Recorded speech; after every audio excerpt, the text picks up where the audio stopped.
Oh, belum tahu. Yesus Iya, ini iya. ini lagi dicari nih titik Yesus jadi Tuhan pada saat dia bayi apa yang dia kuasai. Berarti orang-orang Majus ini lebih mengetahui bahwasanya Yesus itu Tuhan daripada ibunya sendiri. Kalau kita merujukkan ke situ, Bang, itu di Matius berapa itu, Bang? Yang mengatakan Maria Magdalena, Ibu Tuhanku. Ya, bukan Pak, bukan Maria Magdalena Pak, bukan Maria aja, Magdalena aja jangan Pak, Bapak. Maria Magdalena, kayak kita lupa ayatnya itu, Bang, gitu. Iya Pak, jangan ditambahin Maria Magdalena. Maria Magdalena itu bininya Yesus Pak. Katanya apa itu? Ya, saya lupa, Bang. Sorry, Bang. Saya lupa. Silakan Gurunda. Ini berdiskusinya sudah sejam Selamat lebih. siang, Bang Juma. Luar biasa ini Pak G14. Iya, siang. Ketemu dengan Gurunda Zuma. Lanjut. Iya, ini suara musik kedengaran nggak sampai situ? Kencang sekali nggak? Sekarang sudah mulai mengecil. Ada Oke. ya. Iya, ada sedikit-sedikit. Nggak apa-apa lah buat backsound. Silakan, Bang. Oke. Jadi yang dibahas ini tentang orang Majus yang datang menyembah Yesus. Bukan, Oke. orang Majusnya. Jadi Tentang kealahan Yesus sesuai dengan judul yang Abang Hokin gitu. Yesus bukan Allah. Itu loh, Bang. jadi maksudnya apa temanya ini? Orang Majus dibawa-bawa, terus apa lagi? Iya, karena Abang host tadi mengatakan, gitu toh. Jadi dia mengatakan, Iya, Mbak Ferial Bahmid. Assalamualaikum. Iya, terus. tanya aja deh Bang host. Gitu. Iya kan tadi Yesus bukan Allah, ya kan? Ketika saya mempertanyakan ketuhanan Yesus, lari ke Yohanes 1 ayat 1. Saya berikan ayat Roma 14 nomor 9 bahwasanya Yesus itu harus mati dulu lalu bangkit kembali biar dia jadi Tuhan, bukan pada saat mati. Itu kontradiksi kan? Salah, sudah. Bukan begitu, Bang. Kealahan Yesus bukan ketuhanan Yesus tadi. Kealahan Yesus. Makanya saya lari ke Yohanes 1 ayat 1 gitu. Iya. Oke, silakan lanjut. Saya udah paham.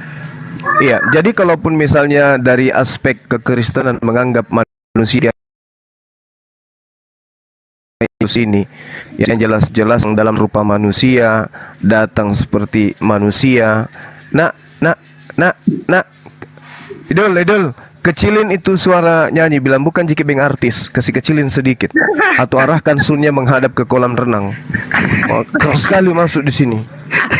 Ya. Oke. Jadi iya.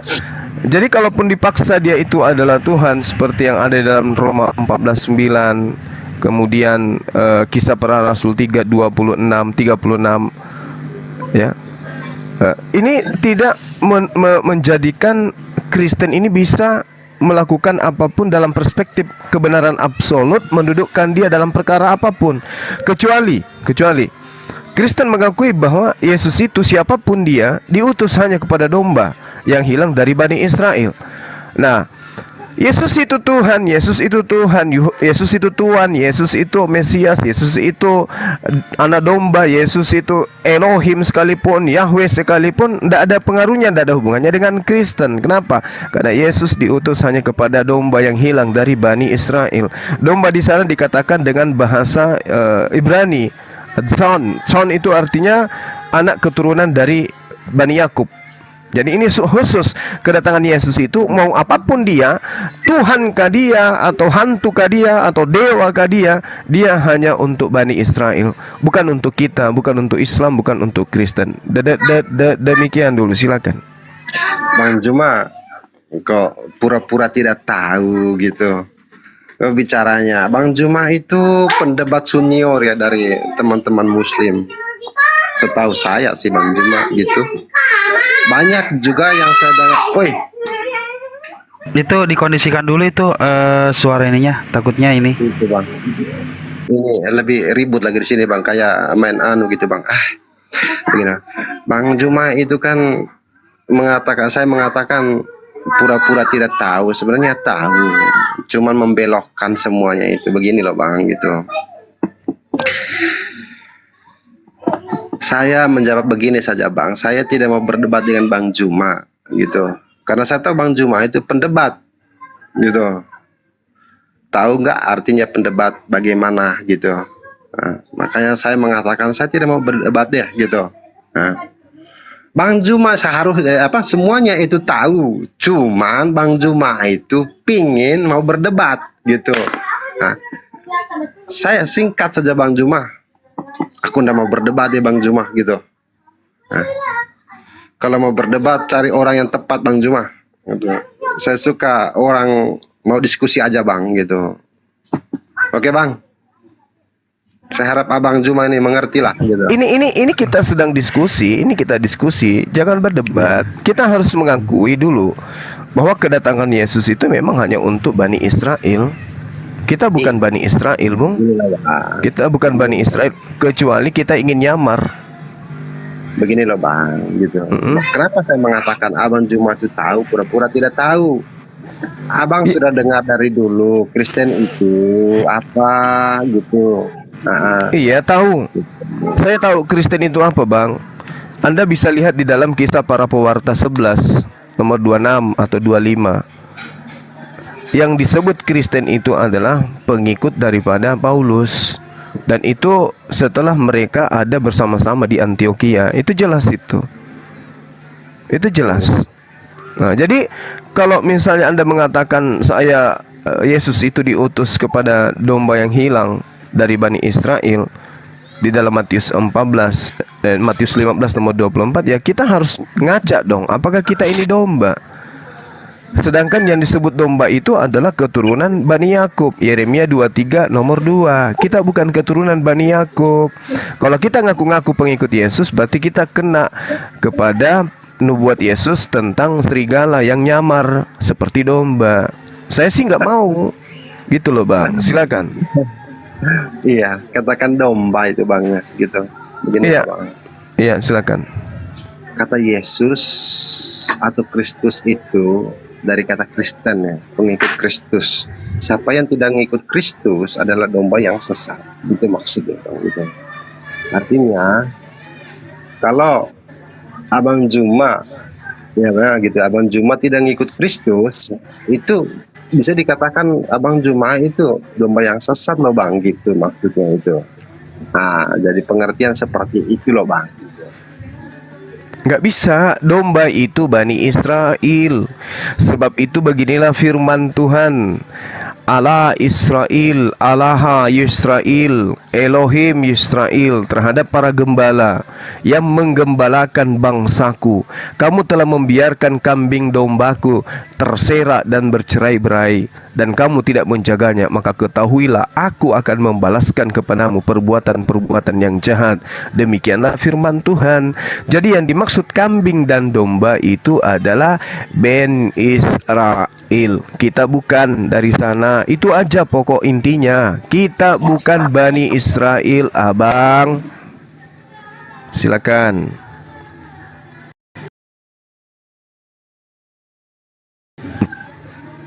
Pusang gitu. Walaupun kita bukan orang Israel gitu, tapi kan pusat ajaran Kristen itu kan dari sana, Bang. Sama seperti Islam, pusatnya Arab, gitu. Harusnya Islam Indonesia itu mengikuti ajaran Arab itu, gitu. Nah, kalau benar firman Allah itu datang dari Allah SWT, ya kita harus ngikutin gitu, sesuai dengan tradisi di sana, gitu loh bang, gitu. Memang di situ tidak mengatakan untuk semua atau seluruh dunia, tapi di situ memang pengajarannya itu dikatakan sih oleh kata domba, domba yang sesat gitu. Itu bukan hanya untuk orang Israel gitu. Siapa saja yang tidak mengikut Kristus gitu loh bang. Nah, tapi tidak dia merujukan bahwa salah. Gitu. Saya tanya dulu, Anda Bani apa sebenarnya dari keturunan Yakub? Anda dari mana? Yesus itu kan jelas, aku diutus hanya kepada domba-domba yang hilang dari Bani Yakub, Bani Israel. Pertanyaan saya, Bani Israel itu kan ada 12 suku bangsa. Anda berasal dari keturunan yang mana? Benyamin kah? Atau siapa?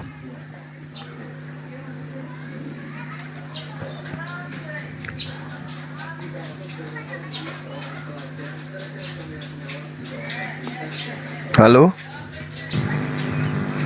Silakan. Halo? Ada apa Pak Iqbal? Monitor Iqbal. Lanjut Pak G14. Ya, sorry bang, termute tadi saya nih.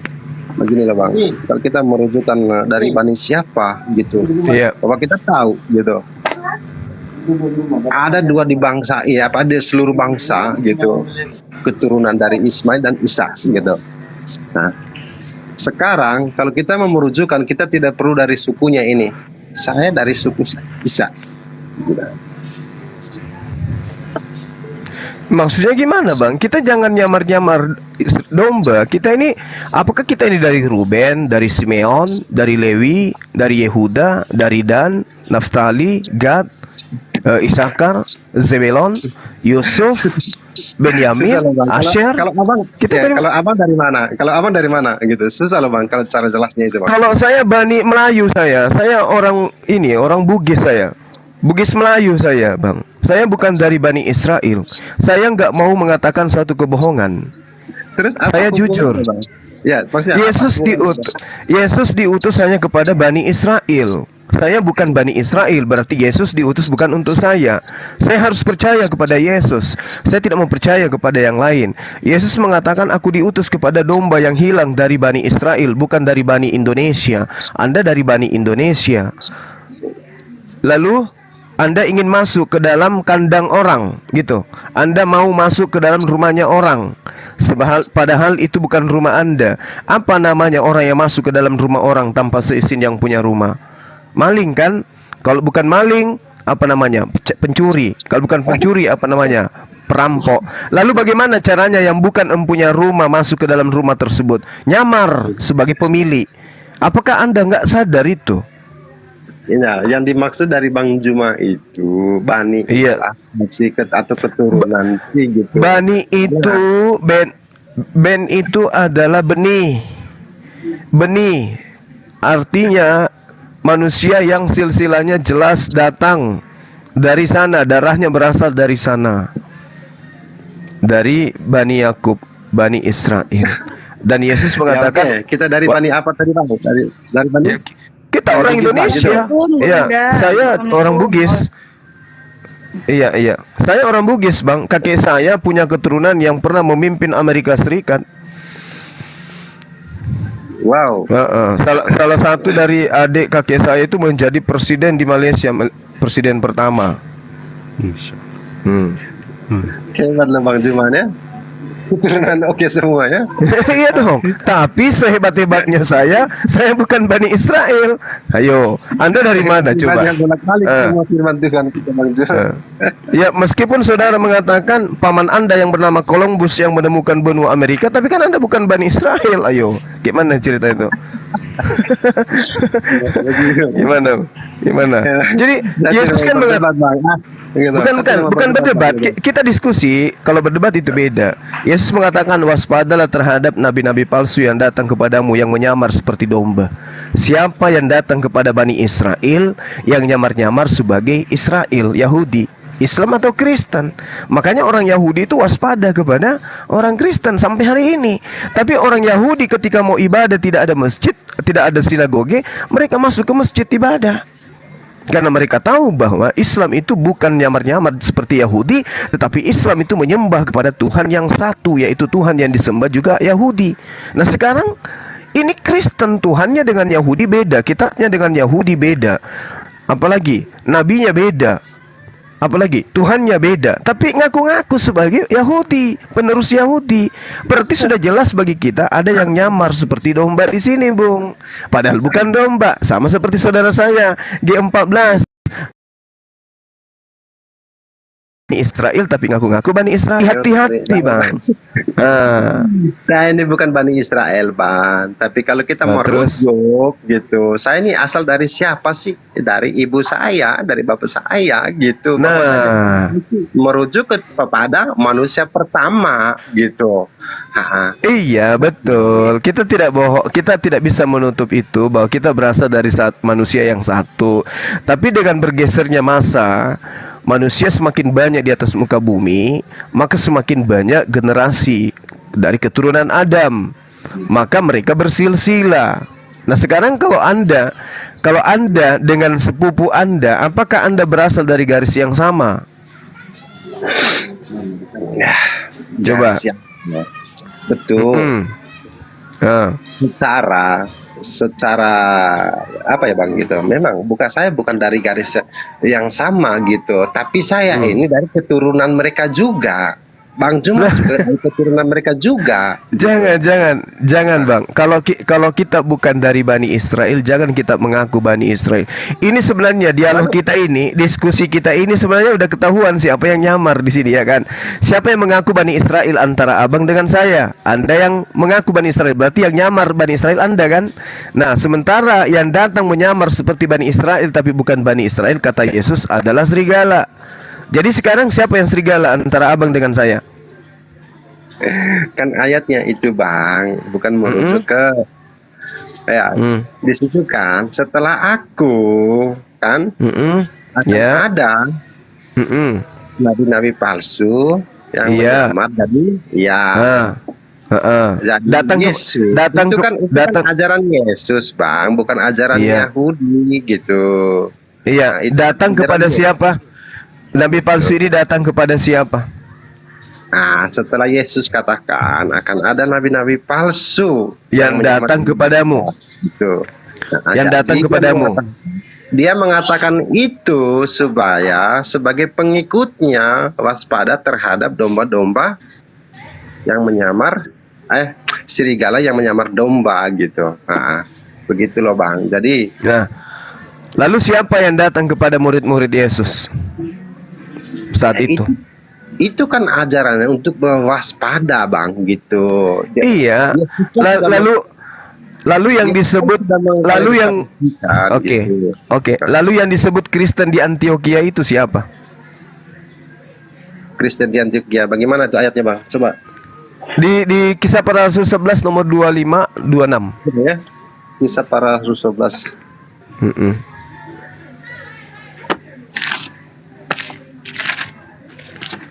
Ayat berapa Bang? 25 26. 25 26. Iya, Barnabas dan Paulus ke Antioquia. Siapa di sana yang disebut? Lalu pergi Barnabas ke Tarsus untuk mencari Paulus. Dan setelah bertemu dengan dia membawanya ke Antioquia. Mereka tinggal bersama-sama dengan jamaat itu 1 tahun lamanya sambil mengajar banyak orang di Antioquia. Murid-murid itu untuk pertama kalinya disebut Kristen gitu. Itu Bang. Iya. Nah, siapa mereka orang-orang Antioquia ini? Orang apa ini? Orang Antioquia. Iya. Orang Antioquia? Iya. Iya, itu orang apa? Ya, orang apa dia? Tahu kalau dia orang apa, tapi yang jelas kan di sini kan bicaranya di Antioquia. Makanya saya mengatakan orang Antioquia. Gitu. Antioquia itu apakah bagian daripada Israel atau bukan? Oh, enggak tahu saya kalau soal itu. Nah, itu dia yang perlu dipelajari. Antioquia itu adalah pusat sebelum Paulus dan Barnabas ke sana, Bung. Antioquia itu adalah suatu wilayah yang kemudian didirikan oleh Alexander Agung untuk menyaingi Alexandria pada masanya. Jadi kota ini adalah kota yang menjadi pusat penyembahan terhadap berhala-berhala, politeisme, penyembahan terhadap roh dewa. Begitu Paulus datang, dan juga Barnabas ke sana, banyak yang menjadi pengikutnya. Sehingga pengikut-pengikut Paulus dan Barnabas ini sampai Paulus dan Barnabas itu dianggap dewa waktu itu, karena Paulus bisa bermukjizat, ya kan? Karena menurut Yesus, penyesat itu mampu melakukan mukjizat-mukjizat untuk menyesatkan orang. Nah, Paulus melakukan itu sampai-sampai dia dianggap sebagai dewa Hermes waktu itu. Sehingga pengikut Paulus menyembah Yesus. Orang-orang yang ikut Paulus itu mempertuhankan Yesus kemudian. Lalu orang-orang ini disebut Kristen. Itu yang perlu saudara pahami. Jadi yang disebut Kristen pertama kali itu adalah kelompok penganut ajaran paganisme yang ikut kepada Paulus, mempertuhankan manusia bernama Yesus. Itulah Kristen. Paulus punya pengikut lah, itu yang disebut pertama sebutan Kristen. Panjang umur, sehat selalu, kata komen di bawah. Ya, amin, amin. Ya, begini Bang Juma, kan poinnya kan bukan di situ Bang. Kan kita bertanya, dari Bani apa, mana, gitu, Abang dari Bani. Gitu. Ya, maka muncul kan pertanyaan tadi. Ya, Antioquia kan orang, saya kan tidak tahu dari keturunan mana mereka, tapi yang jelasnya mereka orang Antioquia. Tapi pertanyaannya di sini Bang Juma, mereka itu keturunan dari mana gitu? Itu pertanyaan tadi kan Bang gitu. Bukan ajarannya gitu. Nah. Iya, itu makanya aku bilang gini. Yesus diutus hanya kepada domba yang hilang. Domba itu menurut Yeremia 23 nomor 2 adalah keturunan Yakub, dari Ishak dari Yakub, ya kan? Nah, lalu kemudian Yakub sendiri kan memiliki 4 istri. Ada Lea, ada Rahel, ada Bilha, terus yang keempat itu Silpa. Nah, kemudian Lea ini melahirkan 6 orang: Ruben, Simeon, Lewi, Yehuda, Isakar, Zebelon.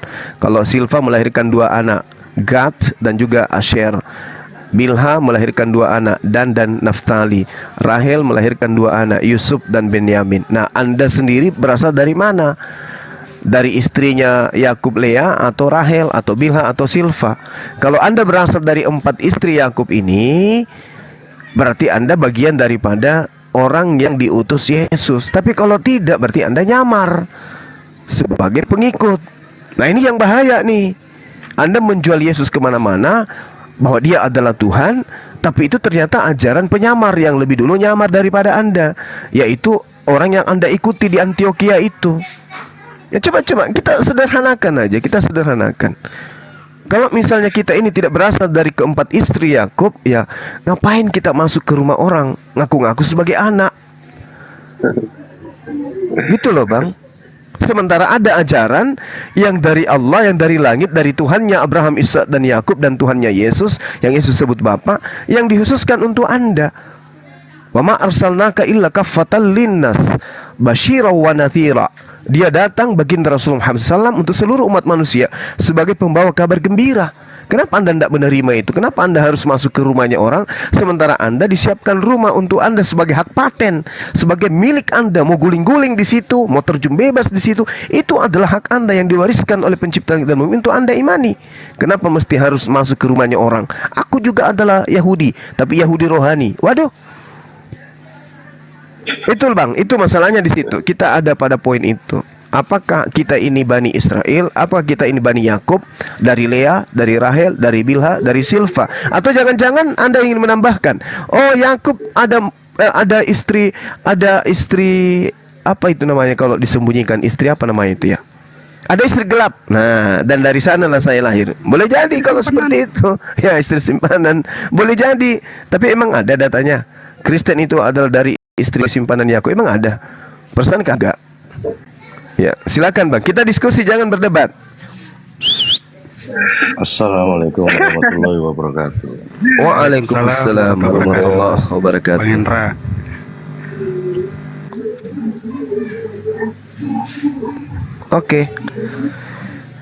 Oke, silakan, mungkin ada tambahan dari teman-teman.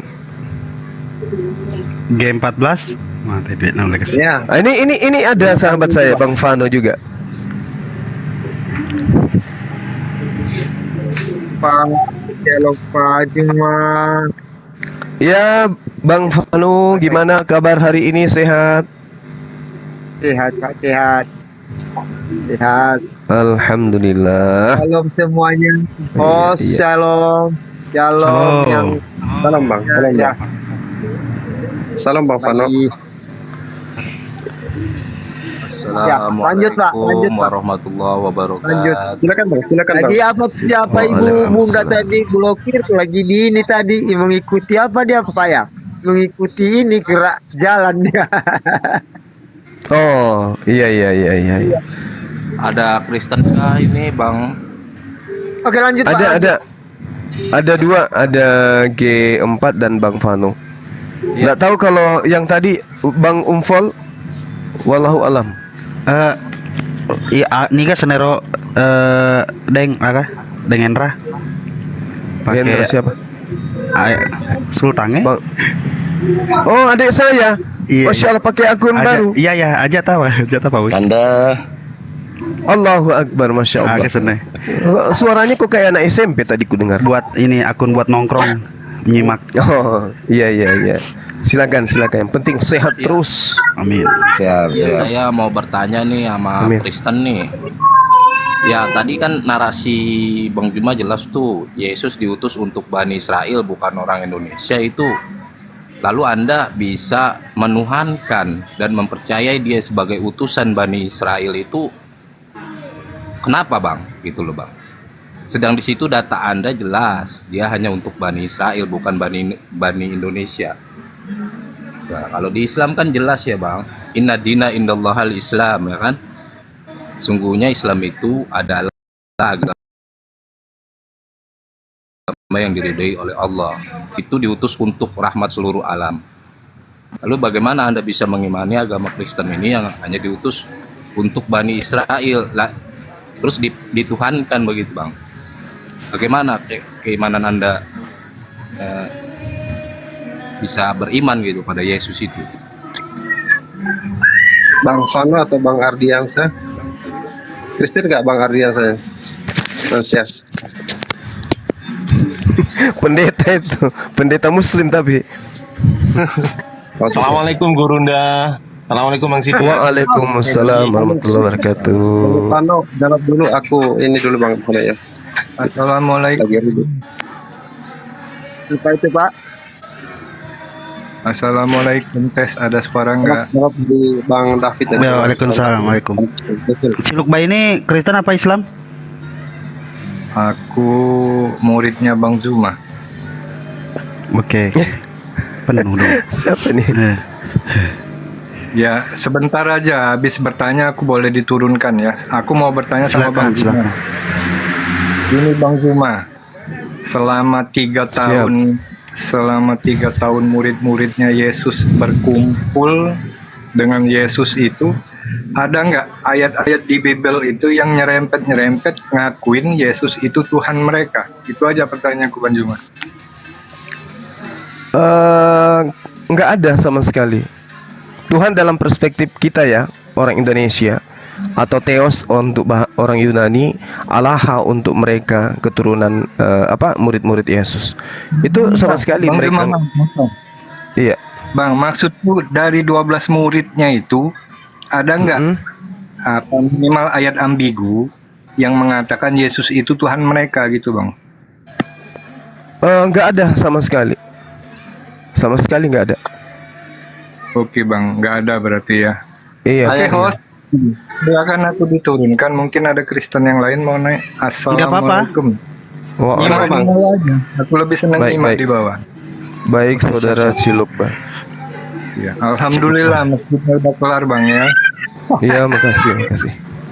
Alhamdulillah, masya Allah.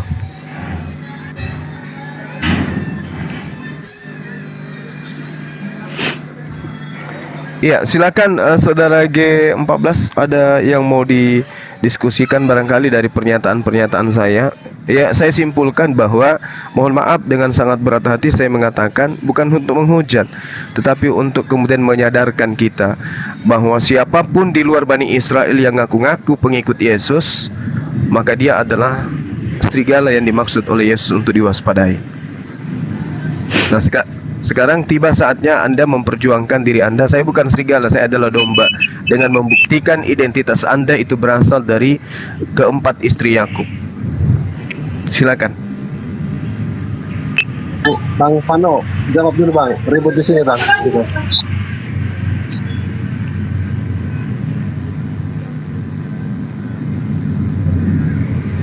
Kalau Bang Fano, Kristen lempeng. Kristen nggak bang Fano nih? Ribut di sini bang. Ribut Kristen, di sini, Kristen. Bang. Di tempat saya, bang. Halo. Oh, berisik. Siap. Ya. Bang Pano. Ya, apa tadi Pak? Apa tadi Pak? Aku lagi di belakang sebentar tadi Pak. Apa nggak sempat saya dengar? Saya katakan bahwa mohon maaf yang sebesar-besarnya kepada teman-teman Kristen, saudara-saudara Kristenku yang saya sayang, khususnya yang ada di Indonesia, bahwa berdasarkan pengakuan Yesus sendiri, orang di luar Bani Israel yang ngaku-ngaku sebagai pengikut Yesus itu adalah serigala. Apakah dia serigala Cina atau serigala buas? Ya nanti kita lihat. Yang pasti, kalau teman-teman Kristen merasa keberatan dengan pernyataan saya, teman-teman Kristen bisa kemudian memperlihatkan silsilah keturunan mereka. Apakah mereka betul berasal dari keempat istri Yakub? Karena Yakub melakukan poligami, lalu kemudian memiliki 4 istri. Dari keempat istri memiliki 12 anak. Dari anaknya 12 ini kemudian dimuliakan oleh Allah berdasarkan Al-Quran surah Al-Ma'idah, diberikan janji kepada mereka meskipun mereka melanggar, tapi Allah mengatakan inni ma'akum, sesungguhnya saya bersama dengan kalian wahai Bani Israel, tapi tetap saja membangkang. Maka kalau misalnya Kristen ini tidak mampu membuktikan bahwa mereka berasal dari ke-12 suku Bani Israel, dari keempat istri Yakub, maka saya katakan ya Kristen ini betul serigala yang nyamar-nyamar seperti domba gitu. Tapi kalau di Indonesia serigalanya jinak-jinak. Silakan Bang, yang mau nanggapi silakan.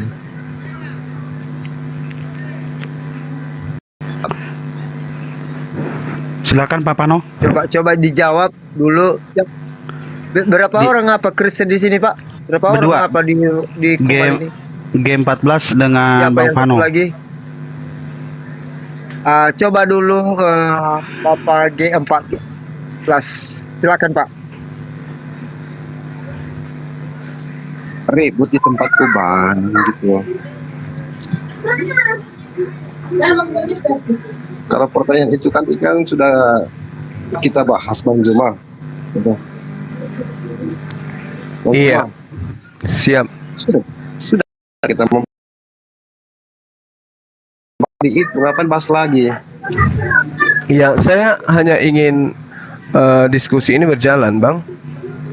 Artinya kalau misalnya saudara mengaku adalah domba, berarti Anda Bani Israel, ya buktikan di mana itu.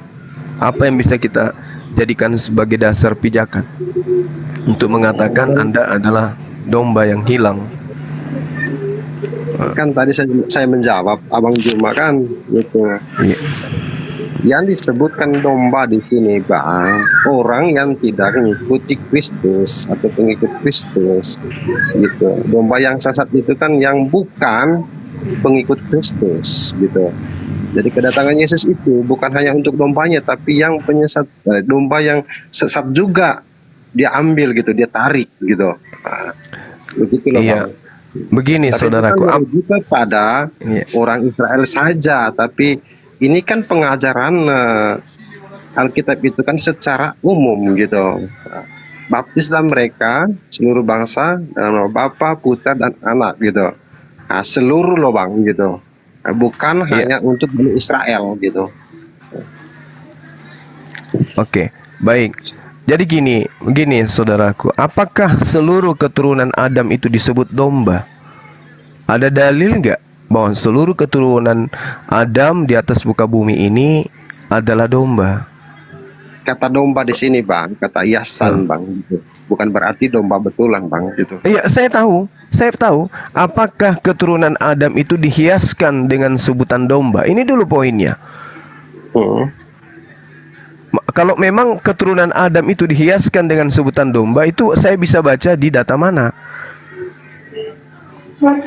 Kata hiasan itu bang sama seperti kata pengumpamaan loh bang gitu. Yang disebut Iya. domba di situ bukan berarti dia domba betulan, Bang, gitu. Ya, saya paham, saya ngerti saudaraku. Maksud saya, ada tidak di dalam kitab saudara, baik yang perjanjian barunya orang Yahudi maupun yang Anda punya, yang mengatakan bahwa keturunan Adam itu dinarasikan sebagai anak domba. Oh tidak seperti itu, Bang. Gitu. Tidak. Ini kan pengajaran Yesus gitu, pengajaran Yesus di zaman itu gitu. Nah, kalau dari Lalu yang disebut tidak ada disebut tentang anak domba gitu. Yang disebut domba lalu- di situ kan untuk pengorbanan saja gitu. Perjanjian baru Lalu saja yang yang mengatakan gitu.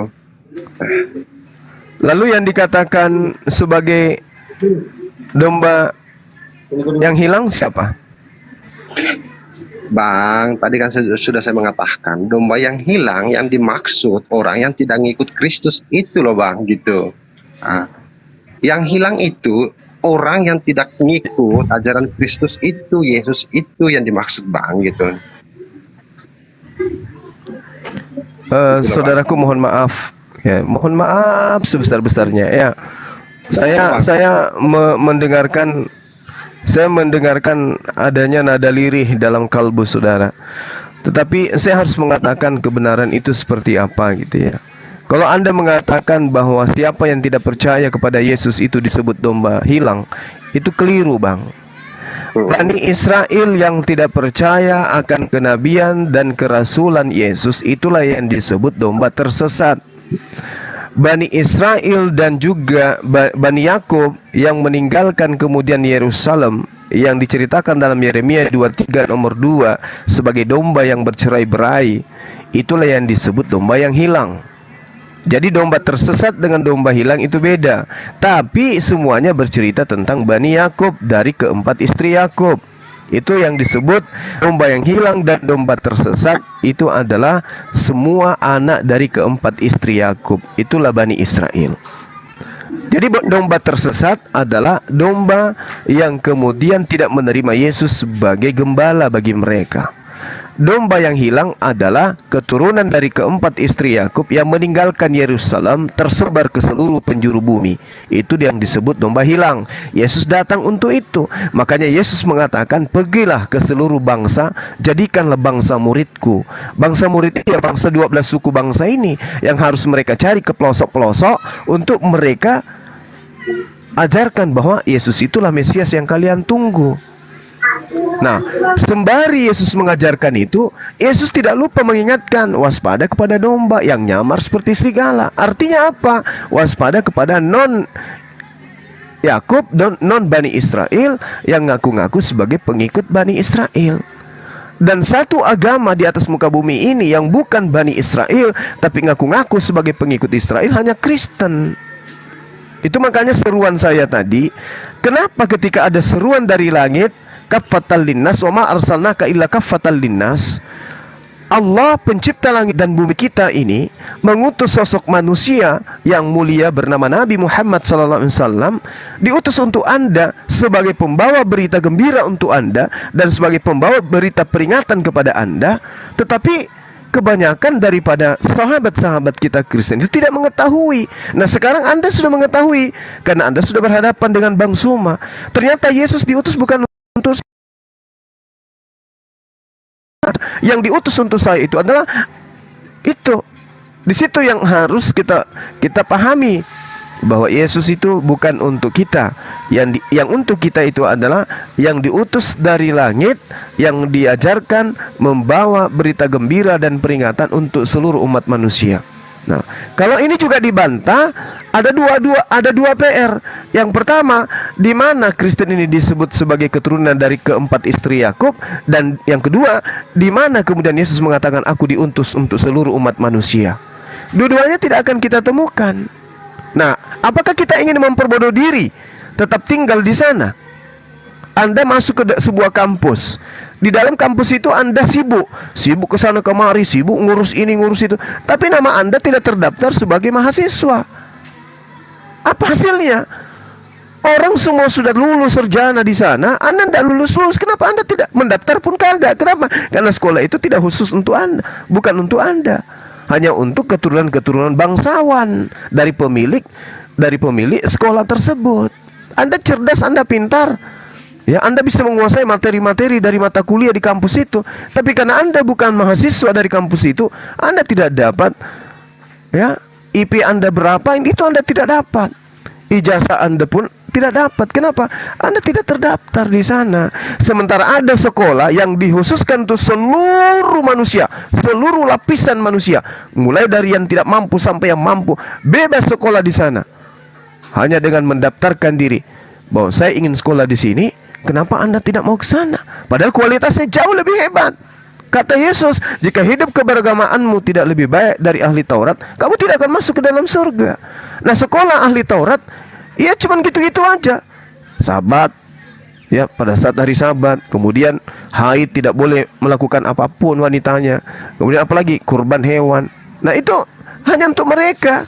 Sementara ada ajaran yang sifatnya universal, kenapa Anda tidak masuk ke sana? Sementara ajaran itu, sekolah itu dibuat untuk Anda. Wa ma arsalnaka illa rahmatan lil alamin. Kami tidak mengutus engkau wahai Nabi Muhammad melainkan untuk menjadi rahmat bagi seluruh alam semesta. Berarti untuk Anda juga. Kafatan linnas, Anda adalah manusia. Aku tidak mengutus engkau wahai Nabi Muhammad kecuali untuk seluruh umat manusia. Anda manusia, kecuali Anda yang ingin mengatakan, oh tidak bang, semua saya bukan manusia, tapi saya ini adalah domba. Wah, itu bahaya bang. Berarti ada yang harus diperiksa di sini.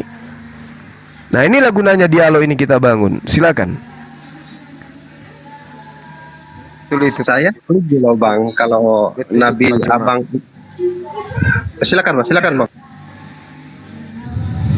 Makanya saya tadi persilakan dulu saudaraku seiman G14 karena entahlah ya, kalau sepakat kami nanti saudaraku seiman ini yang G14 ini karena satu satu organisasi ya, nama organisasi yang disebut pengikut Yesus ya kan. Karena Kristen hanya 2 kita di sini Kristen, yang lainnya saudara kita Muslim ya. Jadi makanya saya persilakan tadi menjawabnya macam mana menurut saudaraku. Nah, memang benar yang dibilang Pak Juma ini sebenarnya ya. Jadi kadang-kadang kita tidak memahami apa yang dimaksud Yesus atau yang tertulis di dalam Alkitab kita sendiri. Apalagi itu yang saya selalu sampaikan bapak-bapak sama bapak-bapak agama kita, kalau mengajarkan jemaat-jemaat itu haruslah sesuai dengan apa disampaikan Yesus. Makanya jujur ya, tadi aja diturunkan, mungkin ada Pak Juma tadi ya Pak Juma ya, begitu udah Pak Juma tadi itu di rumah siapa itu tadi, begitu dinaikkan ditanya Kristen, karena ada orang mengatakan dia itu pura-pura itu ya diturunkan.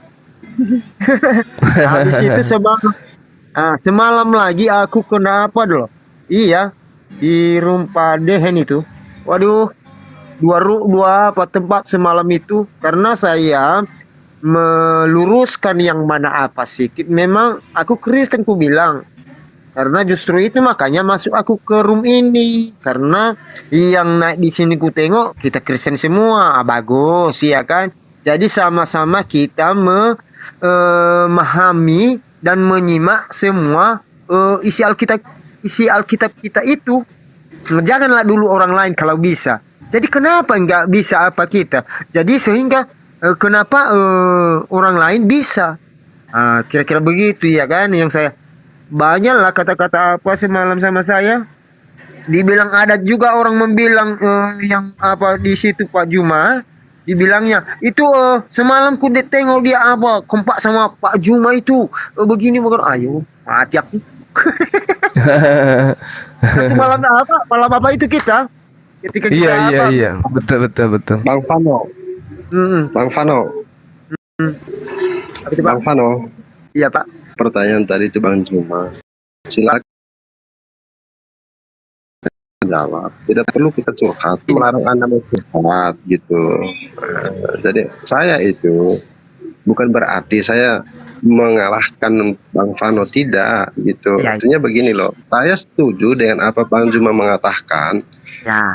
Nabi yang terakhir itu membawa kita kepada jalan yang benar. Saya setuju karena itu kan nabinya Abang Juma gitu, bukan nabi saya gitu.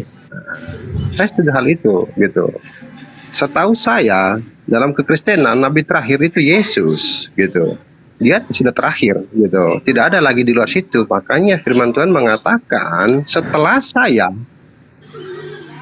gitu akan ada Tunggu dulu ya, biar izin ya. Ada lagi loh di apa itu di Kisah Para Rasul 21. Nabi Gabus apa? Nabi Gabus apa itu? Ada ya loh sebelum Yesus lagi. Ada di Bahkan di Kisah Para Rasul 13 nomor 1, bahkan Saulus pun masuk di jajaran nabi di situ. Kalau nggak salah ya, Iya, ada itu. betul.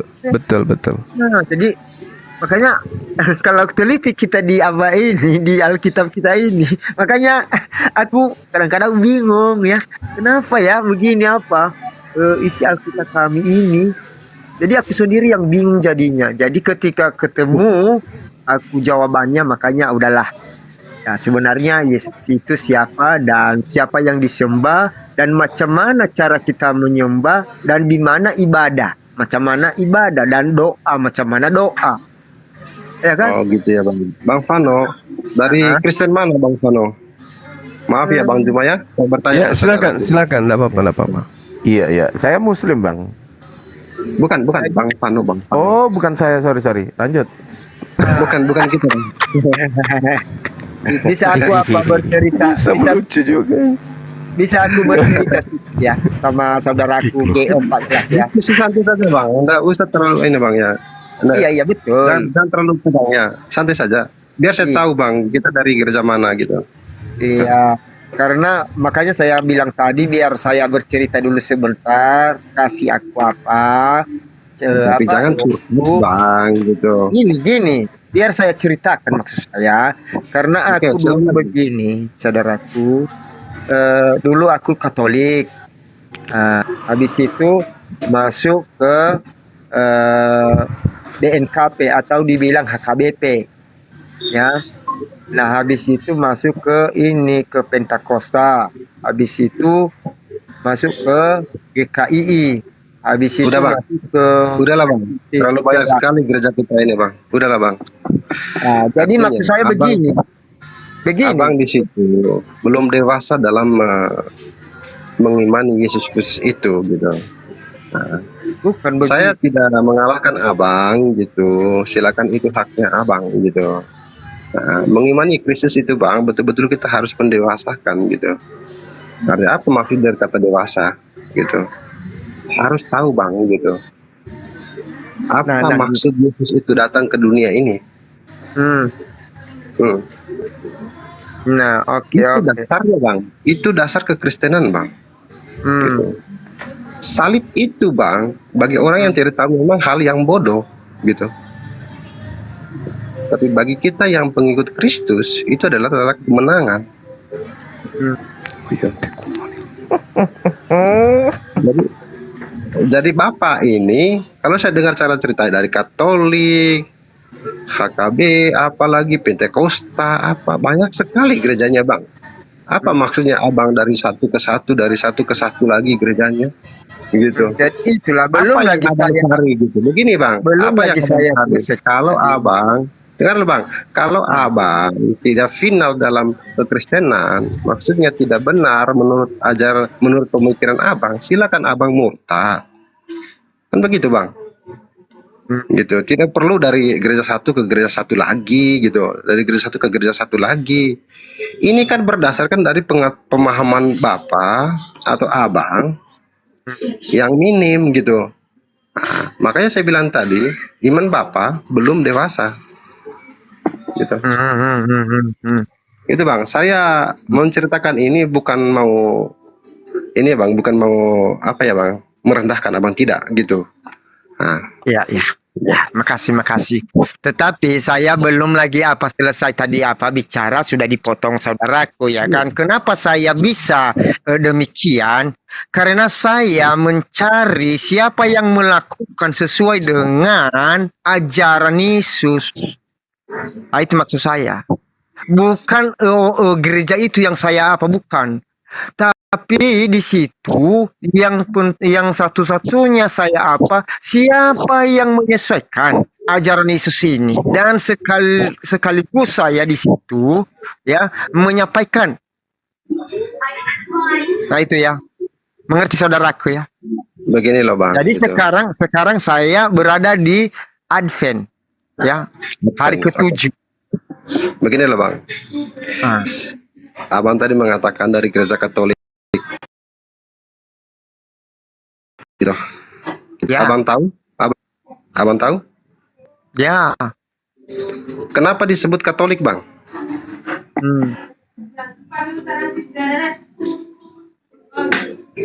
Saya orang Coba. Katolik, Bang. Oke, mantap. Saya tanya Abang, Gitu. Tanya aku, oke. kenapa disebut Nah, Katolik?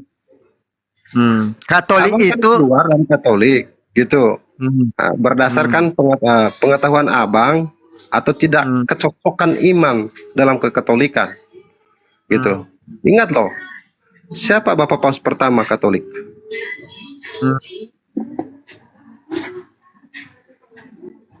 Kalau memang betul-betul Abang dari Katolik, siapa Paus pertama Katolik? Nah, lupa saya itu kalau namanya siapa. Paulus ke-1. Paulus ke-1 sampai berapa sekarang? Udah Paulus kedua atau Petrus. ketiga? Petrus ya. Itu Rasul Petrus, Bang. Rasul Petrus itu siapa, Bang? Oke, saya 30 detik waktu saya menengahi. Jadi kebotolan dan ketahayulan dan asumsi liar oleh gereja Katolik dengan mengatakan santo pertama itu adalah Paus pertama itu adalah Petrus. Itu mustahil. Kenapa? Paulus sendiri mengaku di dalam Galatia 4, Galatia 2 nomor 8, dia mengakui bahwa Petrus diutus kepada orang-orang yang bersunat. Petrus diajarkan untuk menyampaikan berita kebenaran kepada orang-orang bersunat. Jadi tidak akan mungkin sampai ke Roma Petrus itu. Tidak mungkin. Siapa yang mengatakan itu? Paulus. Galatia 2 nomor 8. Petrus diutus kepada orang-orang yang bersunat. Matius 10 nomor 5 nomor 6. Yesus berpesan kepada Petrus agar jangan ke bangsa lain. Gak mungkin Petrus yang menjadi santo pertama di Romawi. Gak mungkin. Itu cara tipuan supaya orang bisa terjebak. Ya, itu ya saudara G14. Silakan. Saya terima Bang Juma, karena Abang Juma kan tidak mengetahuinya, gitu. Nah, dari kita bicara itu bukan berdasarkan asumsi, gitu. Kita ini data Bang. Galatia 2 Bang. Anda percaya Galatia 2? Tuh. Firman Tuhan kita semua percaya Bang, gitu. Iya, berarti Anda harus percaya bahwa Petrus diutus kepada orang-orang yang bersunat. Apakah orang Roma adalah orang-orang yang bersunat? Ngapain dia di sana? Di dalam kitabnya orang Yahudi, di dalam Yehezkiel 44 di nomor 7, dosa yang paling besar adalah dosa tidak bersunat. Di antara seluruh dosa yang ada menurut Yehezkiel 44, dosa yang paling besar di atas muka bumi ini yang pernah dilakukan oleh orang Yahudi adalah memasukkan orang-orang yang tidak bersunat ke dalam bait sucinya Tuhan.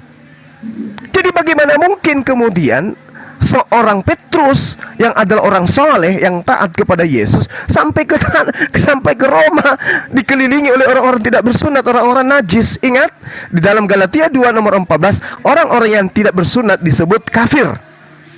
Jadi bagaimana mungkin Petrus yang diutus untuk Bani Israel sampai ke Roma?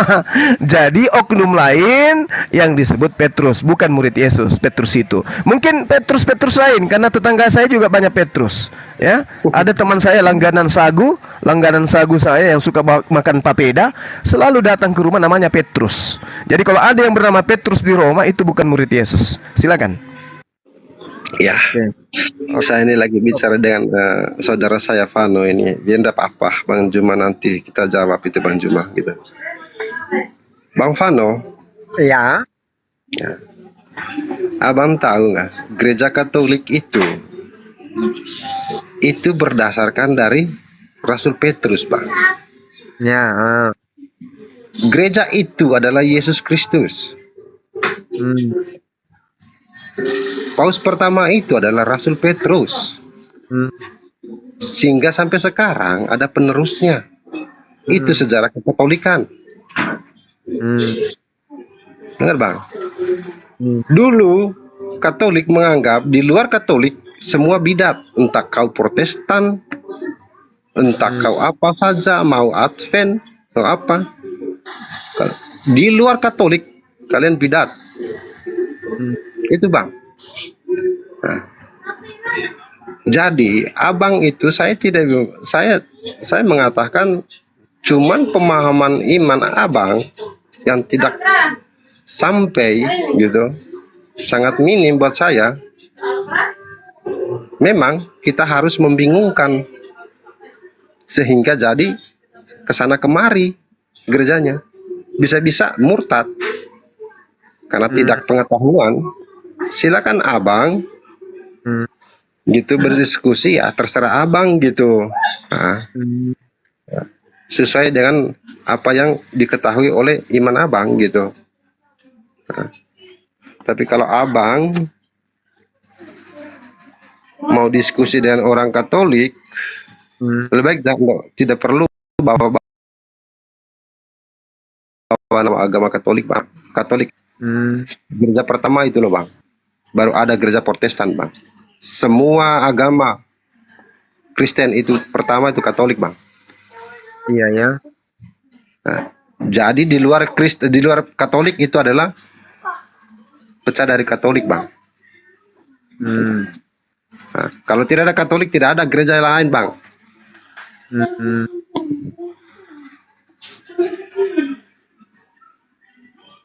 Oke, sudah selesai. Luar biasa Sudah selesai. mengarang bebasnya. Ya, nilai Sudah selesai. cerpennya ini saya nilai 10 ya, nilai cerpennya. Lanjut, Bang Vanu. Ya, sudah selesai, saudaraku. Siapa yang tahu sejarah Katolik di sini ya? Silakan. Ini, saudaraku bilang tadi, pertama saya ingat sekali, saudaraku membilang harus tahu kita salib, karena salib itu adalah kemenangan. Betul ya? Betul ya? Iya, Betul ya? Oke. salib itu adalah tanda kemenangan, Bang, gitu. Tahu saudaraku salib itu. Saya tanya dulu kembali, tahu saudaraku salib itu? Coba, kalau tahu tanya jawab aja ya, tanya jawab ya. Poinnya, Bang, poinnya, Bang. Apa poinnya, Bang? Salib itu apa? Maksudnya berkat atau kutukan? Ya, menurut sejarah Yahudi, salib itu memang setiap orang yang disalib, orang yang dikutuk. Tapi Yesus Kristus bukan orang yang dikutuk, tapi dia menerima kutukan untuk kita manusia, untuk dosa Bapa dan saya. Karena tidak ada manusia yang bisa. Yang saya bilang tadi tanya jawab, bukan maaf saudara ya, maaf ya, bukan khotbah, maaf ya, jangan apa ya, tanya jawab, ya kan? Nah, jadi di situ pernah saya baca, entah lupa aku ya, di Perjanjian Lama ada itu, jadi lupa saya di mana, ya, yang sudah disalib itu atau yang disalib itu adalah yang saudara sendiri tadi mengaku ya, itu kena kutukan, betul ya? Nah, jadi Bukan dalam artinya saya masih saya ini mencari-cari ini betul tidak sudah disalib karena pada waktu itu belum ada aku. Pada waktu itu di sana udah disalib Yesus itu atau macam mana saya kurang tahu ya. Jadi itu pribadi saya. Jujur ya. Bukan saya pengaruhi orang ya. Ini pribadi saya. Nah, tetapi maka saya selalu keliling tadi ini masuk ke situ, masuk ke sini, masuk ke sana. Kenapa? Karena isi Alkitab ini tidak sesuai dengan apa yang dikatakan Yesus yang mereka sampaikan atau yang dilaksanakan di organisasi itu. Satu, tunggu dulu ya. Panjang lebar, Bang. Saya sudah dapat poinnya, Bang. Gitu. Tunggu dulu. Kita buka Yesus itu siapa harus tahu dulu. Nah, Yesus itu kita buka di Matius 15 ayat 24. Apa dia katakan di sana? Kalau ada Alkitab saudaraku, coba saudaraku buka dan baca. Mana tahu hanya di Alkitab saya ini tertulis itu, saudaraku. Dan ada lagi Silakan nanti saja. di Yohanes. Silakan saja, Bang. Nah, sekarang saya tanya dulu. Sebelum saudaraku membacanya, saya tanya dulu. Yesus itu menurut saudaraku siapa?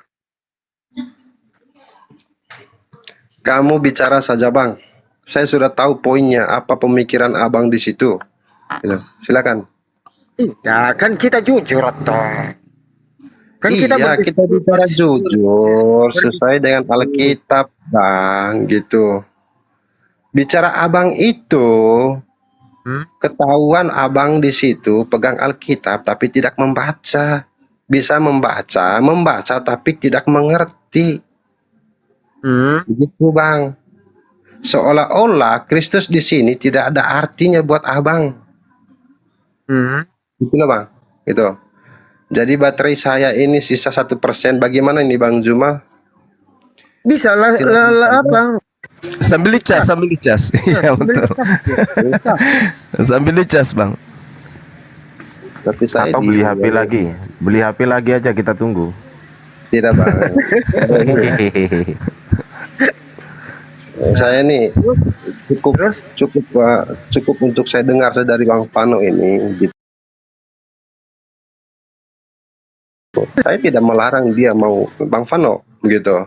Nah, kalau tidak mempelajari Alkitab, murtad saja, Bang. Itu kan lebih bagus supaya tidak menyimpang imannya, Bang. Gitu. Kenapa diarahkan jadi begitu? Tidak begini, Bang. Begini, Bang, saya mendengar kata Abang itu Yesus, kata Yesus tidak sesuai dengan ajarannya, gitu. Kan tadi kan Abang bilang begitu. Ya kan?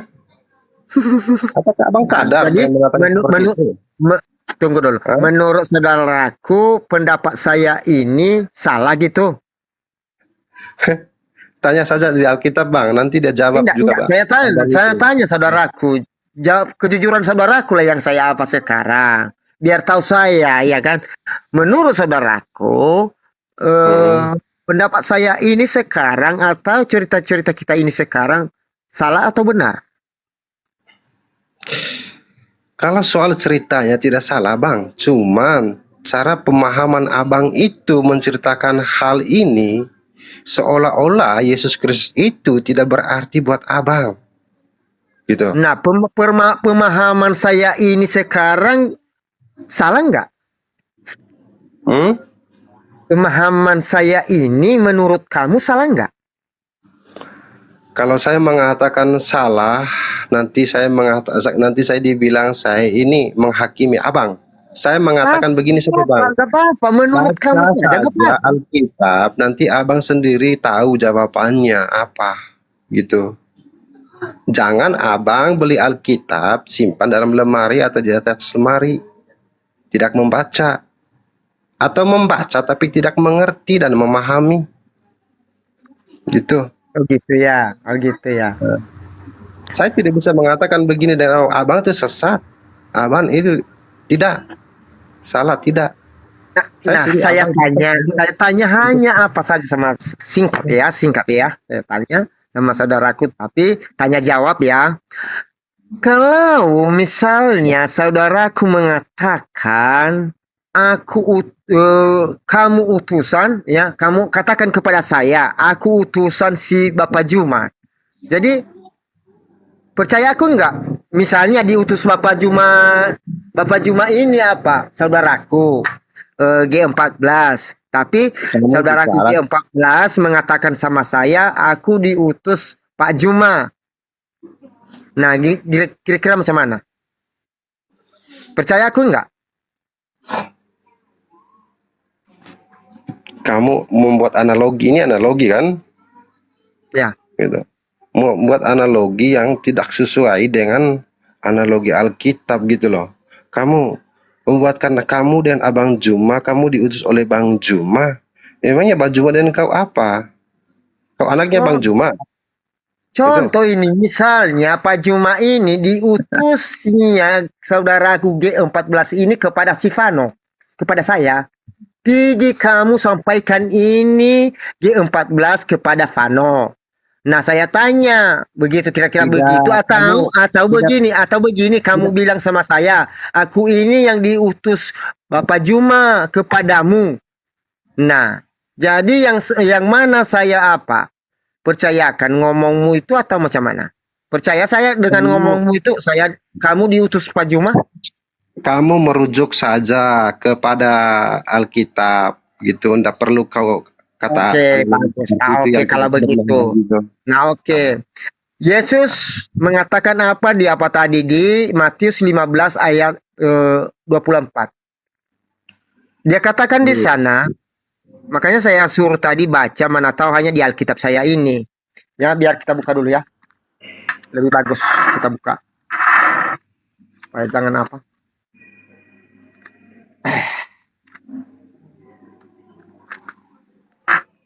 1%-nya lama ya buat matinya ya Pak G14. Mau ini Bang, saya tidak tahu mati sendiri apa Bang ya? Belum mati ya 1%-nya ya? Belum Bang, dari tadi ini Bang. Ya udah. Biar saya baca ya.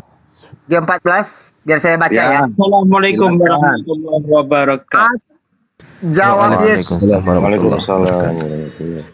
Jawab Yesus, aku diutus hanya kepada domba-domba yang hilang dari umat Israel. Nah, di sini dia katakan aku diutus. Cakep. Assalamualaikum. Lanjut.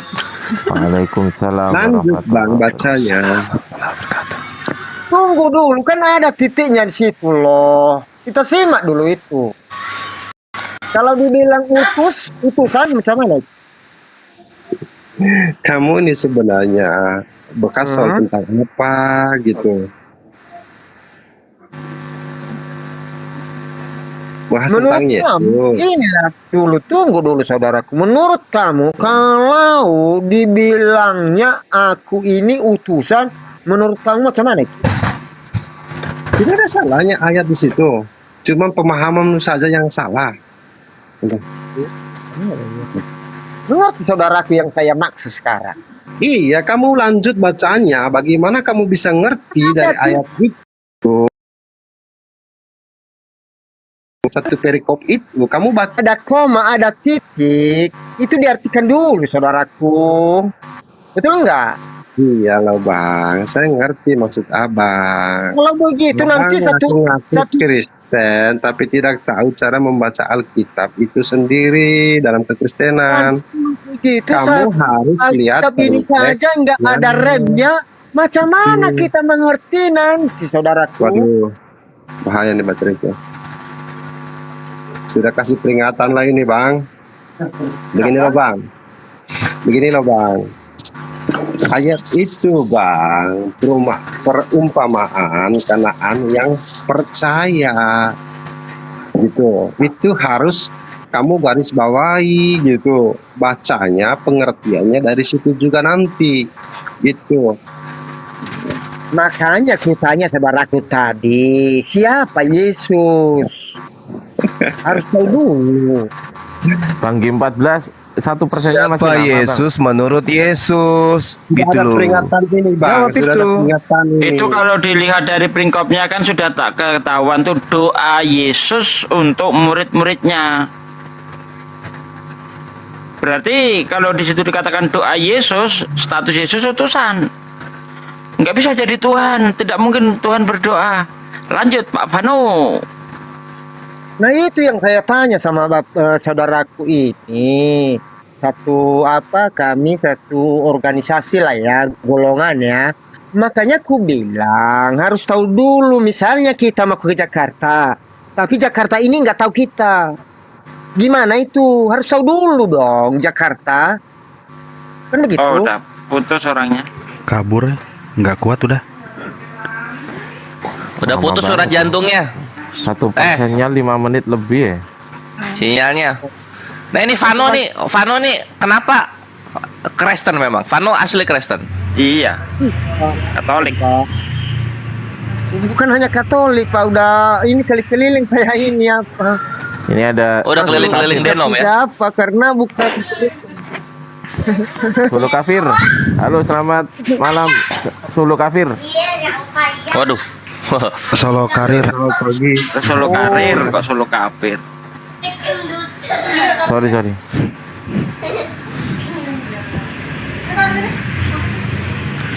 Terus gimana? Udah keliling denom. Nggak nuhanin Yesus gitu? Nggak nyembah Yesus, Vano ini? Udah mulai pusing. kalau menyembah hanya satu yang kita sembah, pencipta langit dan bumi. Bukan Siapa Yesus yang pencipta. disembah Yesus? Kan Yesus mengatakan, Oh. Tuhan Allahmu kan hanya satu Tuhan kita, Esa katanya, betul nggak? Dan dia pun berdoa kepada Esa ini. Oke, Jadi itu yang selamat saya pagi. tanya tadi kepada saudaraku. Ya, sebentar. Selamat pagi, Bapak Solo Karir. Pagi menjelang siang. Pagi menjelang siang, gimana Pak kabarnya Pak? Baik, terima Baik ya kasih. Pak ya. Semoga nanti diskusi ini berlanjut. Sakit kepalanya nggak kumat ya Pak ya. Kita diskusi santai aja di sini. Kebetulan ada Masih sakit sih, cuma masih bisa masih bisa ya Pak ya. Oke, Iya. siap-siap Pak. Jadi saudara Vano ini dari Kristen juga. Ya. Cuman beliau ini menuhankan Tuhannya Yesus, yaitu satu-satunya Sang Pencipta. Ya, Nah, bagaimana menurut tanggapan Bapak? Silakan Pak. menuangkan satu-satunya Yesus sebagai Tuhan. Menuhankan Tuhannya Yesus, satu-satunya Sang Pencipta. Oh, ya itu saya nggak bisa memberikan komentar ya. Itu hak mereka karena mereka oneness istilahnya gitu kan. Oke. Bapak Pano, silakan Pak Pano. Pak Pano. Ya, makasih Pak, makasih. Menuhankan Bapak. Tuhannya Yesus. Sebentar Pak, menuhankan Tuhannya Yesus apakah bisa disebut oneness Pak?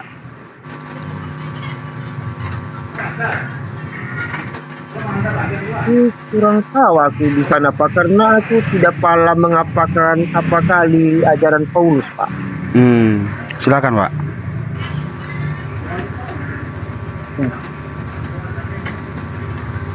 Jadi yang saya tanya dulu, Bapak ini si Sugi Kristologi ya?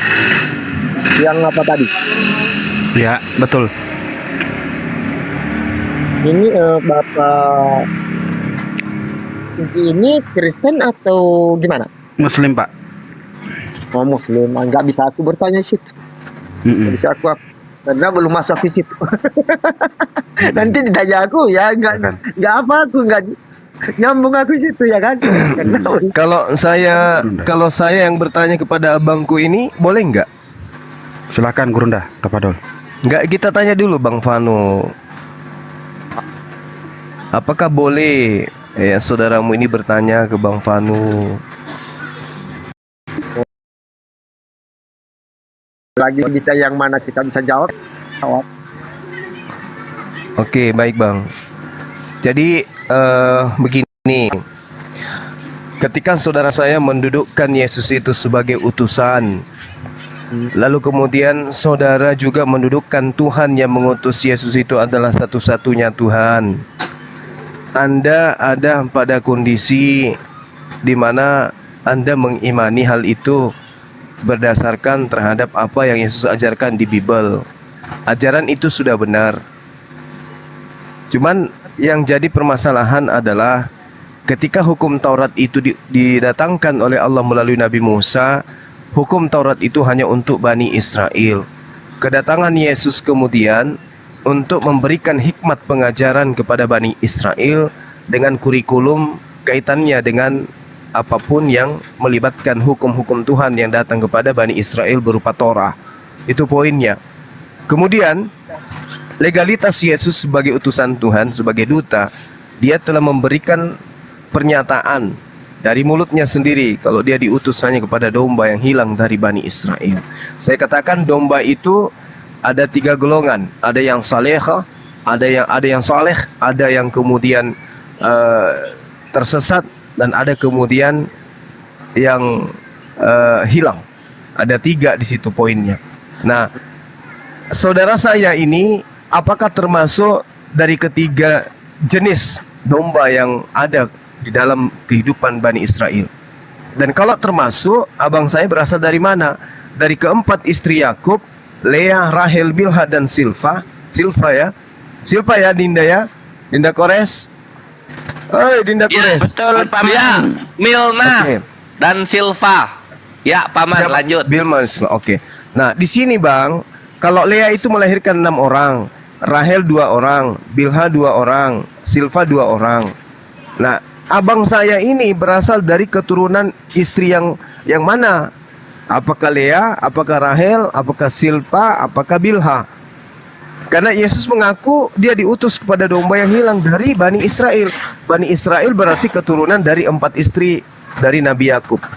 Ada Ruben, ada Simeon, ada Lewi, ada siapa lagi? Yusuf, ada Benyamin, ada Gad, ada Asher. 12 suku bangsa Israel yang Tuhan katakan dalam Al-Quran, Inni ma'akum, sesungguhnya saya bersama dengan 12 suku Bani Israel. Itu Allah terangkan. Tetapi kemudian mereka melanggar perjanjian-perjanjian itu.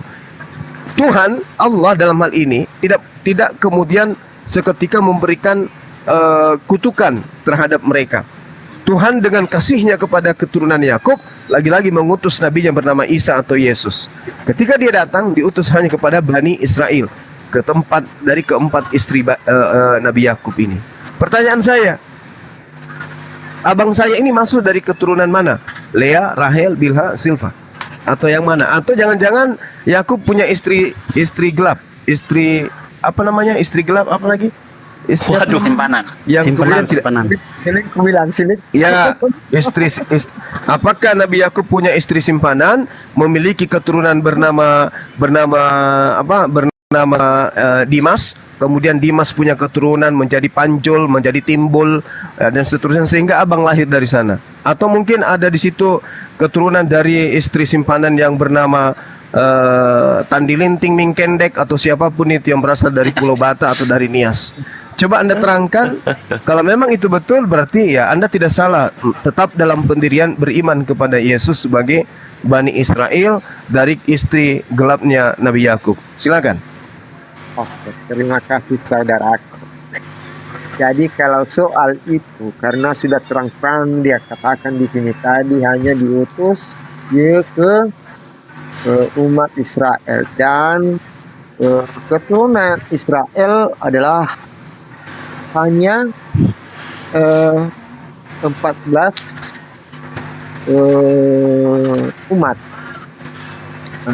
Tetapi kalau menurut saya nggak ada sih masuk aku golongan di sana, karena aku di Indonesia. Betul? Lo kok pinter? Iya, memang Dinda. Beliau ini pintar memang. Ya, terus. Udah dekati hidayah dia. Jadi saya adalah serigala Jina. Saya di situ, saudaraku, jujur ya. Karena masih banyak, tempo hari banyak itu orang mengatakan, kenapa Bapak Vano mempertahankan yang belum jelas, atau begini, nanti capek-capek Bapak ke sana, atau sama seperti yang dibilang Pak Juma tadi, sekolah memang datang di situ tapi tidak dikasih apa STTB-nya. Kenapa? Karena tidak dimasukkan sebagai murid di situ, di sekolah itu atau di yayasan itu. Hanya menonton saja kamu, tidak di ini. Nah, jadi betul. Tetapi, nah ini ada tapinya ya. Karena banyak kali saudara-saudara saya ini yang belum mengerti siapa Yesus, maka saya apa dulu gitu. Nanti kalau sudah saya ambil. Oke. Jadi Iya. Jadi makanya selalu saya dibenci saudara-saudaraku seiman ini. Maksudnya satu organisasi ini. Tengoklah tadi barusan, ya kan, gak menerima. Semalam saja aku dikeroyak. Di mana? Karena apa maksud saya hotel. ini, apa yang dia katakan di Alkitab ini maunya kita sesuaikan. Kalau memang Yesus mengatakan aku utusan, ya udah kita terima, jangan kita tolak.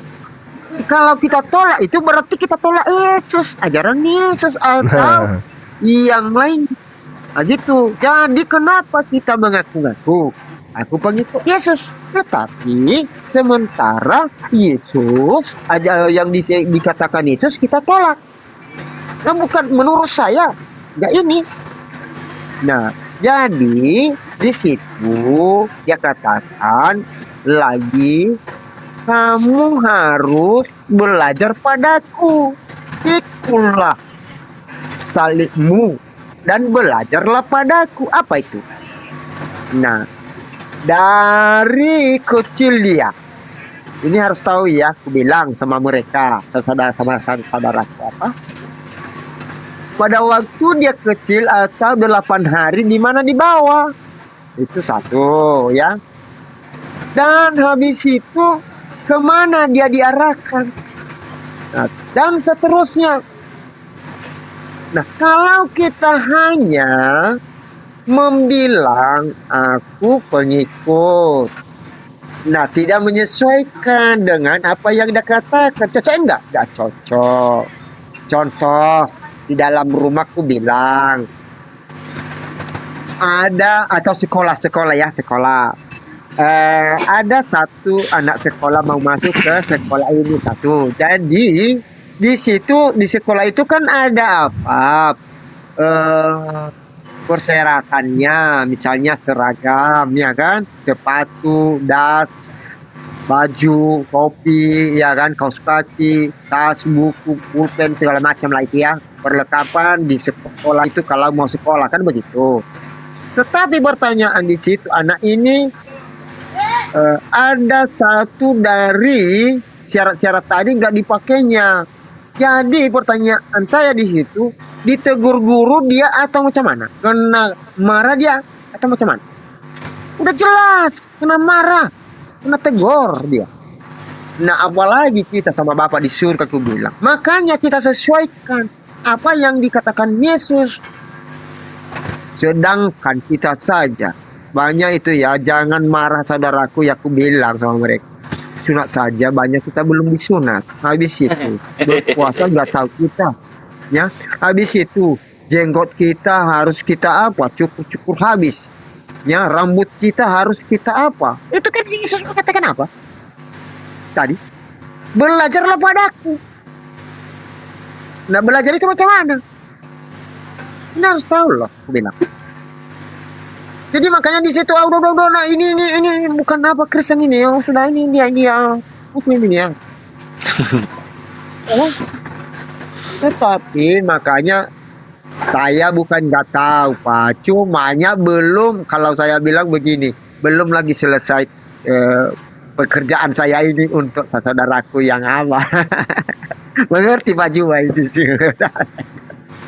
Iya, ngerti. Oke, diambil alih dulu. Adik-adik saya, guru-guru saya izin untuk ibadat. Assalamualaikum warahmatullahi wabarakatuh. Waalaikumsalam warahmatullahi taala wabarakatuh. Itu dari umur berapa Vano mulai guncang? Udah berapa tahun guncang sama keimanan sendiri? Masih ada sekitar Beliau sudah di atas 40 tahun, Dek, dipanggil abang aja. Oh iya. Atau panggil bapak. Iya, Pak. ya Bapakku yang di bumi. ada sekitar kalau saya sudah ini mulai belajar dan memahami apa ini isi Alkitab kami ini sekitar ada 20 tahun.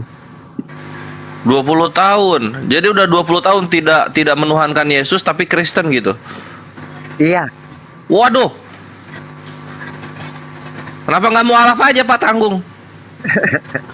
Tetapi ini biar dulu karena ada sesuatu macam mana aku bilang ya.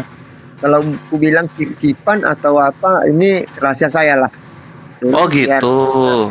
Biar ketemu dulu yang dia berkata-kata itu kepada saya. Ada itu rahasia saya.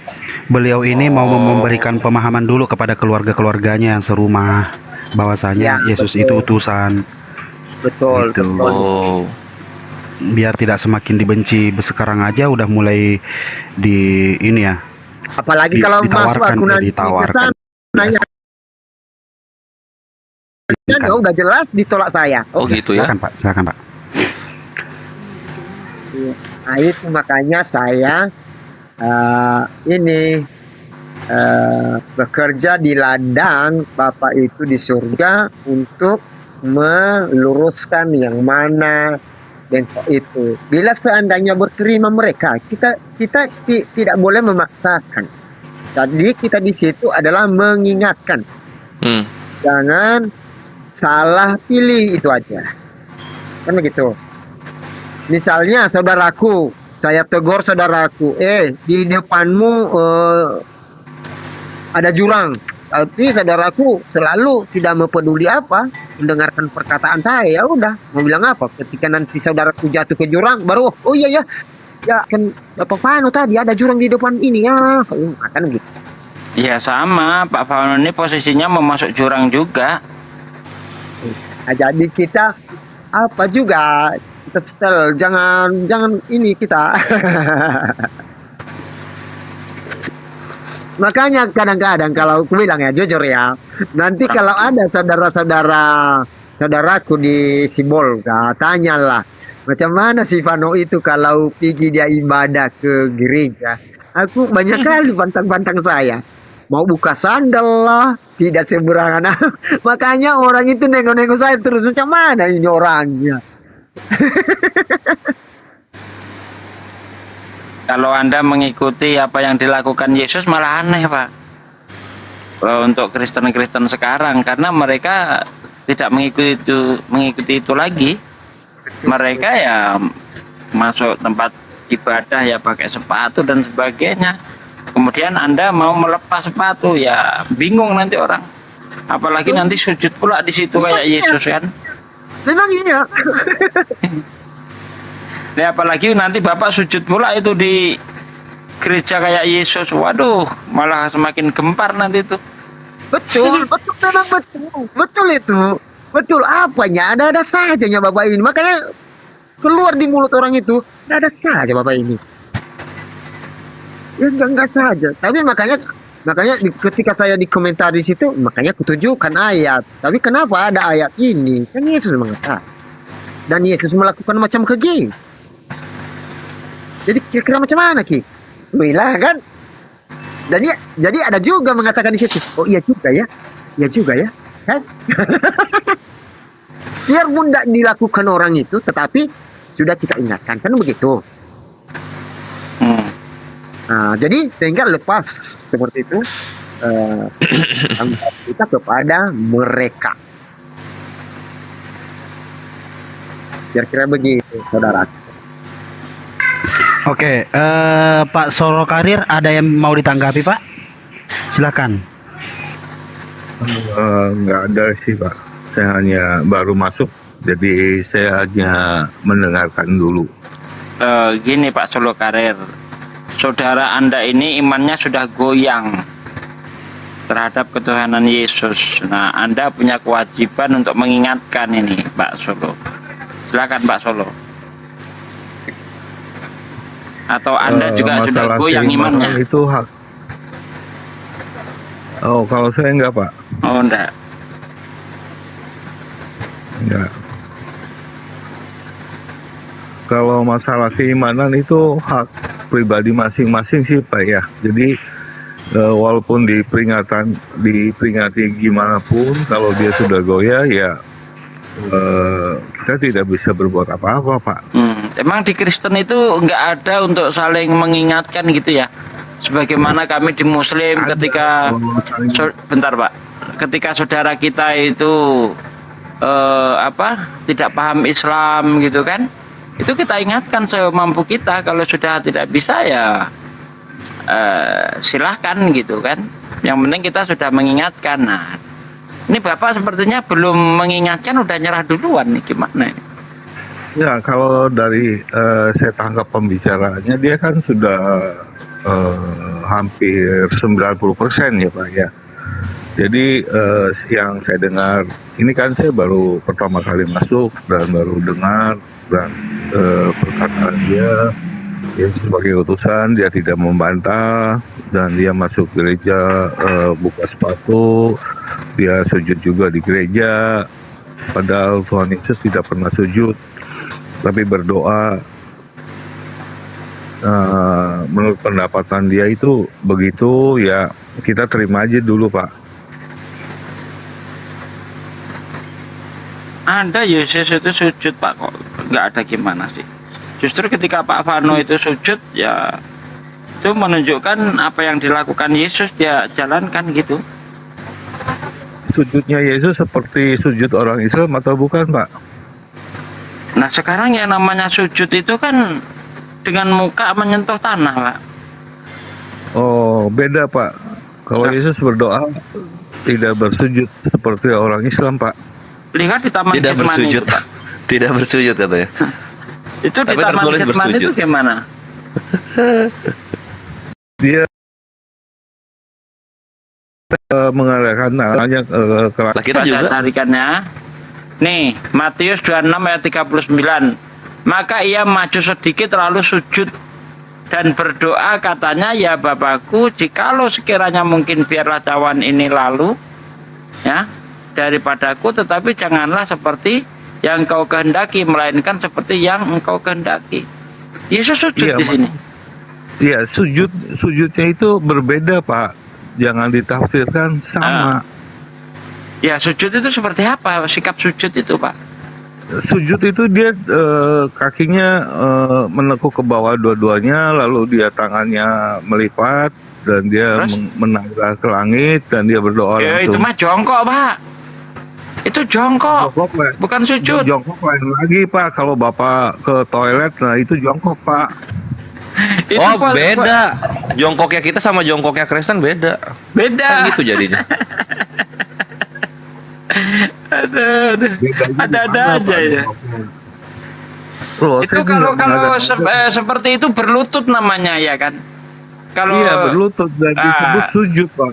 Nah, sujud ya itu beda Pak. Berlutut dan sujud beda. Jangan disamakan dong Mana?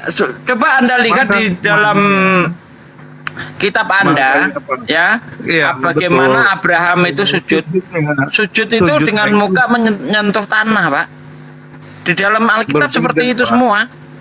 Jadi kalau Bapak mengatakan sama, terus mengatakan terus sama, itu artinya Bapak menganalogikannya seperti itu, tapi kita menganalogikannya lain Pak. Jadi jangan memaksakan bahwa sujud itu seperti itu. Ya kalau gitu jangan pakai kata sujud, jangan pakai kata sujud kalau beda. Susah amat. Saya ini pembaca Bible loh ya. Anda lihat misalnya Nehemia, Ezra di Nehemia 6 ayat 8. ketika Ezra membuka lembaran Taurat, lalu dia berkata, Allah Maha Besar, Allahu Akbar. Ya. Kemudian yang mendengar itu nyaut amin, amin. Lalu mereka sujud dengan muka menyentuh tanah. Di Alkitab yang namanya sujud itu dengan muka menyentuh tanah. Demikian juga Abraham, sujud dengan muka menyentuh tanah. Musa, sujud dengan muka menyentuh tanah. Semuanya seperti itu. Iya, itu sebagai tanda penghormatan, Pak. Bukan berarti sebagai ibadah untuk seperti Bapak beribadah di masjid, begitu. Bukan masalah itu yang dibahas. Yang dibahas itu sujud itu ya dengan muka menyentuh tanah, termasuk Yesus. Kalau Yesus nggak menyentuh tanah, Pak, yang saya tahu. Coba saya carikan referensi yang artinya sujud itu tidak bukan muka menyentuh tanah. Coba dicarikan deh. Jangan asumsi deh. Itu kan Yesus berdoa di Getsemani itu ada di sinoptik tuh. Coba kita buka-bukain ya.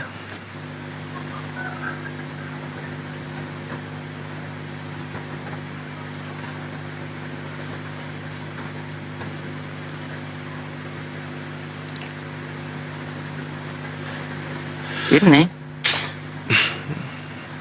bahkan sujud aja nggak paham ya kan saya. Aduh. Coba carikan sujud itu apa sih?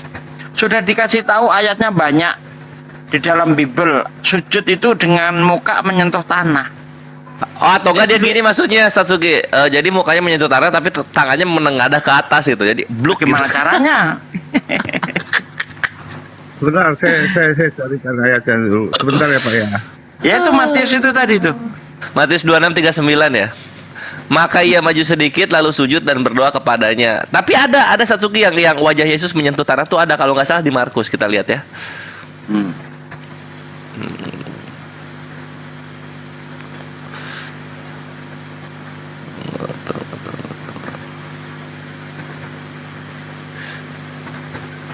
Pokoknya itu perikopnya Taman Getsemani aja.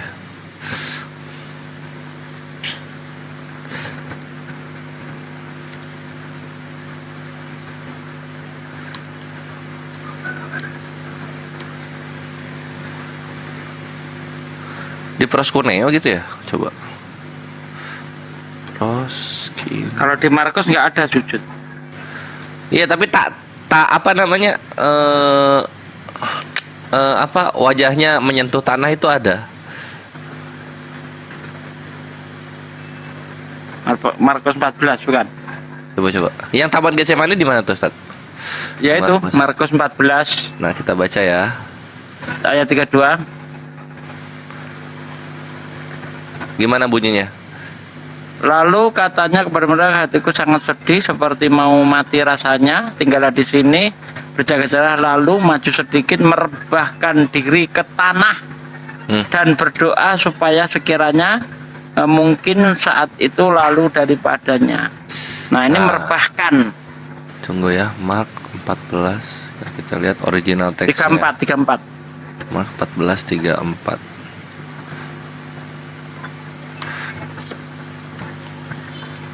Sinyal. Kenapa?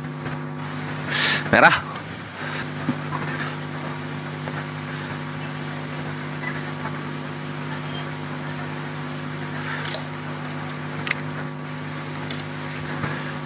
Si Solo Karir juga lagi nyari dia.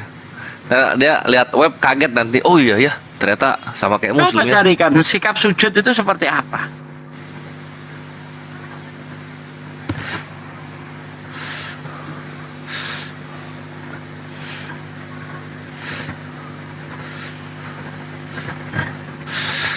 Posisi menentukan prestasi.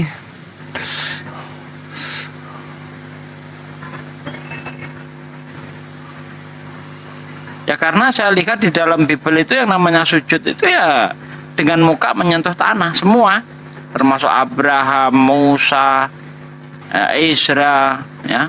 Tengok aja kalau nggak percaya. Nah kalau dia punya pengertian lain kan harus ada ayatnya gitu kan. Di mana itu sujud itu artinya tidak menyentuh tanah? Atau referensi apa yang mau dipakai? Coba KBBI itu apa? Pakai KBBI juga boleh. Apa arti sujud?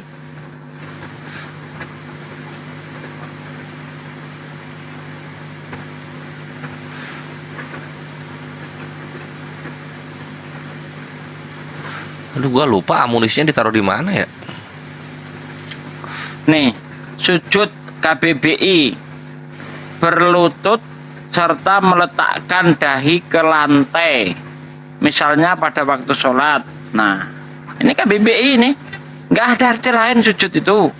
Kalau punya arti lain ya tunjukin dong. Dapat dari mana? Kan gitu enak. Ya, kalau cuma main asumsi ya mending nongkrong di warung kopi, bukan di Komal. Komal ini tempatnya orang-orang yang akademis. Sujud berlutut serta meletakkan dahi ke lantai, misalnya pada waktu sholat, atau pernyataan hormat dengan berlutut serta menundukkan kepala sampai ke tanah. Nah, ini itu. Bersujud membungkuk dengan meletakkan dahi ke lantai dan bertelekan dengan kedua belah tangan.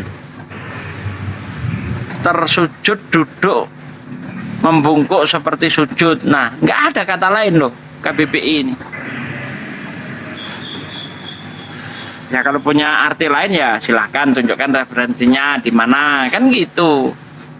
Jadi bukan cuma modal asumsi. Wah, asumsi yang nggak diterima, mau ngotot seperti apapun nggak bisa diterima asumsi.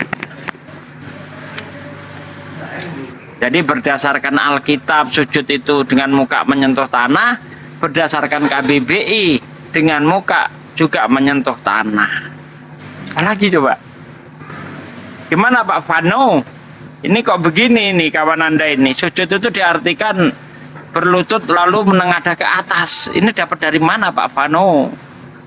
Oh iya baru nge. Jadi di ini loh di Matius 26:39 bahasa ininya. Matius 26:39 interlinear. Nah, tuh jadi epesen epi prosopon. He fell upon face. Jadi dia menjatuhkan diri melalui wajahnya. Nih. Tuh, dalam bahasa aslinya tuh. Memang mukanya Yesus harus menyentuh tanah, sujud dia. Ternyata Pak Vano benar. Boleh saya sanggah sedikit, Pak? Iya, ini ya. Sebelum ini pindah Matius ke Gurunda. Ya. Nah ini ya, tunggu siapa tadi Solo nih. Matius 26:39 ya.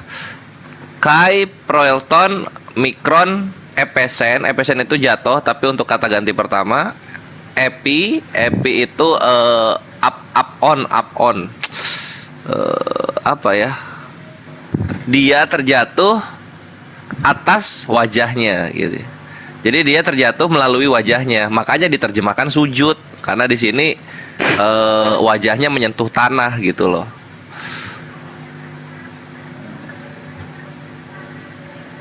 Silakan Pak Solo Kadir ditanggapi.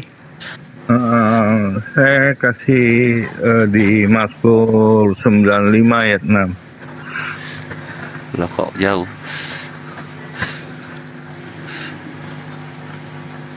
Mazmur berapa? 95 ayat 6? Iya. Oke, kita cek bareng-bareng. Mazmur 95 ayat 6. Masuklah, marilah kita sujud menyembah, berlutut di hadapan Tuhan yang menjadikan kita. Ya. Apa tuh? Masuklah, marilah kita sujud menyembah, berlutut di hadapan Tuhan yang menjadikan kita. Berlutut dengan muka menyentuh tanah, Pak. Sebagaimana yang tertulis dalam KBBI itu tadi. Sujud itu, nih saya bacakan ya. Muka ke tanah nggak, Pak?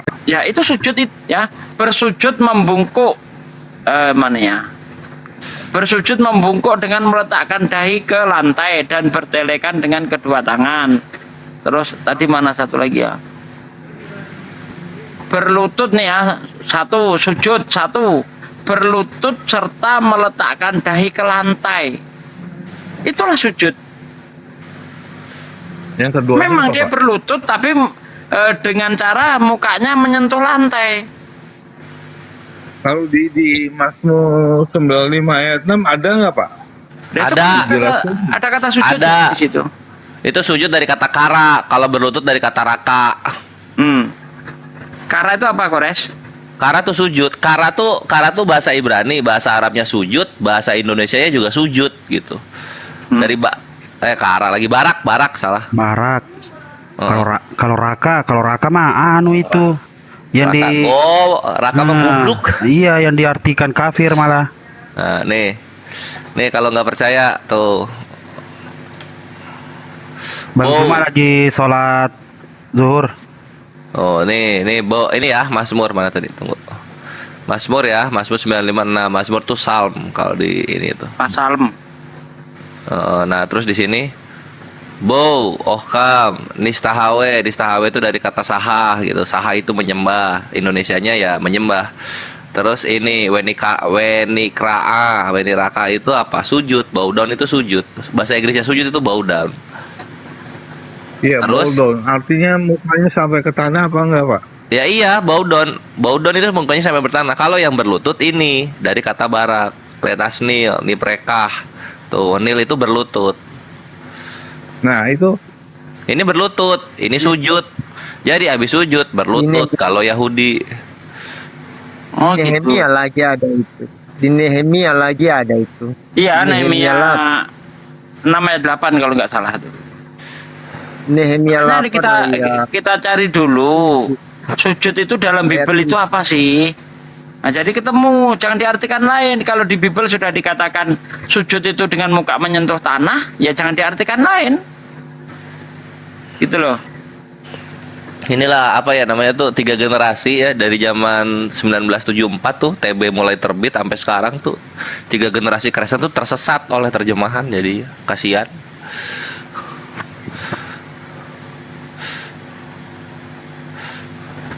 Nih ya, saya bacakan Nehemia 8 ayat 8 ya. Iya. Di situ lalu Nehemia, yakni kepala daerah itu dan Imam Ezra ahli kitab itu dan orang-orang Lewi mengajar orang-orang itu, berkata kepada mereka semuanya, hari ini adalah kudus bagi Tuhan Allahmu, jangan kamu berduka cita dengan menangis, karena orang-orang itu menangis ketika mendengar kalimat Taurat. Lalu berkatalah kepada mereka mana ya? Nehemia berapa? Nehemia 8 bukan deh. Ayat 7. Ayat 7 ya. Ayat 7. Alhamdulillah. Oh, ini yang ayat 6. Lalu Ezra memuji Tuhan Allah yang maha besar, dan semua orang menyaut dengan amin, amin ya. Lalu Ezra memuji Tuhan, Allahu Akbar. Tuhan maha besar, Allah maha besar. Dan semua orang menyahut dengan amin, amin sambil mengangkat tangan. Kemudian mereka berlutut dan sujud menyembah kepada Tuhan dengan muka sampai ke tanah. Ini.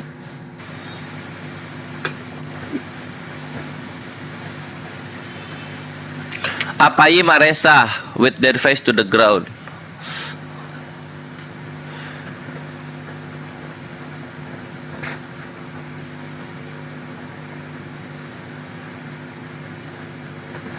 Nih, Kejadian 18 ayat 2. Ketika ia mengangkat mukanya, ia melihat 3 orang berdiri di depannya. Sesudah dilihatnya mereka, ia berlari dari pintu kemahnya menyongsong mereka. Lalu sujudlah ia sampai ke tanah. Nih, Kejadian 19 ayat 1. Ya, bangunlah ia menyongsong mereka, lalu sujud dengan mukanya sampai ke tanah. Nah, itu. Ya, itu Abraham sebagai tanda penghormatan kepada 3 orang tamunya yang datang ke kediamannya, melewati kediamannya. Aku dulu. Iya, intinya sujud itu mukanya menyentuh tanah, Pak. Bukan masalah itu penghormatan atau apa. Yang kita bahas dari kata sujud itu sendiri, artinya mukanya menyentuh tanah. Kalau udah selesai. Di Mazmur 95 ayat 6 berlutut di hadapan Tuhan. Sujudnya jangan dihilangin. Menyembah tidak ada sujud. Marilah kita sujud menyembah Nah iya. Berlutut. Nah, berlutut. Marilah kita sujud menyembah. Makanya ada orang Yahudi itu cara tefilahnya habis sujud dia berlutut, Pak. Itu tefilahnya orang Yahudi seperti itu. Habis sujud lalu dia berlutut. Kalau di Islam habis sujud namanya istirosih. Duduk di antara dua sujud. Begitu.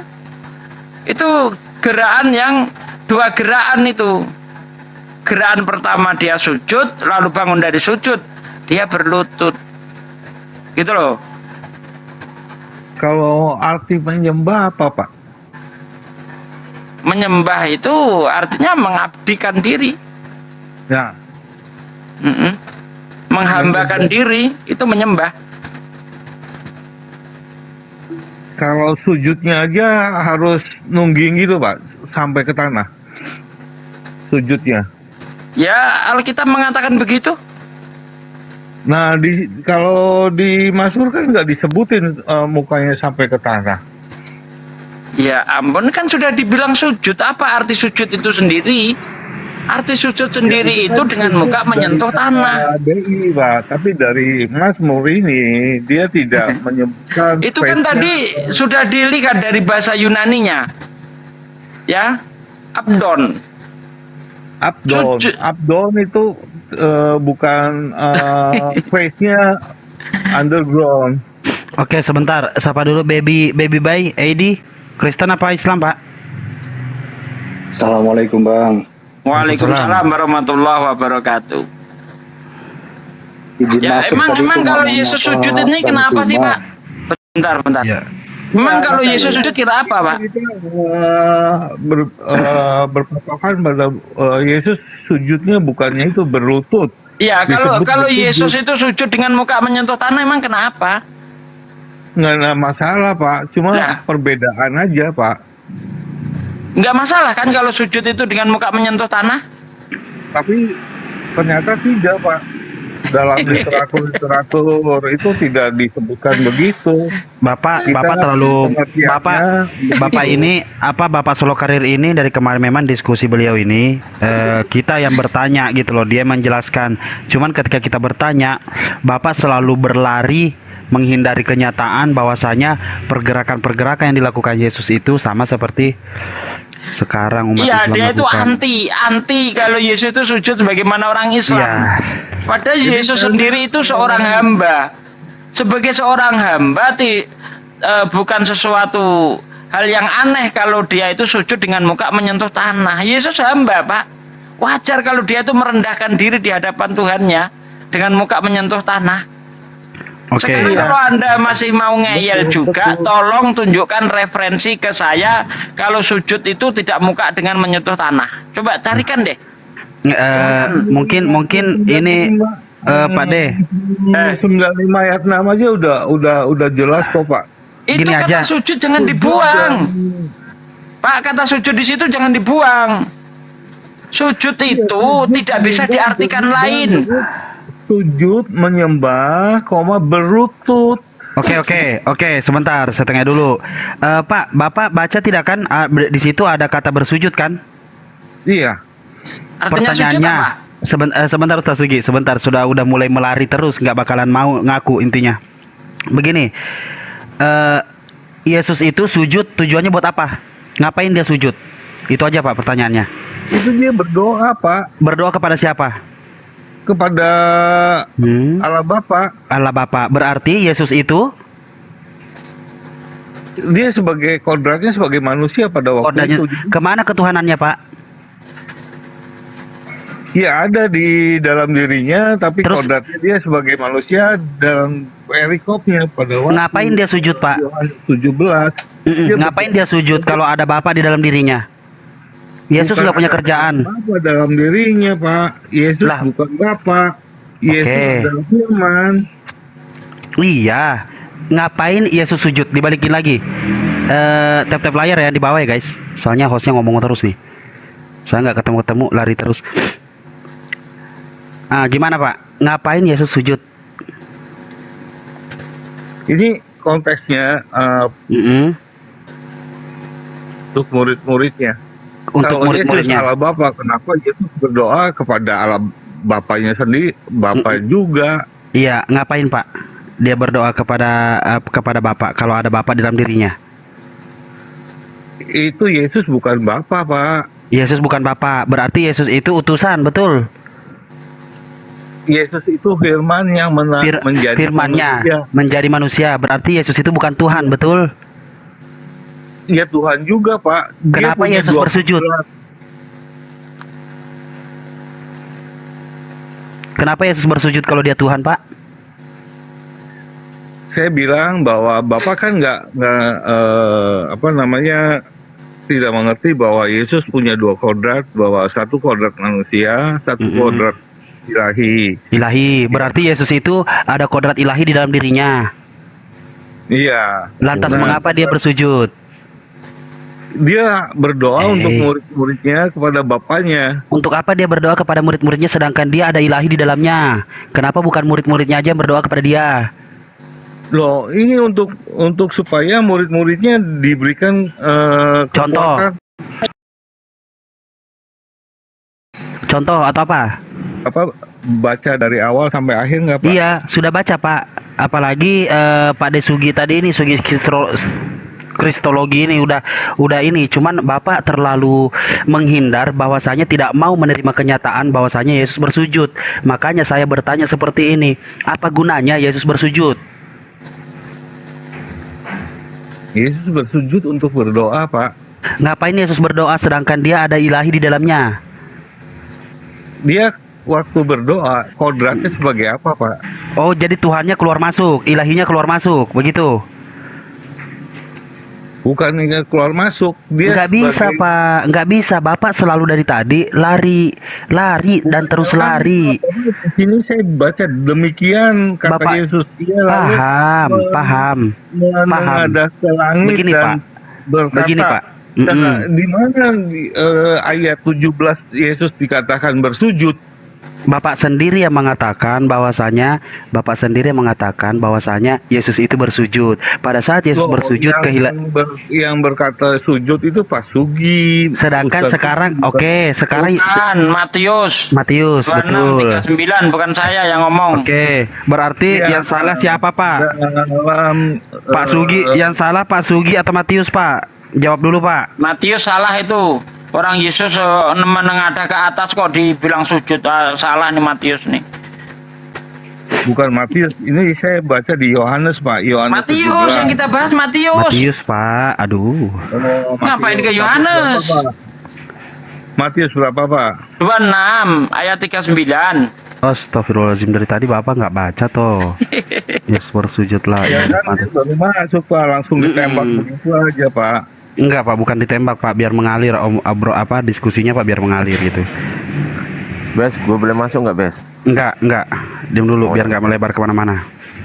Ya. Saya cuma nangain Ustadz Sugi dulu bentar. Berdoa. Gue masuk bentar Bes. Biarin Bang Ibes. Masuk. Ya silakan aja masuk, nggak apa-apa. Oke, bisa gedein layar gue Bes.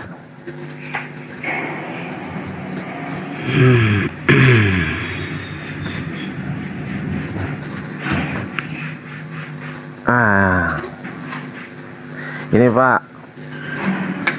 Jadi, menurut Bapak, siapakah Tuhan Anda, Pak? Di situ ada Allah, ada Firman, Yesus. Ya, ampunkan melebarkan. Semuanya benar. Yang mana, Pak? Sebentar dong. Enggak, tetap. Bukan, entar dulu, jangan lari. Gini. Aduh. Kan Firman kan tadi kan? Udah, lanjut. Lanjut dah. Iya, ya udah. Yang mana, Pak? Tadi, Pak? Saya sekarang bertanya boleh nggak, Pak? Ini aja dijawab dulu, Pak.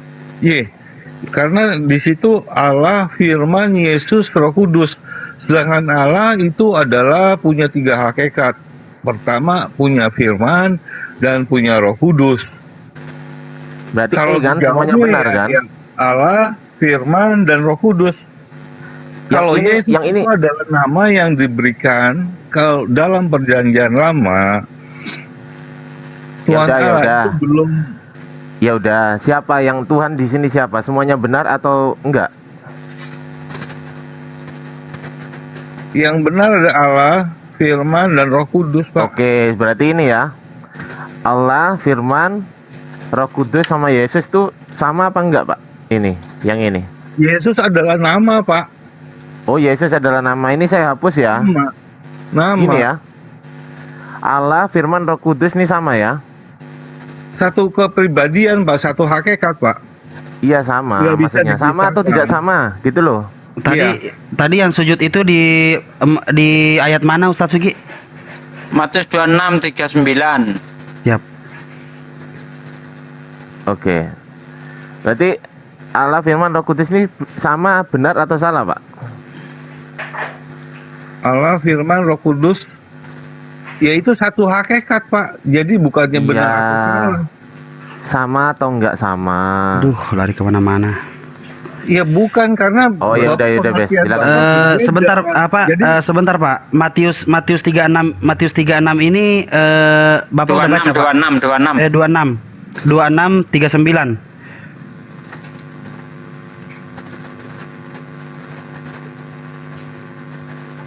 Itu katanya berdoa untuk murid, bukan, itu untuk dirinya sendiri, dia mau selamat itu. Ini saya Pak, ini saya bacakan ya Pak ya. Maka ia maju sedikit lalu sujud dan berdoa. Katanya, "Ya Bapakku, jikalau sekiranya mungkin, biarlah cawan ini lalu daripadaku. Tetapi janganlah seperti yang ku kehendaki, melainkan seperti yang Engkau kehendaki." Silakan tanggapannya Pak. Bersujud Pak. Jadi Yesus bersujud dan berharap biarlah yang Tuhan kehendaki, iya, bukan dia yang menghendakinya, tapi kehendak Tuhan. Silakan Pak. Ya, saya tanggapi bahwa Yesus datang. Yesus kan tahu bahwa tanggungan yang harus dia pikul itu sangat berat. Bapaknya sampai 3 kali. Berarti bukan dalam Matius 26 ayat 39, maka ia maju sedikit lalu bersujud dan berdoa. Katanya, "Ya Bapakku, jikalau sekiranya mungkin, biarlah cawan ini lalu daripadaku, tapi janganlah seperti yang ku kehendaki, melainkan yang Engkau kehendaki." Itu. Berarti, oke, posisinya di sini, Bapak tidak ada di dalam diri Yesus, betul? Bapak yang nggak ada dalam diri Yesus, karena yang ada di dalam diri Yesus lantas dianggap Tuhan itu apa Pak? Sebentar Pak, izin Pak, dengarkan dulu Pak. Ya firman itu Pak. Firman yang ada di apa gunanya firman di dalam dirinya Yesus sehingga dia dianggap menjadi Tuhan?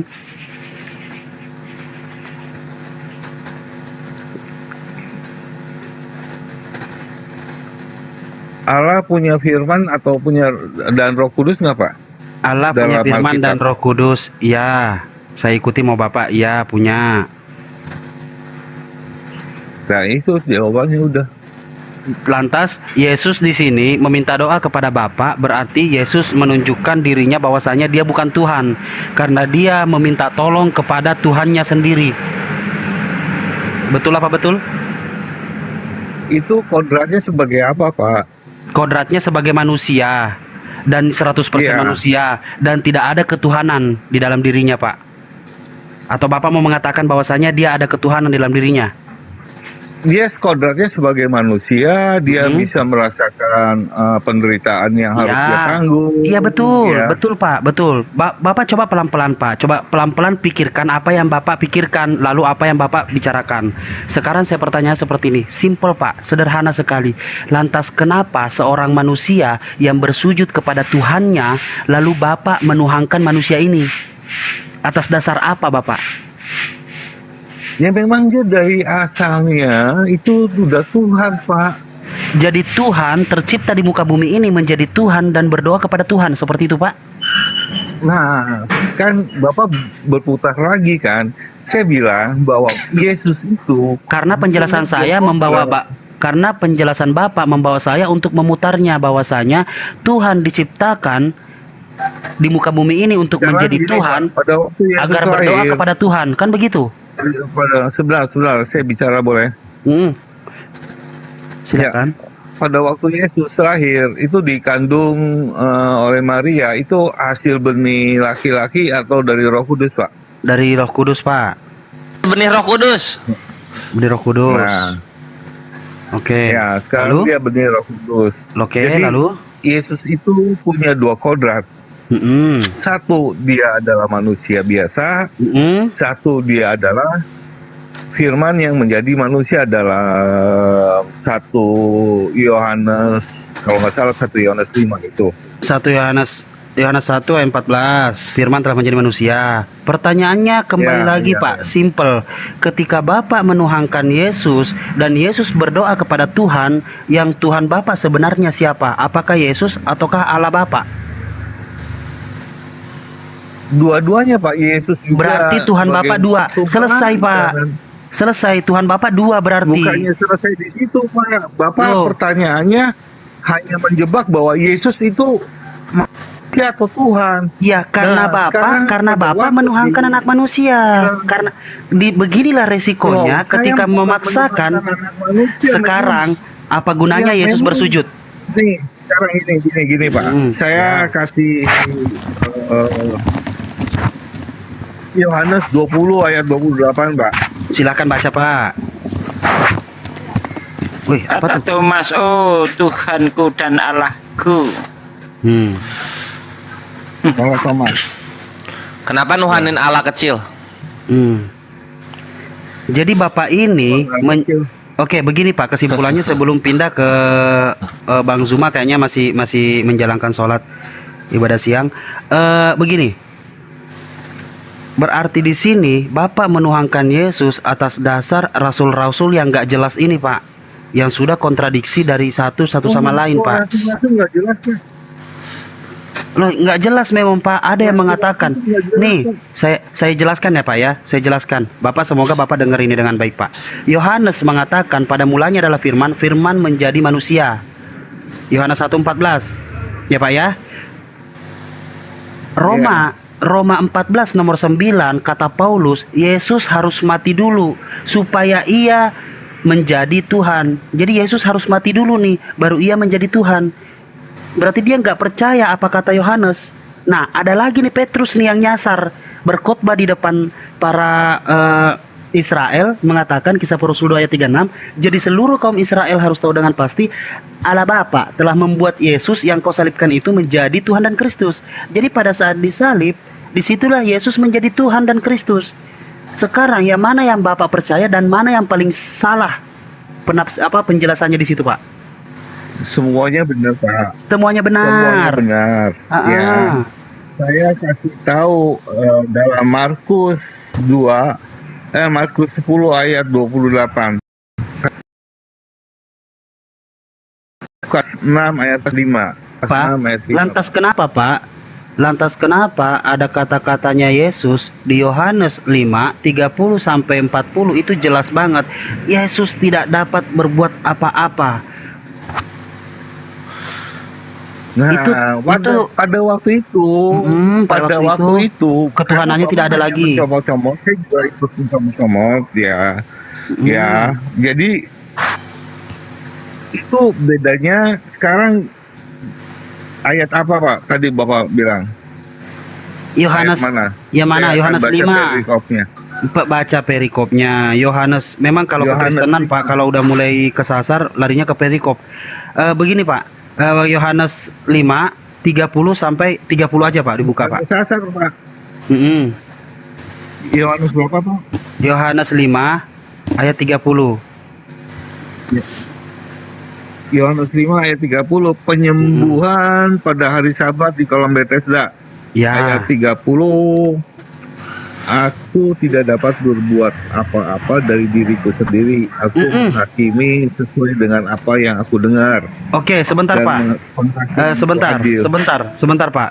Dari diriku sendiri, dirinya sendiri itu apa aja yang disebut? Apakah tulang-tulangnya, apakah dagingnya, apakah rohnya, apakah darahnya? Dari diriku sendiri itu siapa aja yang disebut oleh oleh Yesus itu? Aku tidak dapat berbuat apa-apa dari diriku sendiri. Diriku sendiri itu termasuk apa? Apakah darahnya, apakah rohnya, apakah dagingnya atau apanya? Tubuhnya, Pak. Tubuhnya, Pak. Tubuhnya itu mengandung apa, Bapak? Mengandung daging, roh, tulang-tulang, Yang dan usus buntu atau apa? Dan mengandung roh. Dan Bapak hanya mengambil kesaksian Yesus tentang dirinya. Ya iya dong, Pak. Kalau mau belajar tentang kekristenan, Bapak pelajari dulu apa kata Yesus, bukan apa kata-kata rasul-rasul yang nggak jelas ini dari mana asal-usulnya. Begitu, Pak. Kok rasul-rasul nggak jelas sih, Pak? Loh, nama Bapak Yesus siapa? Nama Bapaknya Paulus siapa, Pak? Jelas, Bapak marah nggak kira-kira? Enggak, Bapak tahu nggak nama bapaknya Paulus siapa, Pak? Wah, saya lupa ada namanya nanti. Oke, lupa. Itu PR ya, Pak ya. Siap. Kalau bapaknya Yohanes, bapaknya semuanya ini deh, Pak. Bapaknya semua rasul-rasul yang nulis-nulis tabrakan-tabrakan itu, Pak. Karena apa Bapak ini? Tabrakan, Pak. Bapak memframing bahwa semua Injil itu ditulis bertabrakan-tabrakan. Tetapi kalau Bapak katanya kristologi, mempelajari Kristen, itu tidak akan mengatakan bertabrakan, Pak. Oke, terakhir dari saya pertanyaannya sebelum pindah kepada guru-guru saya. Pertanyaannya cuma satu, Pak. Bapak lebih mempercayai apa kata Yesus atau apa kata murid-muridnya ini? Saya mempercayai kata Yesus, Pak. Ya, kata Yesus. Jadi benar adanya Yesus tidak dapat berbuat apa-apa. Nah, di ayat itu, sendiri. Pak. Kalau Bapak baca di Lukas 6 ayat 5. Coba. Enggak, Pak. Jangan lari kemana-mana, Pak. Kalau Bapak selalu bilang. Lari, Pak. Karena begini, Bapak ngambil comot ayat, saya juga bisa comot ayat. Kalau saya, Pak, kira-kira apakah ada pendeta yang tidak mencomot-comot ayat ketika menginjili orang di dalam gereja, Pak? Coba jawab, Pak. Ada tidak, Pak? Pendeta? Oh, enggak, dia hanya satu perikop dibaca semua, baru dibaca satu ayat diterangkan. Apakah itu mencomot perikop namanya, Pak? Mencomot perikop itu seluruhnya dibaca dulu, Pak. Berarti mencomot perikop, Pak. Mencomot Alkitab namanya. Gimana, Pak? Mencomot ayat-ayat Alkitab. Itu kan berbeda-beda, Pak. Tidak seperti Al-Quran. Satu ayat berdiri sendiri, nanti keluar lagi di berikutnya. Oke, silakan. Bang Zuma kayaknya masih sholat. Guru gua dong. Monitor. Ya. 2, 1 masih. Silakan Kores atau Ustaz Sugi. Lanjut. Ya. Jadi itulah kenapa sih itu perkataan-perkataan manusia harus masuk, kenapa nggak diselesain aja perkataan Allah Bapa sama Yesus? Kan cukup tuh. Ya nggak?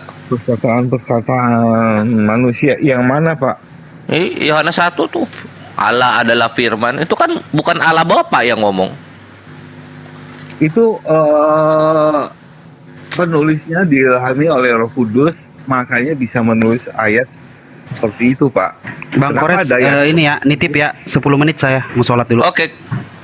Tafadhol. Diilhami Roh Kudus. Mana Roh Kudus ngomong mengilhamkan? Coba, mana? Di mana?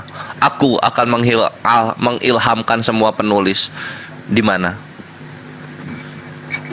Kalau ayatnya itu nggak ada, Pak.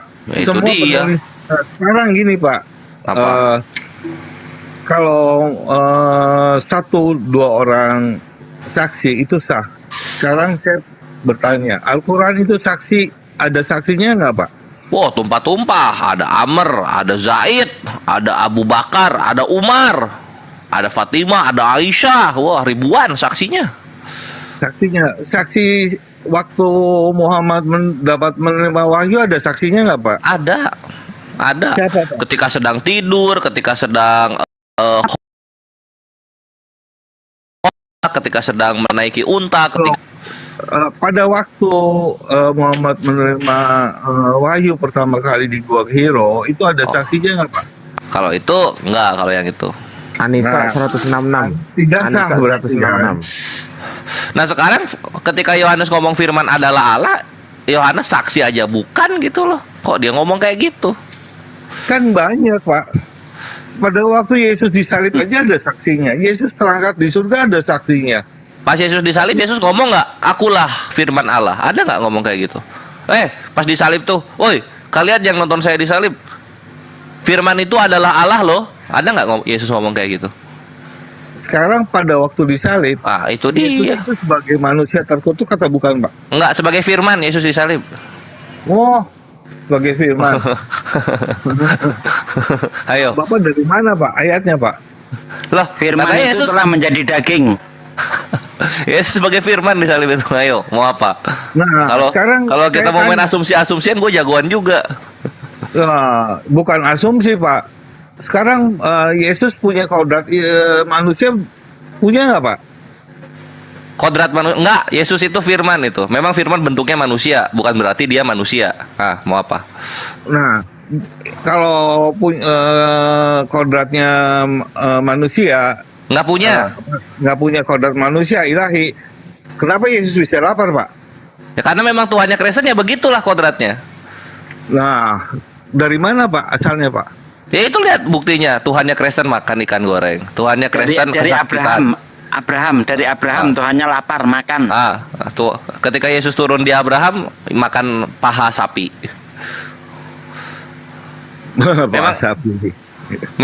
Memang Tuhannya Kristen begitu. Mau apa? Itu bukan kodrat manusia, memang itu kodrat Tuhannya begitu. Makan dia. Memang kodratnya Kristen begitu, Pak. Memang Tuhannya begitu, kan tertulis. Kalau menurut iman Kristen berbeda, Pak. Gimana, Pak? Ya udah, sekarang pas Yesus ngomong itu pakai tubuh manusia atau pakai tubuh Tuhan? Pakai tubuh manusia, Pak. Ya udah. Kalau gitu nggak ada Tuhan ya. Mau yang mana, ayo? Mau yang mana? Karena gini, Yesus lahir. Pernah nggak Yesus ngomong nggak pakai mulut manusianya? Pernah nggak? Coba gue tanya. Mana ada, Pak, ayatnya? Ya itu dia, makanya itulah Tuhannya Kristen gitu. Itulah Tuhannya Kristen, berbentuk manusia. Udah kelar lah. Oh, Bapak hanya memframing saja. Silakan buktikan ketika Yesus berbentuk roh, Yesus yang ngomong. Silakan buktikan. Loh, Yesus pada waktu bangkit, dia juga ngomong kok. Nah, bangkitnya bentuknya roh atau manusia? Bangkitnya sebagai dia berwujud manusia. Ya udah, kena lagi kan.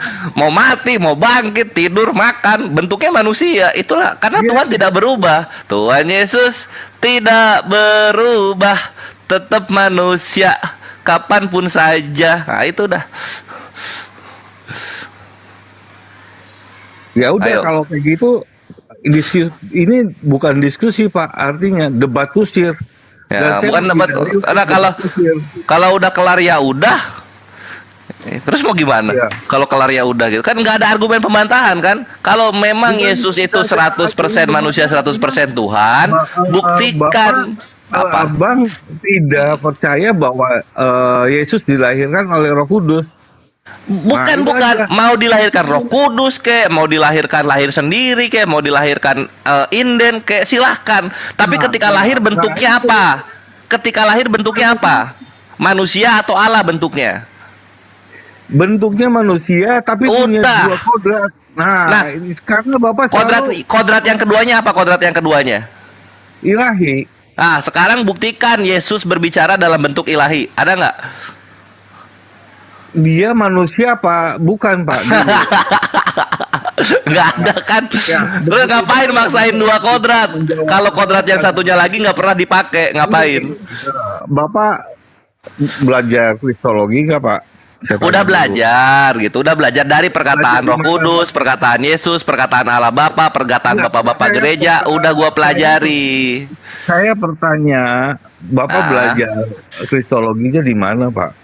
Ya, banyak gue belajar dari Yahudinya langsung, dari Kristennya langsung, dari pendeta-pendeta Advent.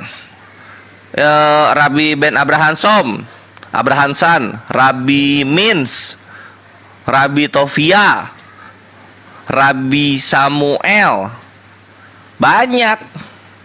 Apa? Itu di Indonesia, Pak? Luar negeri semua lah, by email. Oh, baik. Bapak bisa bahasa Ibrani dong? Alhamdulillah dikit-dikit. Mau ngetes apa? Mau ngetes apa? Kalau Yahweh artinya apa, Pak? Yahweh itu artinya adalah konstruksi dari hafah, bukan hove, hafah, feyihye. Artinya yang telah ada, yang sedang ada, dan yang akan selalu ada. Jadi Yahweh itu adalah kontraksi untuk nama sifat. Yang gampang, Yahweh aja Bapak nggak ngerti. Loh, tadi penerangan gue salah. Oh, coba kita tanya Yahudinya, bener nggak yang Kores bilang? Coba kita tanya Yahudinya ya. Yahudi, kasih tahu saya. Parah ini. Kamu ini cemai. Coba gantian Anda yang nerangin deh. Apa Yahweh itu apa? Coba. Silakan Pak Solo Karir. Apa Yahweh? Tunggu, aku dulu Satsuki. Nih. Enggak, jangan Kores. Oh, jangan dulu ya, dikejar dulu dia. Dia kan nyalahkan Kores. Jadi menurut dia yang benar apa? Kores salah loh. Saya tanya.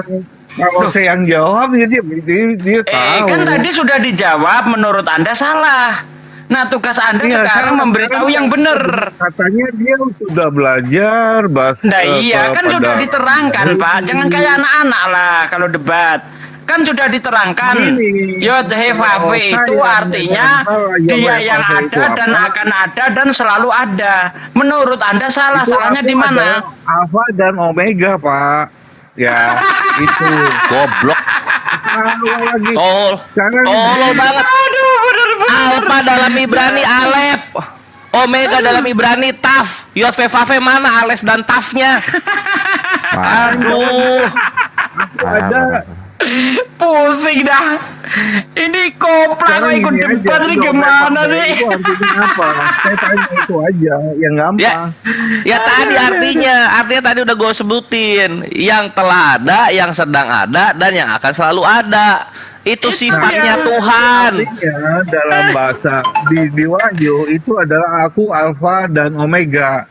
Wahyu berapa sih yang Yod-Heh-Vav artinya Alfa dan Omega? Wahyu berapa? Bukan Wahyu, Pak. Di PB. PB berapa? Lama. Oh, di PL dong. Oh, udah ngomong aja udah kepleset. Di mananya? Ya, Bapak cari sendiri aja di Keluaran 3:14. Ya Sereye. Iya. YHWH lah kalau tulisan dalam bahasa Indonesianya. Tulisan dalam bahasa Indonesianya. Bahasa Indonesia nggak ada YHWH, adanya Tuhan. Nama ilah lu itu Tuhan kalau dalam bahasa Indonesia. Saya cari ya, Pak ya. Iya, silakan cari. Benar, saya cari. Ya, silakan cari. Kalau ada gua makan pedang sama makan tusuk sate. YHWH itu nggak ada di PB. Ngawur aja nih orang ini. Ada di PB, perjanjian lama katanya. Lidahnya udah kepleset. Aduh. Oten. 14 tahun saya ini belum pernah ketemu Oten pinter ya. Rata-rata koplat. YHWH artinya apa dan Omega lah. Apa dan Omega? YHWH Ibrani. Ya maaf kalau harus saya bilang koplak gitu kan. Nyalain tapi nggak ngerti. Ini kan koplak namanya kan. Kena skak dia tuh ngomong Yesus 2 kodrat katanya. Ya udah, coba Yesus berkata-kata dengan kodrat yang salah satu yang nggak pernahnya itu. Nggak ada kan? Nah, kabur dia ke nama YHWH. Kabur dia. Bisa bahasa Ibrani nggak? Waduh. Jadi antara lu mau menerima ganti Kores, suruh baca dia, ngerti enggak? Ini apa? Jadi cuma 2 konsekuensinya ini sambil siapa ya Solo Karir nyari kan kedengaran tetap. Mau nerima nggak Yesus lu cuma 1 kodrat yaitu manusia, atau memang Tuhan lu itu sifatnya ya manusia, bentuknya manusia dan karakternya ya manusia. Itu udah. Cuma itu konsekuensinya. Dua-duanya sakit emang. Ya dari sejak perjanjian lama memang kodratnya manusia karena mengalami penuaan Kores. Oh iya ya, Daniel itu ya, Satsugi ya. Ya Daniel berapa tadi? 9 ya? Atau 7? Bentar saya carikan. Daniel 7:19 kalau nggak salah. Enggak, Daniel 79 kayaknya. Ntar Udah. saya cari ya. Sebelum Daniel juga di kejadian ini Satsugi, jalan terdengar suara langkahnya, jalan kan? Itu Satsugi juga deh yang ngomong. Iya, tadi malam itu kan. Oh, coba makan paha sapi, wah itu ayo. Nah, di Daniel 7:13 Bang Kores. Aku terus melihat dalam penglihatan malam itu tampak datang dengan awan-awan dari langit seorang seperti anak manusia. Datanglah ia kepada yang lanjut usia. Tuhannya Kristen mengalami penuaan. Jadi udah bener tuh lukisan-lukisan tuh. Yesusnya muda, bapaknya agak tua keriputan. Ayo. Panas-panas deh lu. Tuhan lu lanjut usia loh. Bentar lagi Daniel meninggal. berapa bang? Daniel berapa? Daniel 7:13, Daniel 7:22. Iya itu nubuatan yang jarang dibawa. Dibawanya di intern gereja doang. Karena kalau dibawa ke dialog ditanya, yang lanjut usia ini Tuhan lo. Malu ntar jawabnya.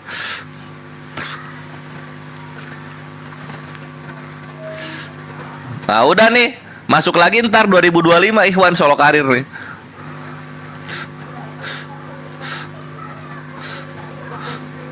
Daniel 7:9.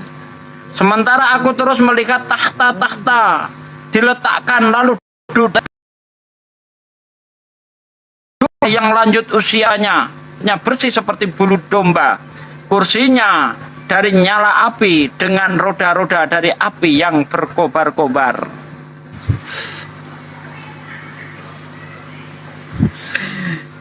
Memang manusia banget. Tuhannya Kristen masih manusia banget.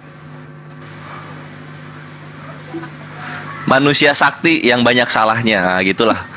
Paling adil lah gitu. Kalau Imam Mahdi itu gimana bang? Kalau langsung loncat. Kok larinya kayak Imam Mahdi sih? Ini bentar dulu, bener enggak nih? Tuhanmu manusia banget. Tuhan kita Allah yang menjadi firman itu Yesus. Firman jadi menjadi manusia. Yesus sudah tua. Nggak tahu, saya nggak tahu kalau dia Nah itu sudah Daniel 7:9 itu mengalami manula itu. Daniel penuaan dini, penuaan dini. Penuaan.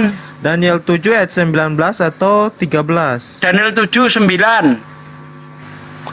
Sementara aku terus melihat takhta diletakkan, lalu duduklah yang lanjut usia, pakaiannya putih seperti salju dan rambutnya bersih seperti bulu domba. Kursinya dari nyala api dengan roda-roda dari api yang berkobar-kobar. Nah itu dia. Kan manusia banget jadinya. Apa gitu? Ya kalau ya betul. Karena ya, kita nanti Tuhanmu pada itu saat manusia penghakiman banget terakhir, gitu loh. Pada saat penghakiman terakhir yang datang itu Yesus Kristus untuk menghakimi kita semua. Yang di pahanya ada tato itu ya? Iya betul. Ada nama di pahanya. Ya. Dan itu biasanya ditakuti oleh para dajjal. Dajjal biasanya takut. Sasaran mereka tuh biasa para paha manusia. Itu yang nulis tato di paha Tuhan itu siapa?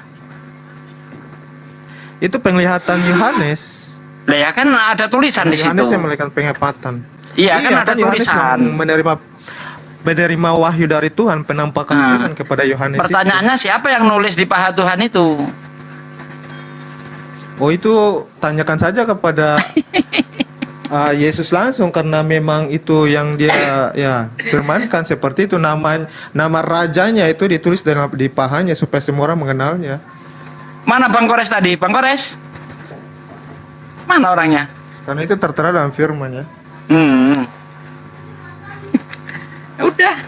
Udah ngakuin gimana lagi coba? Mau saya enggak mau saya lah. Iya. Nah makanya yang kita sekarang ini yang lagi viral saja, itu Imam Mahdi dari Pakistan, teman-teman itu gimana pandangannya? Imam Mahdi kalau menurut hadis Nabi itu dia namanya Muhammad, nama bapaknya Abdullah. Dia dari keturunan Nabi Muhammad. Itu Imam Mahdi yang benar. Iya. Berarti yang di Pakistan ini tidak benar ya? Ya nggak benar lah. Ya dilihat aja. Apakah dia itu dari keturunan Nabi Muhammad? Apakah dia namanya Muhammad? Karena dia namanya Muhammad, bapaknya Abdullah. Dia dari keturunan Nabi Muhammad. Itu ciri-ciri yang harus diketahui. Kalau tidak dari keturunan Nabi Muhammad, bapaknya namanya bukan Abdullah, nama dia bukan Muhammad, oh bukan Imam Mahdi itu. Tapi yang dari satu ulama di Mekah itu disampaikan bahwa Imam Mahdi itu bukan cuman nama yang sama Muhammad saja atau nama bapaknya yang sama, tapi bisa nama berbeda tetapi pribadi yang sama dengan Nabi Muhammad. Saya lebih percaya hadis. Apa kata hadis itu yang saya percaya. Kalau ulama kan bisa punya penafsiran lain. Kalau hadisnya jelas kok. Saya percaya Imam Muhammad Qasim itu pernah melihat Allah sama Nabi Muhammad. Nah, saya percaya dia loh. Itu di mana dia ngomong begitu? Tapi saya Muhammad Qasim ini siapa sih? Viral di TikTok. Muhammad Qasim itu itu orang siapa? Pakistan yang lagi viral itu. Oh, berarti sedang Yang gila orang Pakistan dia. itu. Oh, berarti gila dia. Oh, ini teman-teman seperti menghujat Nabi Muhammad sendiri karena tidak. Nabi Muhammad yang memimpikan dia, Bukan, gini. dia loh. Bentar. Iya, karena dalam Kalau mimpinya ada dia orang, bertemu sama Allah, bentar, Allah Sikit. Subhanahu wa taala sama Sikit, Muhammad alaihissalam. Bentar, saya kasih tahu, bentar. Iya. Siapapun dia, kalau ngaku bisa melihat Tuhan, melihat Allah, dia orang gila. Ya dusta dia. Karena bentar, ini saya belum selesai ngomong. Karena menurut Aisyah sendiri, siapapun yang mengatakan Nabi Muhammad itu melihat Allah dengan mata kepalanya, dusta itu. Ya orang itu sedang berdusta. Berarti Anda apalagi bilang Nabi Muhammad dia, berdusta ya? apalagi dia melihat, ngaku melihat Allah, jelas itu dusta. Enggak betul. Astaga, berarti Anda mengaku bahwa Nabi Muhammad tidak pernah melihat Allah Subhanahu wa taala? Nabi Muhammad tidak pernah melihat dengan mata jasmaninya, tidak pernah. Bisa tunjuk ayat, bisa tunjuk dalil. Ayo tunjuk dalil. Saya tidak pernah. Ayo tunjuk dalil, tunjuk dalil. Saya tadi udah mengeluarkan dalil. Dalilnya dari Aisyah. Dalilnya dari Aisyah. Aisyah mengatakan siapapun yang mengatakan Nabi Muhammad melihat Allah dengan mata kepalanya, dia berdusta. Nah, Solo Karir hilang. Benar, kalau Anda mengatakan saya menghujat, tolong tunjukkan referensinya Nabi Muhammad melihat Allah dengan mata. Iya, begini Bang ya. Nggak bisa. Anda mengatakan saya menghujat Nabi Muhammad dengan alasan Nabi Muhammad pernah melihat Allah. Maka dari itu saya minta referensi Anda. Nabi Muhammad melakukan perjalanan menjalankan perjalanan nyebut aja salah-salah. Saya butuh referensi. Saya butuh referensi bahwa Nabi Muhammad melihat Allah dengan mata jasmaninya. Di mana tertulis? Ayo. Anda sendiri Muslim tidak mempercayai Quran, gimana sih? Saya percaya peristiwa Isra Mi'raj itu percaya.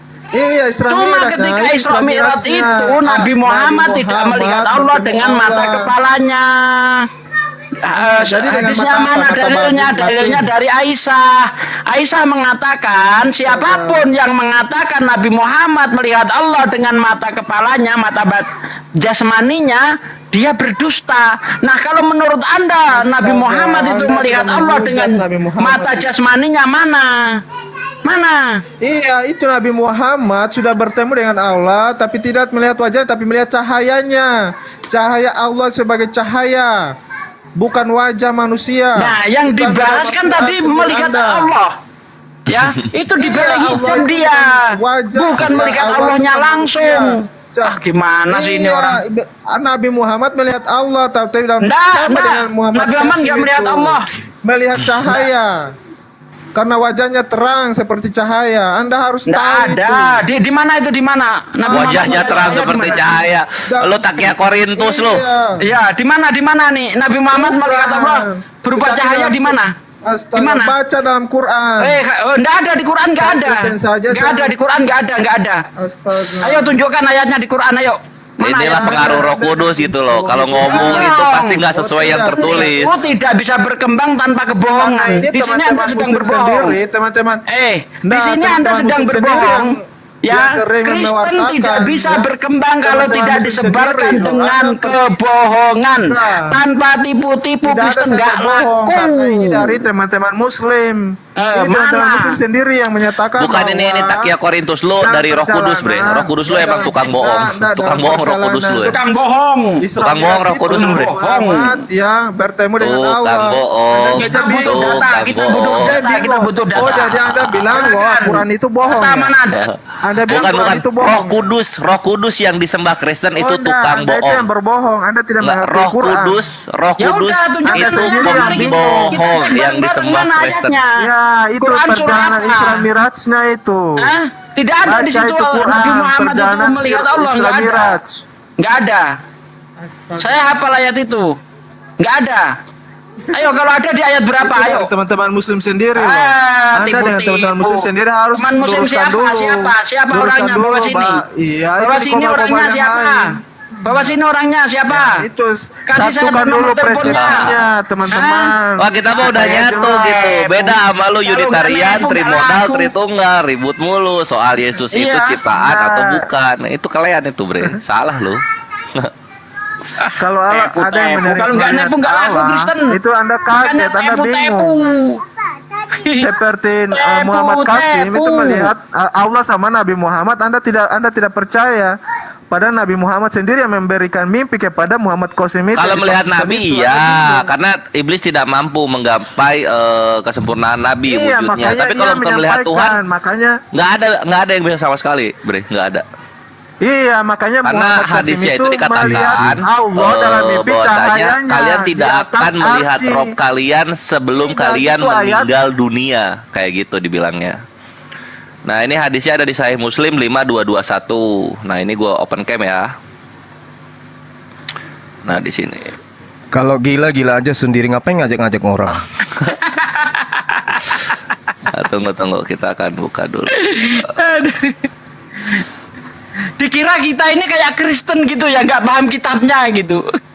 Kita itu ngerti kitab kita, bos. Jangan ditipu-tipu. Kita paham kitab kita, nggak seperti kalian. Kitab sendiri nggak ngerti. Al-Quran menjelaskan, wa kadzalika auhayna ilaika ruhan min amrina ma kunta tadri mal kitab walal iman. Itu jelas itu. Nah, Rasulullah Muhammad SAW sebelumnya tidak pernah bercerita tentang mengetahui tentang Allah melalui kitab-kitab terdahulu. Makanya dikatakan wa maka li basyarin ayyukallimahullah illa wahya. Satu, au min wara. Dua, hijaban. Kedua, au yursila rasulan, malaikat. Fayuhiya bi isni ma yasha. Innahu aliyyul hakim. Tidak pantas, tidak patut, tidaklah mungkin bagi manusia, siapapun dia, apapun titelnya, apapun derajatnya, bahwa Allah pencipta dan bumi akan berbicara langsung kepada mereka. Tidak akan mungkin, kecuali tiga hal: melalui perantaraan wahyu, dari belakang tabir, atau melalui utusan, yaitu malaikat yang diwahyukan kepadanya dengan izin Allah. Jadi Allah itu maha tinggi, Allah itu maha bijaksana. Jadi kalau ada orang memberitakan Rasulullah kemudian melihat Allah, itu iblis Pendusta. berwujud manusia, itu pendusta. Karena Al-Quran sudah menggariskan itu, nggak usah ngajak-ngajak. Jadi kalau mimpi itu tabir bukan? Mimpi itu tabir bukan, Bang? Iya, itu mimpi, betul, itu tabir, betul. Nah, berarti Muhammad Sama Qasim sudah melihat Allah Subhanahu wa Ta'ala dalam mimpi tabir itu, ya Anda harus yakin itu. Anda itu aku bilang jangan ngajak-ngajak. Kalau Anda mau stres sendiri, Anda sendiri. Nah, Nggak ada seperti yang saya bisa. sampaikan bahwa Nabi Muhammad, Nabi Muhammad pada sama zamannya seperti gini. juga, pada zamannya juga itu banyak yang tidak mempercayai Nabi Muhammad. Analoginya begini. Saya menyatakan diriku kepada Kristen melalui HP. Apakah HP itu adalah saya? Coba kamu lihat HP-mu. Apakah kamu melihat Bang Suma? Tidak, tapi Bang Suma menyatakan diri kepadamu melalui HP. Allah Subhanahu wa Ta'ala menyatakan diri melalui tiga hal: pewahyuan, belakang tabir, atau melalui malaikat. Nah, sekarang coba lihat itu HP. Kau cium itu HP, apakah kau mencium Bang Suma? Nah, coba. Enggak kan? Iya, nah, memang betul. saya Bang. menyatakan Iya, diri tetapi kepada tabirnya adalah HP. Tabir itu adalah HP itu, adalah mimpi itu. Terus Bang Sumanya yang mana? Iya. Bang Sumanya yang mana? Itu Anda sudah menyampaikan melalui tabir tadi. Makanya tabir adalah penghubung. Berarti siapa yang melihat HP? Iya. Apakah melihat Bang Suma? Seperti itulah kalau Anda sudah melihat tabir, karena hubungannya kan Allah dengan kita melalui tabir. Saya tanya, kalau wahyu, kalau bukan wahyu atau malaikat berarti tabir. Nah, tiga itu kan. Apakah melihat HP yang ada di depan kamu itu melihat Bang Suma? Tabir ya tabir, mimpi ya mimpi, tetapi intinya sumber tabir itu adalah dari Allah. Saya tanya lagi, apakah melihat HP adalah sama melihat Bang Suma? Sumber tabir adalah Allah. Karena itulah penghubung tabirnya. Sudah dibilangin kalau mau gila jangan saya tahu. Panas sekali di bawah, Dek. Oh. Saya tanya, apakah melihat HP sama melihat Bang Suma itu dulu? Karena HP itu adalah pribadi, beda dengan Bang Suma. Tapi Bang Suma menggunakan HP untuk menyatakan diri Bang Suma kepada Anda. Jawab itu dulu, nggak usah kemana-mana. Sama mimpi Muhammad Kasim, iya sama itu. Saya tanya dulu, apakah dengarkan. Tabir itu adalah penghubung. Apakah melihat HP sama? Kita melihat Allah itu melihat mimpi itu. Saya tanya, apakah begitu melihat HP sama melihat Bang Suma? Coba.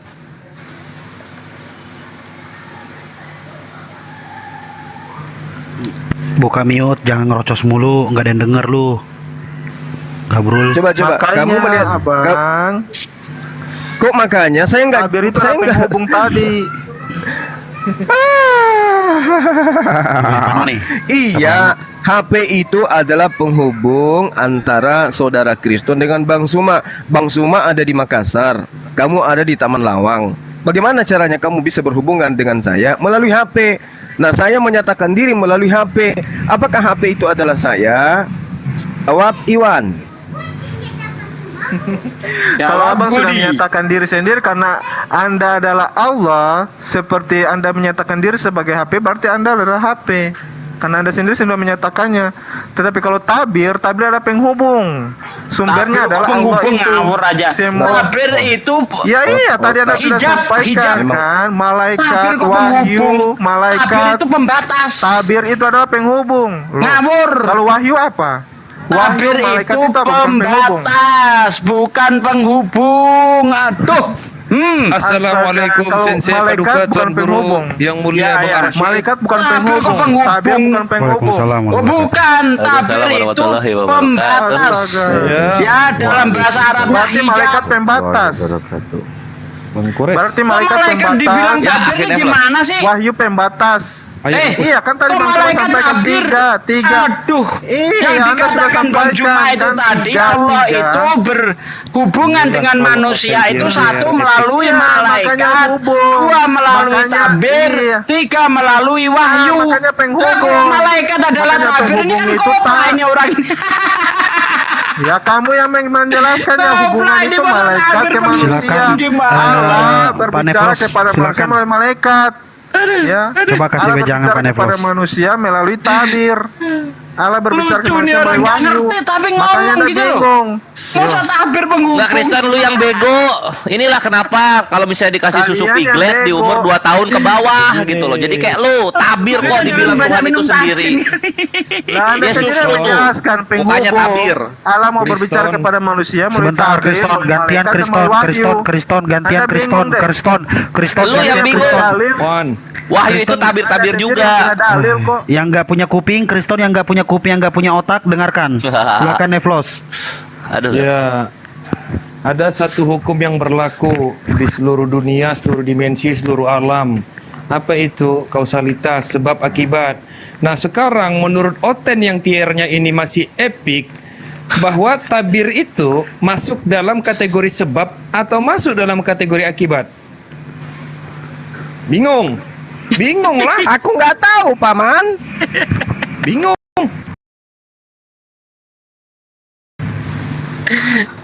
Malaikat dari Allah, tabir dari Allah, wahyu dari Allah. Anda menggugat Allah. Kriston yang tidak mempunyai kuping, yang tidak mempunyai otak. Kriston yang tidak mempunyai kuping dan otak, bisa nggak tanya jawab dalam berdiskusi? Anda Saya mau jawab. menggugat Allah? Ketika ditanya, Ayo jawab. ketika ditanya jawab. Anda mau menggugat Allah punya wajib, Enggak, punya gua malaikat dan menggugat punya Roh tabir? Kudus yang membuat bodoh para Kristen-Kristen Nah, ini ini bingung di Anda. 1 Korintus 4 nomor 10. Memang benar kata Robert Fang ya, mustahil orang itu dalam keadaan waras makanya sementara Dajjal dia itu beragama ada di diri kalian. Kristen. Begini, Kristen, Makanya izin Dajjal sebentar. itu ada di Host mata mau ngomong. Anda. Host Dajjal mau itu ngomong, ada di Kristen. mata Anda. Kristen Roh begini. yang Anda berbicara memakai Kristen. kata Allah, tetapi Anda itu Kristen. roh Dajjal. Dan Anda antikristus sadar itu tidak? ada di mulut Yesus. Udah kores udah teman-teman udah. Begini Kristen, tahu nggak caranya bagaimana membuang sampah pada tempatnya? Mau tak contohin? Begini nih. Nah, ini namanya membuang sampah pada tempatnya. Silakan. Yang saya Kafir yang punya herankan otak. itu tabir aja nggak ngerti mau bicara tabir, kan jadi koplak kan? Aduh, benar-benar. Iya, dia tuh secara ini tuh tabir itu apa ya? Tuhan itu sendiri. Tadi buset dah. Ya. Asal ketemu Kristen kok pasti koplak ya. Yang tadi Kristen. Yang tadi ini Saya tanya agamanya dia tadi itu agamanya apa? Yang saya tanya tadi itu agamanya apa? Oh, wajar, Kristen. ngapain panik? Oke, tuh. pasti koplak. Tadi saya pertahankan sedikit biar Iya. Bang Zuma bersuara biar nggak jadi ngantuk. Yang lucu gini Ahi, tadi siapa si Solo Karir nyalain Kores, dia tanya sama Kores apa arti YHWH, dijawab oleh Kores dia yang ada, yang tetap ada dan akan selalu ada. Salah, nggak betul itu, yang betul Alpha Omega. Ya udah. Tadi koplak semua nih, heran saya ini. Kalau ada gimana? Vano ini. Kalau ada gimana? Ya Ayo, kalau ada gua makan Host. pedang Ayo, sama tusuk sate. Ya udah saya cari dulu. Sampai sekarang masih nyari gue Nunda. 2025 masuk lagi dia. Ayo Kristen silakan naik diskusi yuk. Aduh. Daeng Dado, coba di Daeng Dado. 15 tahun saya debat belum pernah ketemu Kristen pinter nih, gimana nih ceritanya nih? Ada yang pintar, Ahi. Iya, ini Itu Pak Bang Vano Vano pinter nih. pintar.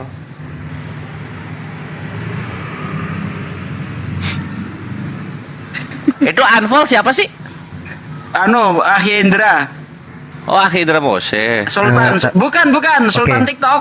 Oh, Oke, Masya Allah. gini. Udah, jangan disebut lagi namanya. Begini, mulai sekarang saya sedikit bicara karena sudah ada peringatan 1 kali, oke? Jadi kalau ada yang mau diturunkan, kalau ada OT nanti saya naikkan rese, teriak aja turunkan. Pasti saya turunkan. Saya standby iya. 4 jam ya. Aman ya? Lanjut. Aman. Tapi Kristen memang tipenya gitu dia. Dia kalau apa namanya tipenya tipe-tipe kereta remblong asatid. Dia pasti nyerocos saja terus gitu. Kalau udah kayak gitu ya adu-adu mic aja. Pernah kok dia sakit hati. Ini ada sahabat saya namanya Berlian. Semoga dia bisa naik diskusi dengan baik dan benar. Dia baguslah kalau diskusi. Silakan. Berlian silakan naik.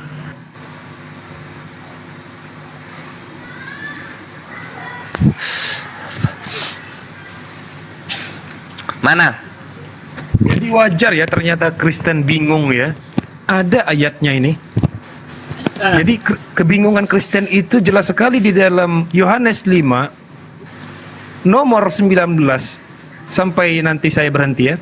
Begini kata Yesus. Maka Yesus menjawab mereka katanya, aku berkata kepadamu, sesungguhnya anak tidak dapat mengerjakan sesuatu dari dirinya sendiri jikalau tidak ia melihat Bapa mengerjakannya. Sebab apa yang dikerjakan Bapa itu juga yang dikerjakan anak. Sebab Bapa mengasihi anak dan ia menunjukkan kepadanya segala sesuatu yang dikerjakannya sendiri. Bahkan ia menunjukkan kepadanya pekerjaan-pekerjaan yang lebih besar lagi daripada pekerjaan-pekerjaan itu, sehingga kamu menjadi bingung. Jelas ini ayatnya. Menjadi bingung, ya. Sebab sama seperti Bapa membangkitkan orang-orang mati yang menghidupkannya tanpa seizin anak, demikian juga anak menghidupkan barang siapa yang dikehendakinya, si Bapa. Nah, cuman yang menarik itu adalah sehingga kamu menjadi bingung. Kok bisa gitu? Lantas Kristen semua kebingungan ini. Ada ayatnya nih, heran sama bingung kan sama kan? Iya. Ya. Host, izin turun dulu host, mau bantuin istri cuci baju. Gurunda. Mantap kali. Oh, Mohon ikutan. turun dulu. Iya. Iya. Iya, Ustaz Suci silakan, Bangkone. silakan. Assalamualaikum warahmatullahi Waalaikumsalam warahmatullahi wabarakatuh. Waalaikumsalam warahmatullahi wabarakatuh.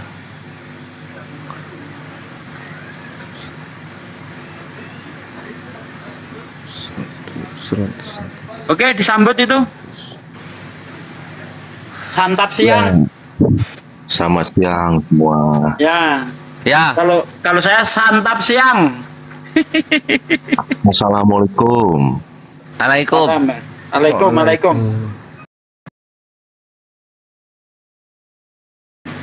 Kok nggak pakai salam? Karena di Kristen dilarang mengucapkan salam, Bang. Ya udah biarkan saya menjawab sahabatku. Waalaikum laknatullahi. Lanjut. Enggak boleh begitu. Waduh. Enggak boleh. Intinya kenapa kita menjawabnya seperti itu karena di Kristen kan nggak boleh ngucapin salam kepada orang yang beda agama. Lanjut. Mentok kita gini berlian. Alaikum Abdunas gitu dia. Abdunas. Iya. Karena Roh Kudus berkata, jikalau seseorang datang kepadamu dan ia tidak membawa ajaran ini, Kristen, janganlah kamu menerima dia di dalam rumahmu dan janganlah memberikan salam kepadanya. Jelas? Barang siapa yang mengucapkan salam kepadanya, dia akan memperoleh upah dari perbuatan yang jahat. Jadi saya nggak mau dianggap penjahat. Ya itu kan ajaran lain bang. Kalau ajaran lainnya. Itu Kristen bang. Iya, ada ajaran lain yang menyusup ya kita nggak boleh memberikan salam lah, kan begitu maksudnya. Ya, nggak boleh Yohanes jawab ini salam. penyusup berarti? Loh iya, ada ajaran lain yang di luar dari ajaran Yesus ya kita jangan memberikan salam lah. Nah itu tahu. Ngapain ngucapin salam ke Muslim? Loh, makanya memang assalamualaikum itu artinya apa? Assalamualaikum gitu. Ya itu salam bukan? Silahkan Gurunda. Biar nggak ngantuk. Iya. Lanjut. Assalamualaikum artinya keselamatan bagi kalian semua gitu. Nah tapi begini bang ya, aku pernah lihat ya, mohon maaf ya sebelumnya ya, itu kayak kalau abang pernah nonton seperti kayak uji nyali tuh bang, uji nyali tuh kalau nggak salah tuh ditayangin di TV-TV komersial ya. Itu kan ketika diuji nyali itu kan itu mendatangi tempat-tempat keramat begitu ya, tempat-tempat yang memang dikeramatkan. Nah, kenapa umat Muslim itu mengucapkan salam di tempat-tempat seperti itu, bang? Di tempat-tempat keramat gitu kan? Itu kan doa bait itu tadi saya dengar assalamualaikum itu kan artinya kan. Terus kenapa kok di tempat keramat itu larinya ke Muslim ya? Orang yang dilarang itu kamu di dalam kitabmu kok larinya ke Muslim? Gimana sih? Itu gini loh, jangan bang. ditanyakan ke Muslim. Ini Anda ini jadi pelaku saat ini. Pelaku kesalahan, jadi pelanggar kitabmu sendiri loh. Bukan, tadi kan Coba dilihat di dalam 2 Yohanes Bang Birlian. 2 Yohanes 1:10 itu. Jangan dilarikan ke Muslim. Di Muslim itu bukan dilarikan ke Muslim. Kan tadi kan aku mendengar assalamualaikum itu kan keselamatan ya, artinya apa tadi bang, bisa diulang bang? Keselamatan bagi kamu semua. Nah, keselamatan bagi kamu semua. Nah, terus kenapa lagi kalau ke tempat yang dikeramatkan atau tempat-tempat yang memang keramat lah, kurang lebihnya begitu. Terus mengucapkan salam itu lagi begitu loh. Surah An-Nur ayat 61. Iya, esensinya untuk apa gitu loh bang? Ya, surah An-Nur ayat 61. Apabila kamu memasuki rumah-rumah, hendaklah kamu memberi salam kepada dirimu sendiri. Salam yang ditetapkan dari sisi Allah yang diberi berkah lagi baik. Maksudnya gimana bang? Hendaklah kamu memberi salam kepada dirimu sendiri ketika kamu memasuki rumah. Assalamualaikum itu salam ke diri sendiri begitu bang. Mau saya kasih yang lebih bingung lagi. Ibrani 12 nomor 8. Tetapi jikalau kamu bebas dari ganjaran yang harus diderita setiap orang, maka kamu bukanlah anak, tetapi anak-anak gampang. Apa itu anak-anak gampang? Gimana Bang tadi? Itu gimana? Tetapi jikalau kamu bebas dari ganjaran yang harus diderita setiap orang, maka kamu bukanlah anak, tetapi anak-anak gampang. Apa itu anak-anak gampang? Gampang. Iya, kalau maksudnya itu Bang, kalau kita lepas dari namanya cobaan lah, kita artinya di situ kita bukan anak gampangan lagi, begitu loh Bang. Jadinya iman kita tuh bertumbuh begitu loh Bang. Walaupun sudah ditebus ya. Loh iya, jelas itu ayatnya. Oke, lanjut Pak De. Gaskan. Ya itu dulu loh Bang. Esensinya apa Bang, begitu loh Bang. Di tempat keramat mengucapkan salam tuh esensinya apa? Begitu. Saya kan penasaran begitu loh Bang. Ya itu tadi An-Nur ayat 61. Iya, assalamualaikum apa Bang artinya Bang? Hendak keselamatan bagi kalian semua. Berlian. Saya kan sudah paham nih, sahabatku nih, cara polamu nih. Ketika kamu sudah memahami jawabannya, coba tanya yang lain lagi aja, biar seru gitu, biar ada obrolan lain. Jangan muter-muter. Karena tadi begitu Kore sudah menjawab, kamu terdiam selama 5 detik, berarti kamu sudah memahami. Nah, pindah ke pertanyaan lain. Begitu aja, biar asik. Kalau salam begini Bang Rasid. Maaf Bang ya Rasid ya. Kalau salam sesama muslim saya sudah mengerti. Kalau muslim mengucapkan salam kepada orang sesama satu agama, saya mengerti. Cuma kalau problemnya begini, yang saya belum mengerti itu kalau salam itu diucapkan yang itu loh.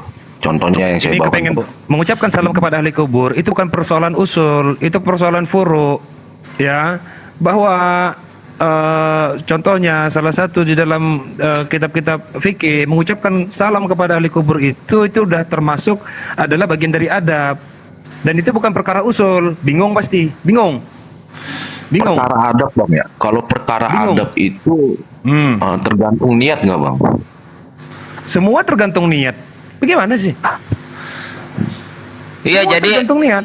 Ini aku tambahin lagi yang dari Akhi Neflos gitu. Nah, yang bingung dari Berlian ini kenapa assalamualaikum? Ya salah sebenarnya. Kalau assalamualaikum salamnya salah. Salam dalam Islam itu ada banyak macamnya. Salam ke kufar, alaikum. Itu tapi menjawab salam ya. Assalamualaikum alimanit taba'a alal huda. Itu ada juga yang assalamualaikum wa alaibadillahi solihin. Itu yang kita bahas sekarang. Ya kalau ke assalamualaikum ya itu ke sesama muslim, orangnya ada sesama muslim.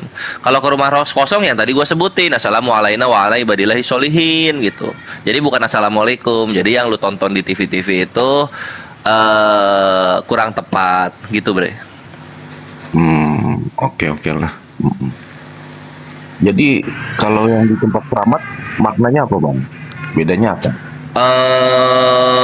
Assalamualaikum warahmatullahi wabarakatuh itu salam bagi diri kami dan bagi hamba Allah yang soleh. Ya, arti assalamualaikum warahmatullahi wabarakatuh itu kan semoga Allah melimpahkan keselamatan, rahmat dan keberkahan. Kan gitu tuh. Kalau lewat kuburan nggak boleh cuma assalamualaikum warahmatullahi wabarakatuh aja, harus lengkapi lah. Assalamualaikum warahmatullahi wabarakatuh ya halil kubur. Nah itu kan penghuni kubur yang semoga dilimpahkan keselamatan, rahmat dan keberkahan. Karena kami percaya dan beriman kepada siksa kubur dan nikmat kubur. Beda dengan oten. Gitu loh. Ya, kekristenan juga udah ada gitu. Kalau misalnya udah jelas nyata lu bukan muslim, terus lu ngucapin salam, misalnya salam, ya kita jawabnya alaikum gitu. Atau yang kayak gua yang gua modif itu ada siksa kubur loh. Masa ya? Ada. Lukas 16 kisah Lazarus dan orang kaya itu. Coba dibaca. Gimana ya? Berapa Pak De? Seingat saya Lukas 16, seingat saya. Lazarus dan orang kaya, coba dicari di situ. Peringkopnya itu. Ya, ini pasti orang-orang gampang yang ada di sini nih, di Lukas nih. Coba ya. Coba kita baca. Seingat saya di Lukas 16 itu. Orang kaya itu mati lalu dikubur, dan sementara ia menderita sengsara di alam maut, ia memandang ke atas dan dari jauh dilihatnya Abraham dan Lazarus duduk di pangkuannya. Lukas 16:23. Betul. Ya, itu kan dia menantikan dia. menantikan untuk penghakiman untuk kedua kalinya. Iya, disitulah ada siksa itu, ada siksa kubur itu. Ada siksa kubur ya? Penantian. Wah, Iya, siksa tapi kubur. sudah dipastikan dia akan dicampakkan begitu ke alam maut. Iya, Sudah sebelum nggak akan- dicampakkan ada siksa dulu itu di alam kubur. Iya, menantikan itu. Iya, Maksudnya nggak bukan siksa. masalah. Memang alam kubur itu alam penantian. Orang Islam juga percaya itu. Tapi bukan siksa kubur, Pak. Nah itu orang Jadi- kaya itu disiksa itu. Iya, sengsara di alam maut itu apa maksudnya sengsara di alam maut? Iya, itu nanti ketika penghakiman kedua kali. Nanti orang udah terjadi kok nanti gimana sih ini orang? Yang Coba sudah dibaca terjadi. Kores, dibaca Kores. Itu nanti Ya, atau coba sudah dibaca. terjadi pada orang kaya itu Kores? Lukas Ada 16 seorang tuh. kaya yang selalu berpakaian jubah ungu dan kain halus dan setiap hari ia bersukaria dalam kemewahan. Dan ada seorang pengemis bernama Lazarus, badannya penuh dengan borok, berbaring dekat pintu rumah orang kaya itu. Dan ingin menghilangkan laparnya dengan apa yang jatuh dari meja orang kaya itu. Malahan anjing-anjing datang dan menjilat boroknya. Kemudian matilah orang miskin itu, lalu dibawa oleh malaikat-malaikat ke pangkuan Abraham. Orang kaya itu juga mati, lalu dikubur. Dan, dan sementara ia menderita sengsara di alam maut, ia memandang ke atas, dan dari jauh dilihatnya Abraham dan Lazarus duduk di pangkuannya. Lalu ia berseru katanya, "Bapak Abraham, kasihanilah aku. Suruhlah Lazarus supaya ia mencelupkan ujung jarinya ke dalam air dan menyejukkan lidahku, sebab aku sangat kesakitan dalam nyala api ini." Tetapi Abraham berkata, "Anak, ingatlah bahwa engkau telah menerima segala yang baik sewaktu hidupmu, sedangkan Lazarus segala yang buruk. Sekarang ia mendapat hiburan dan engkau sangat menderita," katanya, gitu. Loh iya, betul itu. Itu kan konteksnya itu kan orang kaya ya, orang kaya dan Lazarus yang bisa. Sebentar dulu, Bang Kores, itu duduk di pangkuannya, pangkuan siapa maksudnya itu? Pangkuan Abraham.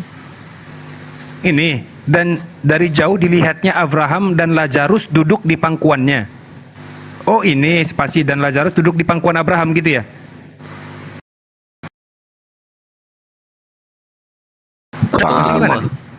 Duduk di pangkuannya, iya, N-nya kecil Abraham ini. Lazarusnya duduk di pangkuan Abraham. Nah itu gede maksudnya banget berarti. Abraham di sorga ya berarti. Bukannya itu bukan di pangkuan Bapak berarti ya? Bukan. Oh, Bapak, tapi Bapak Abraham. Iya. Atau di sini Abraham disembah ya? Atau gimana ya? Nah itu dia. Loh enggak, Abraham itu kan bapak bangsa, bapak beriman, begitu loh. Jadi itu kan perumpamaan aja Bang, ilustrasi aja begitu. Terus jadi maksudnya apa? Ini tuh bukan siksa kubur tapi siksa di nanti di hari penghakiman gitu. Loh iya, itu kan penghakiman pertama, itu masa penantian pertama sampai nanti masa penantian kedua, barulah di situ siksanya nyatanya begitu. Oh, berarti ini yang apa penantian kedua ya? Iya, kematian kedua kalinya, kematian yang kekal. Oh, kematian yang Datang kekal. kedua kalinya, Yesus datang kedua kalinya, barulah dia dicampakkan ke alam maut begitu loh. Kalau di situ dia masih menantikan, tapi itu kan menggambarkan masa penantian aja sudah sebegitu apa? Sudah sebegitu ke ininya apa? Ya kalau gitu gini dong, kalau orang Kristen mati menyeramkan, sekarang jangan dibilang terangkat ke rumah Bapak di sorga dong, karena kan masih belum. Loh iya, memang betul. Masih di Firdaus. Masih di Firdaus, baru nanti ke Yerusalem yang baru begitu. Kok ke Firdaus? Ke Seol, bukan ke Firdaus, Bung. Ke Seol dulu. Seol itu dunia orang mati. Jadi penggambaran akan adanya alam kubur, alam penantian itu sebenarnya kalau Anda cermati di dalam kitab saudara, itu gambarannya sama dengan Islam. Anda boleh lihat dalam Kisah Para Rasul 2 nomor 27. Sebab engkau tidak menyerahkan aku kepada dunia orang mati, dan tidak membiarkan orang sucimu melihat kebinasaan. Jadi orang yang suci, orang yang kudus, ketika dia masuk ke alam Sheol, ya, atau bahasa Yunaninya di Hades, itu mereka melihat sesuatu yang akan kemudian membinasakan dirinya, atau melihat sesuatu yang akan membuat dirinya kekal dalam kehidupan kekal, yaitu surga. Jadi alam penantian itu ibarat kata orang yang sedang menonton tempat dia akan pergi. Contoh misalnya ketika ada orang yang mati dalam kekufuran, mati dalam kekafiran, maka di alam kubur itu dia akan melihat dirinya dan tempat kembalinya nanti kemana. Jadi dia diperlihatkan neraka itu. Coba Anda bayangkan kalau Anda di tempat yang gelap seorang diri, kemudian diputarkan film horor gitu. Itulah keadaannya orang-orang kafir itu. Begitu juga orang yang akan masuk surga. Mereka ibarat kata diperlihatkan surga tempatnya ya kembali. Jadi orang yang lagi nonton film yang asik, romantis dan seterusnya, itu dia tidak akan merasakan tiba-tiba pagi tiba. Tetapi orang yang nonton film horor, ya, dia akan tersiksa dengan keadaan itu. Kenapa? Karena itu fakta yang akan dia rasakan. Dia akan ke sana dan tidak akan kemana, pasti ke sana. Ibarat kata orang yang sudah ditentukan eksekusi maut, eksekusi mati, 3 bulan lagi dia akan dieksekusi, orang itu sudah tersiksa duluan. Nah, kiamat terjadi. Setelah terjadi kiamat, orang ini akan kembali ke tempat yang dia tonton itu. Di sanalah tempat aku pergi, di sanalah tempat aku nanti tinggal, dan itu kehidupan kekal di sana. Diperlihatkan neraka itu tempat dia akan pergi. Maka apa yang terjadi? Itulah siksaan itu. Itulah dia dikatakan diperlihatkan kebinasaan kekal. Nah, siksaannya itu seperti itu. Nanti setelah dia dibangkitkan dari kematian, dihisap dia, ditimbang amal baiknya, karena manusia diupah berdasarkan perbuatan masing-masing, bukan dosa warisan. Maka ketika kemudian dia dibangkitkan, kalau di dalam agama saudara, Yesus mengatakan dalam Yohanes 12, barang siapa yang percaya kepadaku, dia sudah ada hakimnya, yaitu perkataan firman yang pernah aku katakan kepada Bani Israel, perkataan itulah yang kelak akan menjadi hakimnya. Nanti akan dihakimi nanti. Anda menuhankan Yesus, Anda ditanyai, di mana pernah saya berfirman, sembahlah aku? Nggak ada, neraka sana. Enyahlah daripada aku, kau pembuat kejahatan. Anda melihat di alam kubur itu tempat Anda itu neraka kekal. Itulah siksaannya. Orang yang dihakimi putusan pengadilan, hukuman mati, itu tidak akan ada bahagia lagi dalam hidupnya tuh. Semakin hari menghitung sampai kepada hari H, itu sudah kehancuran yang ia rasakan dalam hidupnya. Nah, itulah siksaan kubur itu seperti itu. Oke, silakan yang lain. Silakan ditanggapi. Kalau menanggapi Pak Berlian. Kalau Bang Juma tadi saya setuju. Jadi kan tadi kan Bang Juma sudah menyatakan bahwa itu kan diperlihatkan dulu. Saya setuju kalau itu. Tapi kan diperlihatkan itu kan bukan artinya disiksa langsung, kan begitu. Nanti setelah kiamat baru gitu. Ya udah, oke tuh Bang. Iya, tapi kalau masalah penghakiman Bang ya, itu kan di Wahyu, sebentar ya, saya agak lupa ya.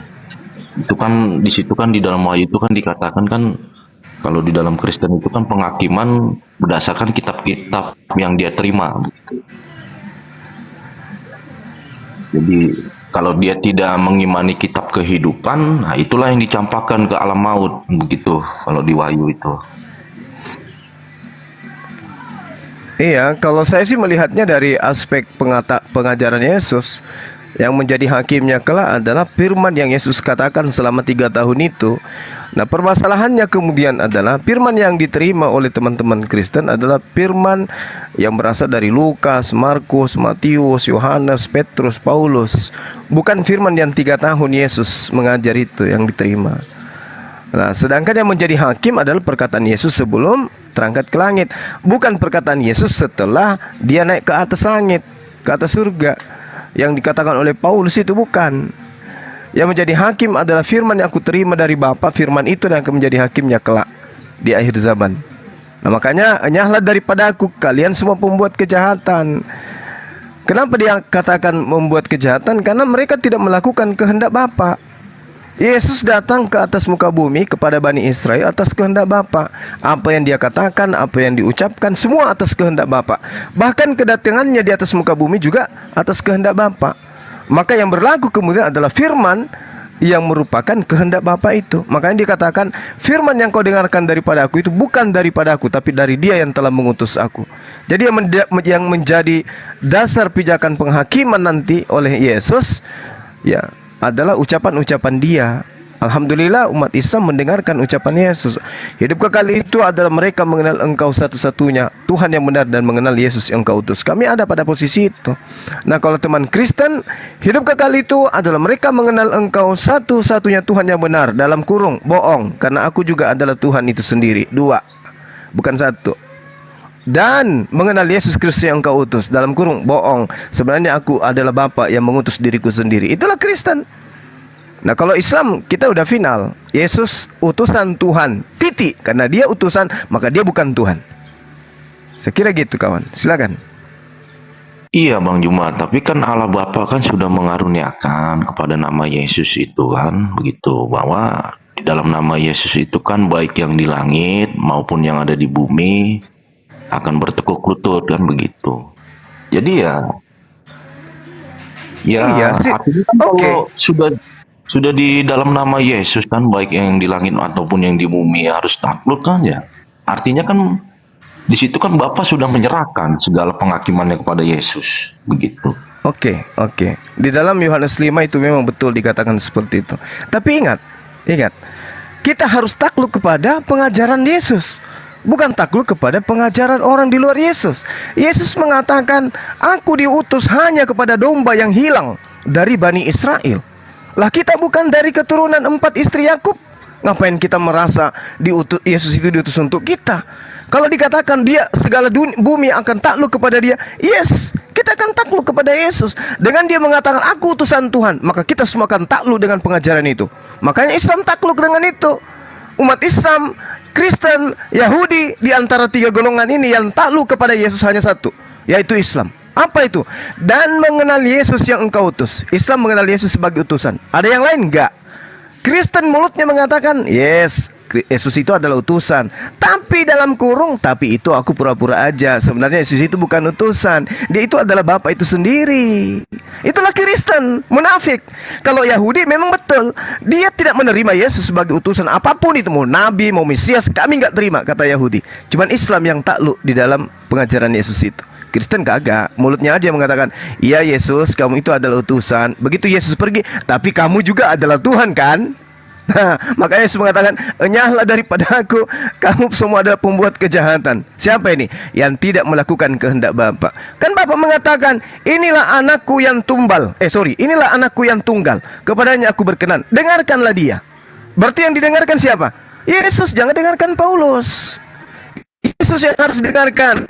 Aku adalah utusan Tuhan untuk domba yang hilang.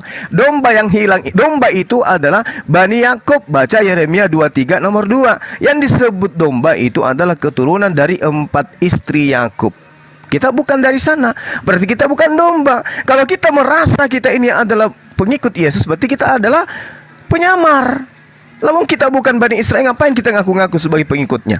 Lalu bukan kita pengikutnya, bukan kita Bani Israel. Tapi saya cinta bang kepada Yesus. Ya udah cinta, tapi dudukkan dia pada posisi yang sebenarnya. Dia hanya utusan Tuhan untuk Bani Israel. Hargai beliau.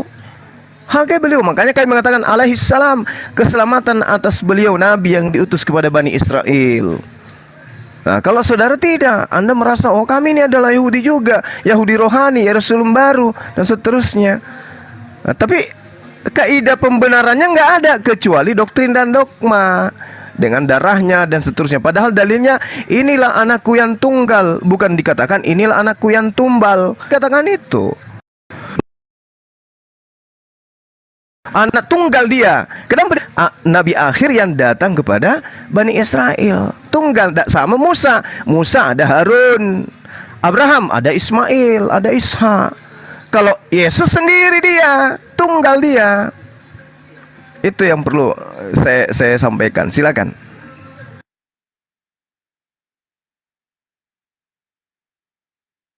Iya. Salam. Ya, lanjut. Selamat siang.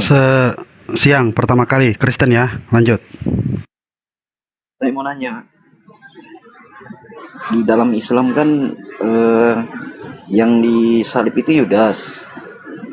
Nah, terus yang naik ke surga itu siapa?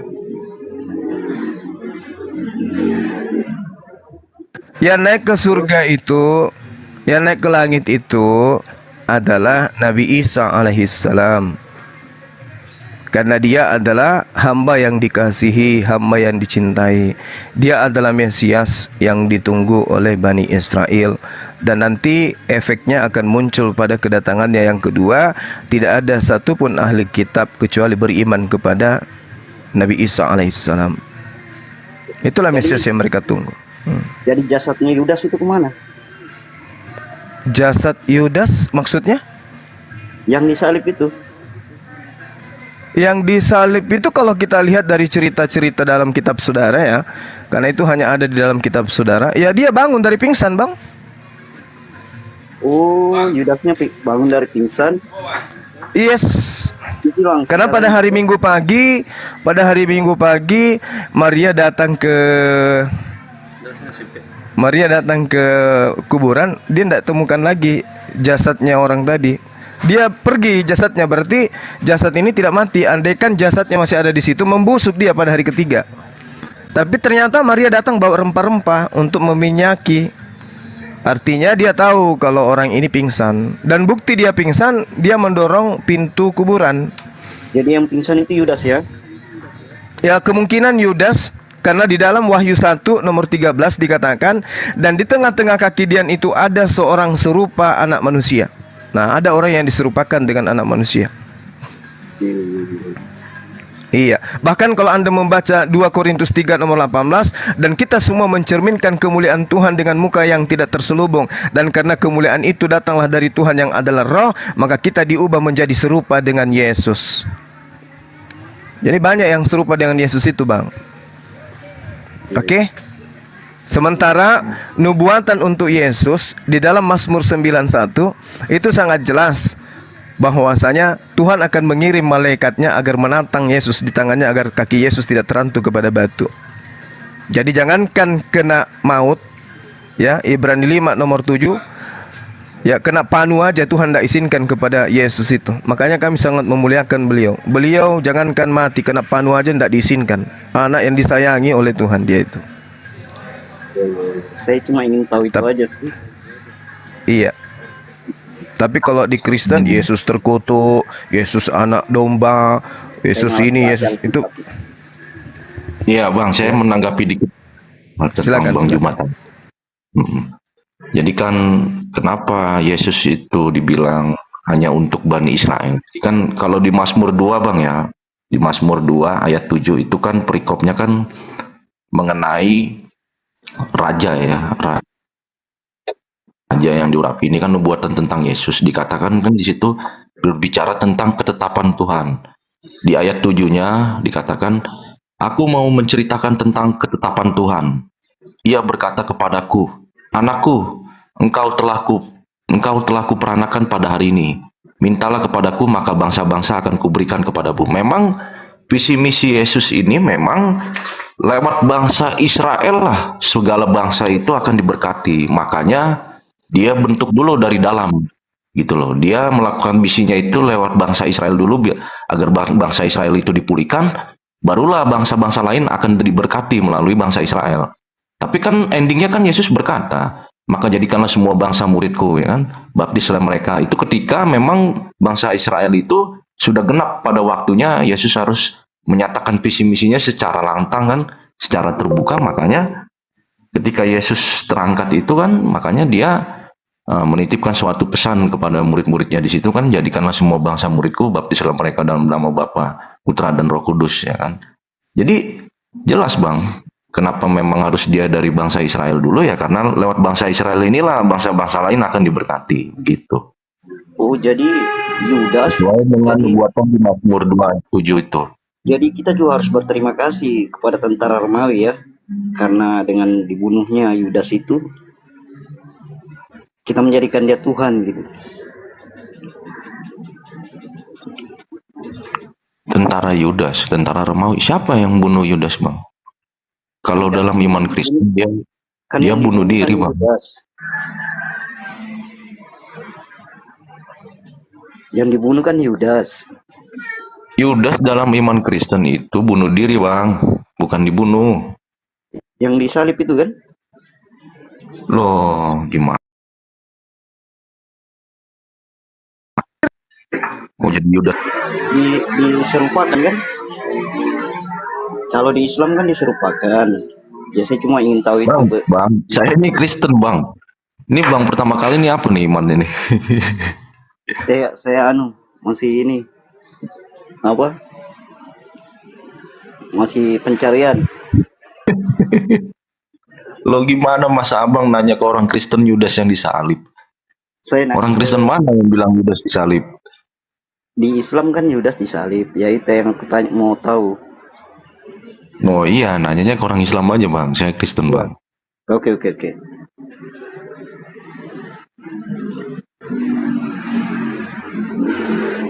Mana Bang Juma tadi? Bang Rasid.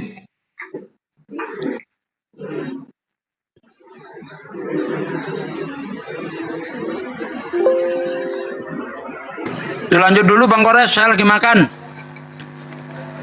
Dilanjut.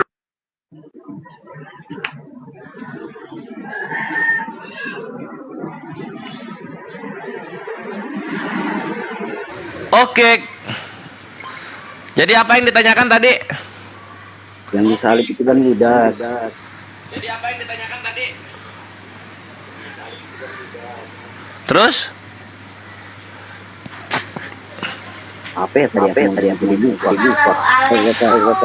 Yang disalib Yudas, terus? Waalaikumsalam.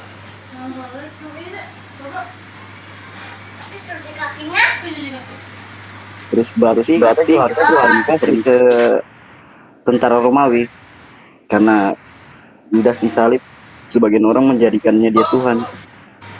Ini pertama kali ini Muslim atau Kristen? Saya ini masih belajar ini, cari yang benar yang mana gitu. Ini berarti pertama kali Kristen. Dari orang keluarga. Ini sekarang posisinya di KTP Kristen atau Islam? Ya, ini masih yang dulu. Apa yang dulu itu? Apa? Protes. Jangan bohong-bohong loh. Kalau misalnya Islam terus ngomong agamanya Kristen itu harus syahadat lagi loh. Iya, protes. Makanya aku ini belajar juga. Sering lihat debat-debat begini. Agama orang tua apa? Protes. Yang suka merotes. Nggak percaya gua lo Kristen ini. Serius? Lo Kristen berarti? Ini apa? Ini kan ruang diskusi. Jujur aja kalau ngomong, kalau memang Muslim itu nggak boleh kau seperti itu. Gitu loh, jangan bikin ribet gitu. Jangan bikin ribet. Kalau memang nggak mau jujur ya udah turun aja. Bang Kores diatur ya. Gue lagi di jalan ini. Ngomong aja kalau ada koordinasi aja. Iya gitu. Posisinya nggak bisa ngeles juga kalau sama Kores loh, ngomong protes. Jadi tidak disangkanya Protestan. Padahal gua kan cuma bilang protes aja, nggak bisa begitu loh. Jujur aja ini pertama kali Muslim atau Kristen? Protestan. Oh Protestan ya, ya wes lah. Jadi kalau yang disalib Yudas, lalu kemudian Yudas pada kontribusinya, itu argumennya sangat Islam sekali. Dan kalau gua pribadi sesuai dengan apa yang ditulis dalam para kitab ulama, yang disalibkan itu namanya Sarjis. Dia adalah murid ke-13 dari Nabi Isa alaihissalam gitu. Nah kalau di Kristen sendiri, yang disalib itu ya orang lain juga gitu, karena ketika Yesus menunjukkan tangannya kepada Thomas, itu Yesus menunjukkan tangannya tuh tidak bolong karena tidak tertulis bolong gitu. Yang disalib nggak tahu siapa, kayak gitu loh kawanku.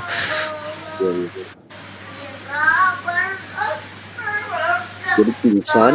Kalau Bang Suma kan bilang pingsan, Iya, terus pergi entah kemana gitu. iya. Sejarah tidak mencatatkan itu. Dia sih cuma ingin tahu cerita tentang yang disalib itu. Iya gitu, karena gini juga perbedaannya ya. Perbedaannya mengenai siapa yang disalib itu, Yesus ketika hidup ngomong kepada Tuhan tuh bapak-bapak mulu. Ketika dia disalib dia ngomongnya El kan, ini udah beda gitu. Vater dan El udah beda jauh banget gitu kan. Kristen ngelesnya itu ngomong Mazmur gitu. Nah di counter lagi, kalau ngomongin dia bermazmur, kenapa Mazmur yang itu yang dipilih gitu loh? Kenapa Mazmur yang itu yang dipilih dari sekian banyak Mazmur keagungan Tuhan? Nah kayak gitu. Jadi ya itu yang disalib ya bukan Nabi Isa. Gurunda mana sih? Nah, terus kenapa guncang dengan apa ketuhanan Yesus? Ya, kenapa nggak ya? Sering-sering nyimak aja. Oh gara-gara lihat dialog jadinya apa mikir gitu. Ya, mulai berpikir gitu. Oh, udah berapa bulan nih keterguncangan terjadi? Ya, ada lah 5 bulan. 5 bulan, Masya Allah. Cakep, bagus gitu kan. Syahadat. Ya masih belajar dulu, nyari tahu dulu. Apa yang belum mantap? Ya itu tadi, Yudas itu. Ya. Jadi memang ini ya, kalau soal Yudas itu inilah bukti apa ya? Bukti Yesus itu jadi aja belum, udah ada yang mundur gitu, udah ada yang nggak percaya sama dia. Siapa dia? Yudas gitu kan. Baru sukses ajaran Yesus ini kan, yang anehnya gitu, ajaran Yesus ini tuh sukses tuh ratusan tahun kemudian. Setelah Yesusnya nggak ada, baru dia ini gitu. Ini akhirnya Arasyid, Uhti Khadijah mau naikin dong. Sama Aki Ariesto juga. Ayo tuh gimana tuh, sweet. Lalu kemudian mengenai perkara ini apa, Gurunda Zuma lagi ke Pental. Makanya makanya simpen satu. Ya udah, lanjut. Nggak apa-apa naikin aja Ukti Khadijah. Nanti kalau Gurunda mau naik, gue diturunkan, nggak apa-apa, nyimak dari bawah. Nggak apa-apa, santai, naikin dulu itu Natalia, standby. ada Aki Ariesto juga tuh mau jawab. Ini Aki Vano mungkin bisa gantian. Saya lagi ribet di jalan, Ustadz. Udah lanjut aja, lanjut. Saya lagi ribet lagi di jalan. Boleh. Host harus standby selalu. Enak aja lu ribet. Naikin Bung Aristo sama Natalia. Gue diturunkan dulu. Ya udah, cabut aja semua kalau gitu. Soalnya saya lagi di jalan 30 menit. Ngambekan lu host, baperan lu orangnya lu. Naikin dulu tuh Natalia sama Bung Aristo. Gue diturunkan dulu, nggak apa-apa. Saya lagi di jalan, Ustadz. Nggak ngelihat HP. Oh, dia ngomong pakai earphone ini. Ya udah, Feraister lanjut. Oke. Jadi gitu. Kalau misalnya belum mantap, nah sekarang lihat dari sejarahnya berkembang gitu. Zaman Yesus sampai zaman murid-murid, Kristen itu nggak ada nilainya sama sekali. Ketika para filsuf Yunani dan juga para proletar dari Roma, maksudnya kawanan bangsawan tertinggi Roma masuk, barulah kekristenan itu berkembang gitu loh. Dengan cara apa? Membantai seluruh kaum pagan di Roma, dihancurkan kuil-kuilnya, dijadiin gereja gitu. Iya bang, kalau berbicara sejarah bang ya tentang penyaliban Yesus, semua sejarah bang menyatakan Yesus itu gitu. Itu udah terbukti. Bahkan di luar iman Kristen pun menyatakan seperti itu. Posisinya gini, apa yang diimani Yahudi ya kawanku. Nih Gurundo open cam lagi nih, Gurundo udah masuk nih. Assalamualaikum Gurundo, udah standby belum? Waalaikumsalam warahmatullahi wabarakatuh. Sakti. Ini aku lanjutin dikit ya Gurundo ya. Langsung aja Gurundo. Oke. Nah, misalnya kita lihat ya di sini. Kita buka kitabnya Yahudi Berachot 17b nomor 1 yang membahas Yesus ya. Kita buka di sini. Nah, ini lalu kemudian kita buka terjemahan. Nah, di Berachot 17b, nah di sini kawanku, di sini ada tertulis Yod Sin Res. Nah ini ya. Ini Berachot 17b, kitabnya Yahudi yang membahas Yesus. isinya tentang apa nanti baca sendirilah, soalnya kasihan. Nah ini kalau kita copy kawanku, sini ke sini, Berlian, lihat ke kamera. Kita copy ke sini. Nah ini ya kita copy ya kata-kata yang tadi, lalu kemudian kita dapatkan Indonesianya. Ini apa? Yesus Kristus. Tapi kita lihat orang Yahudi ngomongnya apa? Tuh.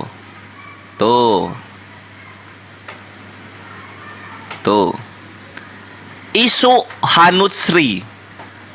Gitu. Jadi Yesus yang diakui oleh siapa namanya? Sejarawan-sejarawan yang sering dibahas, yang diimani itu hanyalah nama imajinasi, nama imajiner gitu. Karena yang dibahas oleh Yahudi dan Islam itu ya ini nih isu ini. Yang dimana nanti di Islamnya menjadi Isa. Nah, selamat datang di kebenaran. Lalu kemudian satu lagi contoh gua kasih ya, yang disalib.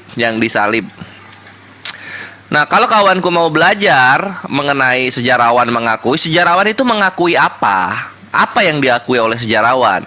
Ketika kenyataan yang ada itu, ini jangan terguncang ya. Mana dia ya?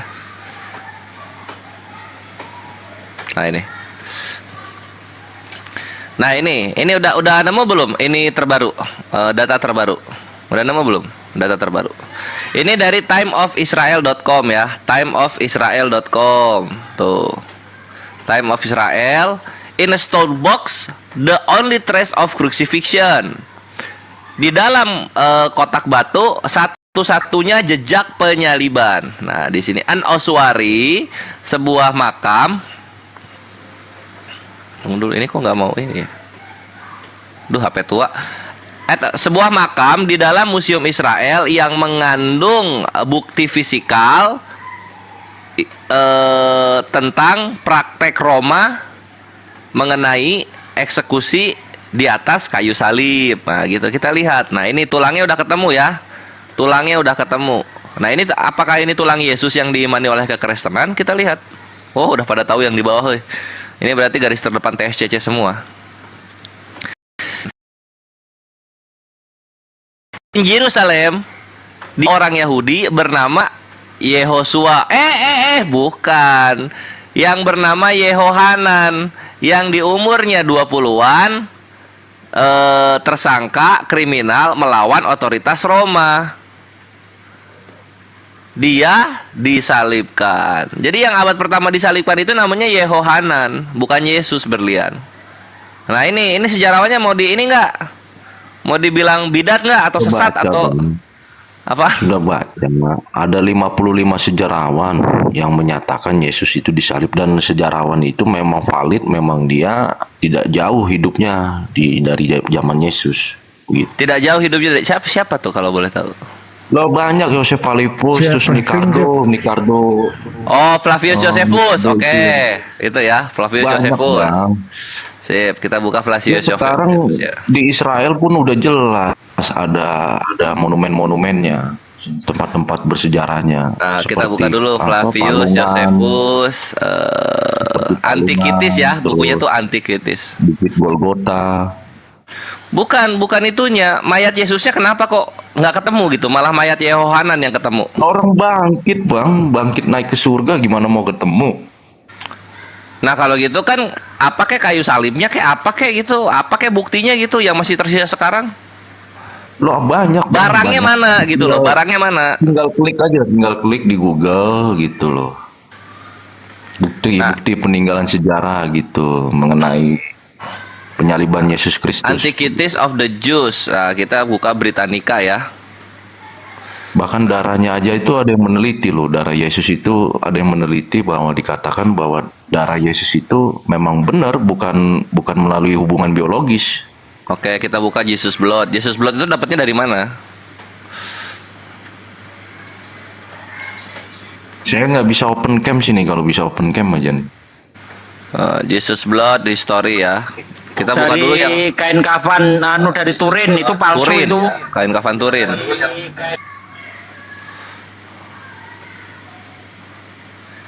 Nih ya. Ini The Antiquities of the Jews. Tulisannya siapa nih? Ini ya, Flavius Josephus. Perhatikan apa kata scholar. His writings are not always accepted as totally reliable. Tulisannya tidak selalu diterima sebagai yang dipercaya. Nah, tuh Flavius Josephus. Siapa lagi? Darah Yesus sekarang. Darah Yesus, oke. Ini gue preteli satu-satu, gue preteli. Coba itu dulu bang, tadi yang Yosef itu coba saya mau lihat. Nah, nih. Itu artikel dari siapa? Dari Yosefnya bukan? Britannica dong. Loh, artikel langsung dari Yosefnya dong. Nah tuh, ini tahun, iya, tunggu. Sini gue bukain yang ini aja. Tunggu. Nah ini kan nggak ini ya. Nah sekarang kita buka di sini ya. Ini kata sejarawan nih. Nah sejarawan kalau misalnya nolak nggak diterima gimana sih? Tunggu. Control F. Jesus. Kenapa coba bisa kayak gitu? Nah ini. Nah di sini. The extant copies of this work contain two passages about Jesus and James the Just. The long one has come to be known as the Testimonium Flavianum. Scholars usually agree on the authenticity of the second passage, while the first one is considered to be authentic but to have been subjected to Christian interpolation. Itu sudah dikatakan bahwasanya itu adalah Christian interpolation. Apa itu Christian interpolation? Interpolasi, penambahan dari orang Kristennya sendiri. Mau gimana? Gitulah. Karena yang pertama kali mengeluarkan manuskrip Flavius Josephus itu bukan dari Kristen loh, tapi orang Kristen. Orang Kristen ngeluarin buku nih Flavius Josephus gitu. Lah kan jadi ilmuwan juga lucu gitu loh. Kok buku Flavius Josephus keluarnya tuh kok dari orang Kristen gitu, bukan dari orang Yahudinya. Nah gitu. Itu bre. Lo dia orang Yahudi bang. Lah kenapa yang menerbitkannya orang Kristen? Loh, emang apa salahnya kalau yang menerbitkan orang Kristen? Yang penting kan itu artikelnya itu kan apa dari dia sumber primernya dari Yosef. Bukan. Ini yang harus diketahui oleh Berlian gitu. Kekristenan itu kebiasaan gitu loh. Literasi orang Yahudi, literasi orang Islam, mereka tuh cetak sendiri, keluarin sendiri, terus dibilang inilah dari Yahudi, inilah dari Islam. Contoh kayak Al-Quran yang diterbitkan di Hamburg dan juga di Hamburg sama apa satu lagi tuh. Ada 2 tempat itu. Itu kan Kristen semua yang bikin. Coba bayangin loh, sejarah mencatat Al-Quran pertama kali dicetak oleh orang Katolik. Bayangin. Lucu nggak tuh? Sama kayak Flavius Josephus ini gitu. Orang Yahudi nggak ngeluarin, tapi orang Kristen ngeluarin. Itulah kenapa para scholar tadi di Britannica bilang ini tidak sepenuhnya diterima kebenarannya si Flavius Josephus ini. Gitu bre. Ya bang, orang Kristen mengeluarkan data itu kan karena kan diambilnya dari sumber primernya. Loh bukan manuskrip asli. Manuskrip aslinya di Vatikan. Manuskrip aslinya itu ada di Vatikan, bukan di Yahudi. Itu loh. Contoh kayak tadi Yehohanan itu kan di Museum Israel, kandang Yahudi udah tuh. Lah ini kok bisa-bisanya manuskripnya Yahudi tapi adanya di gudangnya Kristen gitu. Kok bisa begitu? Itu kan lucu. Kristen kan akarnya dari Yahudi bang, sejarah kekristenan. Ya simpanlah misalnya di Alexandria kek gitu kan, itu Kristen tuh. Kalau nggak di Sinai Monastery kek. Nah itu kan Kristen tuh. Sinai Monastery kan di Israel. Lah ini di Itali. Di Itali ini. Kayak gitu-gitu loh. Nah terus apalagi yang mau gua ini ya, oh ya Jesus Bloodline ya. Tunggu.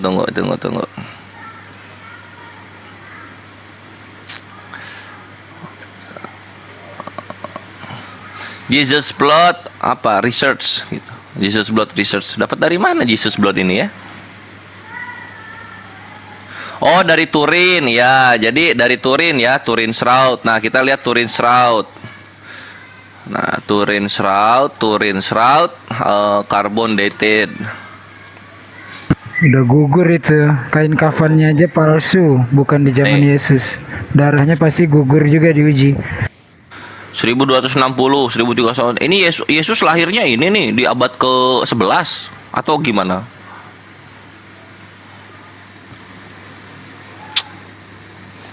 Ber. Itulah gitu loh. Apa ya? Kristen Indonesia tuh ketinggalan update luar negeri gitu. Itulah kenapa luar negeri itu sangat liberal sekali gitu, karena mereka kecewa dengan apa kebenaran yang disajikan oleh gereja-gereja gitu. Kok bohong semua gitu, darah Yesus, kain Turin, apalagi tadi Flavius Josephus gitu. Nama Yesusnya sendiri pun itu ternyata what? Our God's name not Jesus? Halo? Kayak gitu loh. Yes. Kalau yang disalib itu Yudas, terus untuk apa Nabi? Silan suaranya nggak kedengeran. Kalau yang disalib itu Yudas, untuk apa Nabi Isa memberi tanda-tanda seperti halnya Nabi Yunus?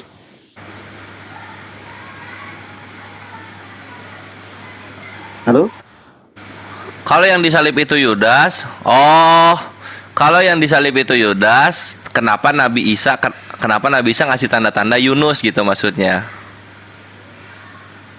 Iya, jadi Nabi Isa itu kalau kita pakai versi Perjanjian Baru ya ceritanya, Yesus itu dia itu bersembunyi gitu, berlindung gitu loh, atau bisa juga mati suri, atau bisa juga pingsan, atau apapun itu yang selain mati. Apapun itu yang selain mati baru cocok dengan tanda-tanda Yunus yang tidak mati juga. Tidak mati dengan tidak mati gitu. Nggak bisa tidak mati dengan mati, kan nggak boleh kayak gitu. Cerdas, Kores, cerdas. Iya, Ustadz unggul. Ya inilah karena Islam. Gitu pertama kali jawabannya. Itulah kenapa Nabi Isa yang dalam kisah versi Perjanjian Baru itu memperlihatkan tanda-tanda Yunus.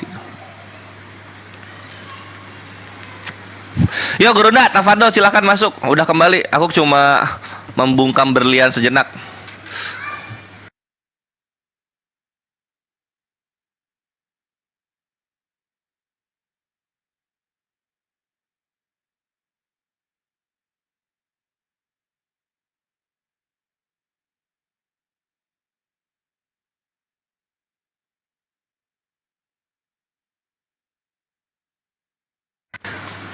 Wow, sepi.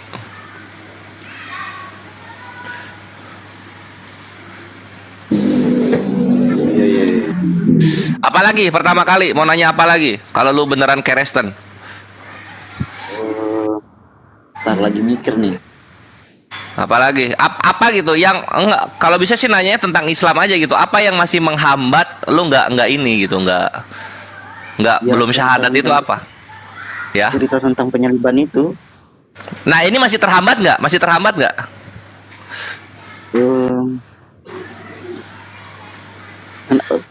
Aku kurang nyimak sih tadi penjelasannya yang kenapa diberi tanda itu Nabi Yunus kalau memang bukan dia. Karena tanda Nabi Yunus itu bukan tentang penyaliban.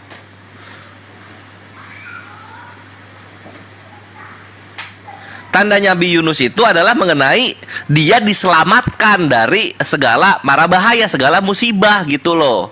Yang dimana doanya itu dikabulkan. Iya, mulai paham.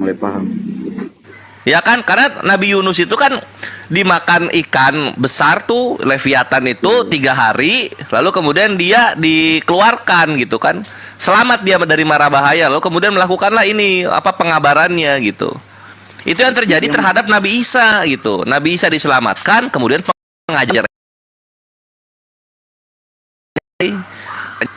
kepada Nabi Muhammad SAW gitu loh, Bre.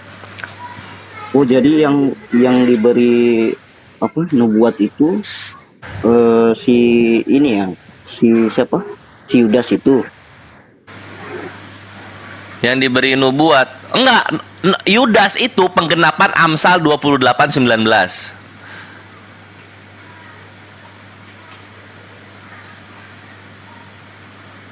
Udah baca belum? Amsal 28:19. Belum. Nah, gua bacain ya. Amsal 28:19. Lo salah gua. Amsal 18 kali ya.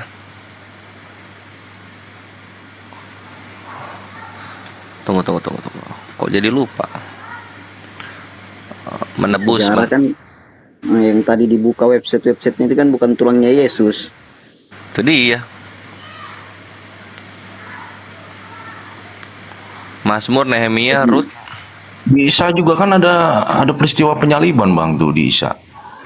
Nabi Isa tuh komplit loh, nggak dibunuh dan nggak disalib loh, wama kotaluhu, wama solabuhu. Ya, yang saya tahu kan dia Iya, tapi kan diserupakan peristiwa penyalibannya ada bang. Peristiwa penyalibannya ada kan? Enggak. Kenapa? Kalau dalam Kenapa itu? kalau peristiwa itu terjadi? tunggu gua yang Alasannya menebus. apa? Jadi gini, kalau dalam Islam itu menjawab ke Yahudi langsung gitu, ke Yahudi langsung. Jadi dalam Islam itu nggak cuma yang mengenai kekristenannya doang, tapi mengenai Yahudinya juga. Nggak cuma mengenai bagaimana Kristen terhadap Nabi Isa, tapi kepada Yahudi, kepada Nabi Isa juga gitu. Nah, maksud gua apa? Maksud gua berlian. Alasan Isa itu ingin disalib apa bang? Kan diserupakan tuh. Iya. Karena Yahudi itu dia dengki dengan mujizat-mujizat Nabi Isa gitu. Dia iri dengan mujizat-mujizat Nabi Isa gitu. Kenapa bukan kepada kami gitu? Kenapa kepada dia yang bukan apa-apa? Itu dijelaskan itu di An-Nisa ayat 158 dari ulama-ulama kami gitu loh. Nah, gua mau ini Amsalnya di mana sih? Perihal mujizat aja bang. Perihal mujizat aja, maka ia ingin disalibkan begitu. Yes, bukan ingin disalibkan, ingin dibunuh.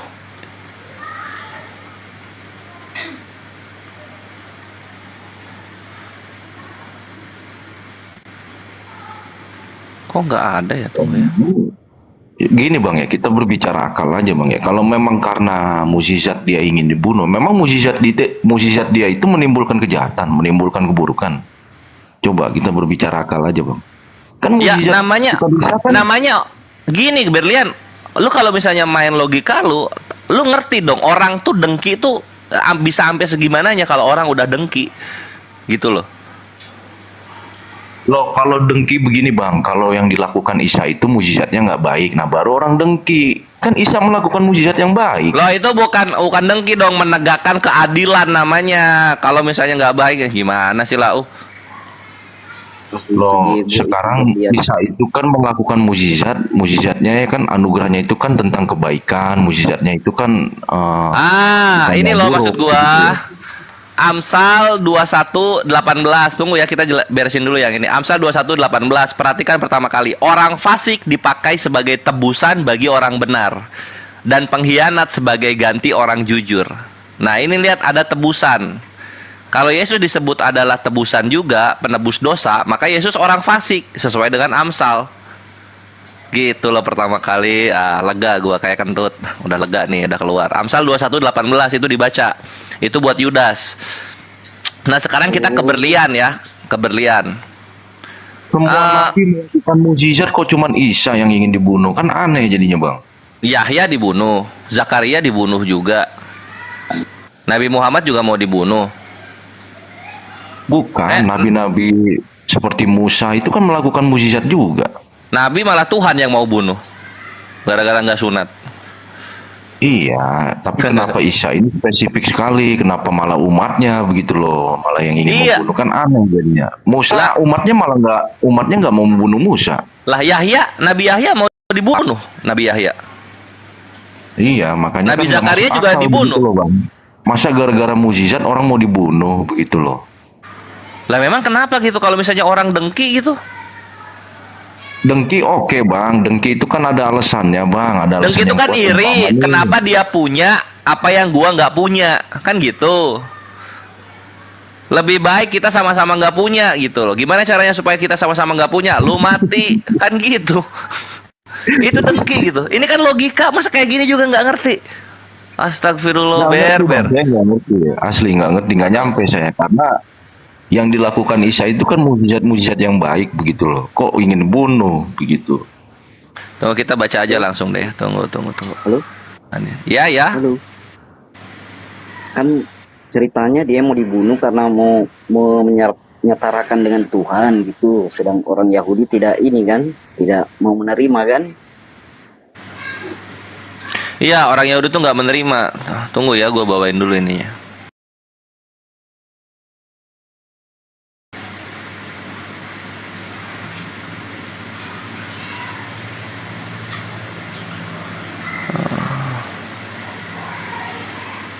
Iya. Nah di sini nih. Nah ini ya, ini dalam Islam loh. Lu jangan marah sama gue.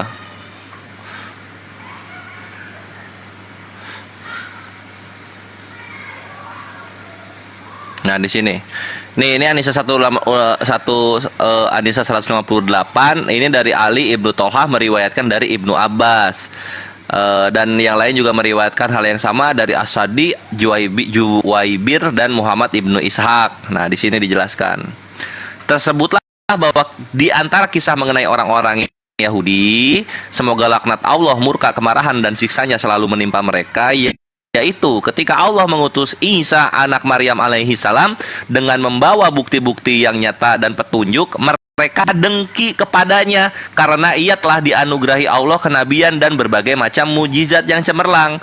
Di antara mujizatnya ialah dapat menyembuhkan orang yang buta, orang yang terkena penyakit supak, dan menghidupkan kembali orang yang telah mati dengan seizin Allah. Mujizat lainnya ialah dia membuat patung dari tanah liat berbentuk seekor burung, lalu ia meniupnya, maka jadilah patung itu burung sungguhan dengan seizin Allah Subhanahu wa taala, lalu dapat terbang dan dengan disaksikan oleh mata kepala orang-orang yang melihatnya.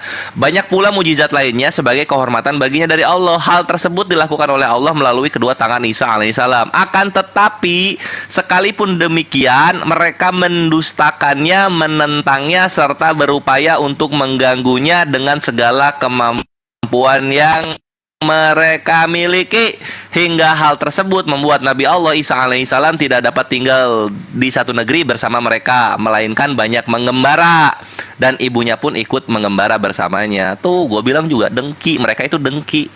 Orang kalau udah dengki pengen matiin bawaannya kayak gitu.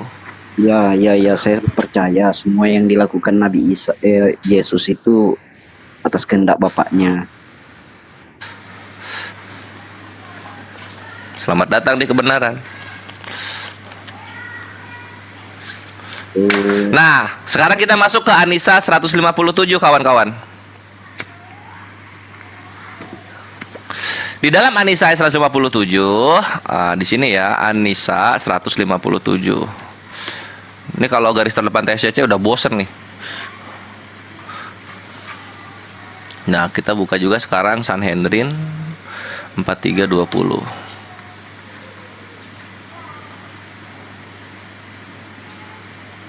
Nah, di sini. Nah, di dalam Anisa 157 di sini Allah berfirman,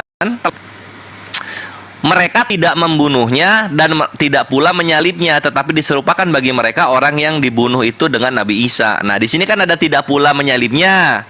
Ini untuk Kristen. Nah, kalau tidak pula menyalibnya untuk Kristen, tidak membunuhnya ini apa? Buat siapa ini? Gitu loh, kawan-kawan.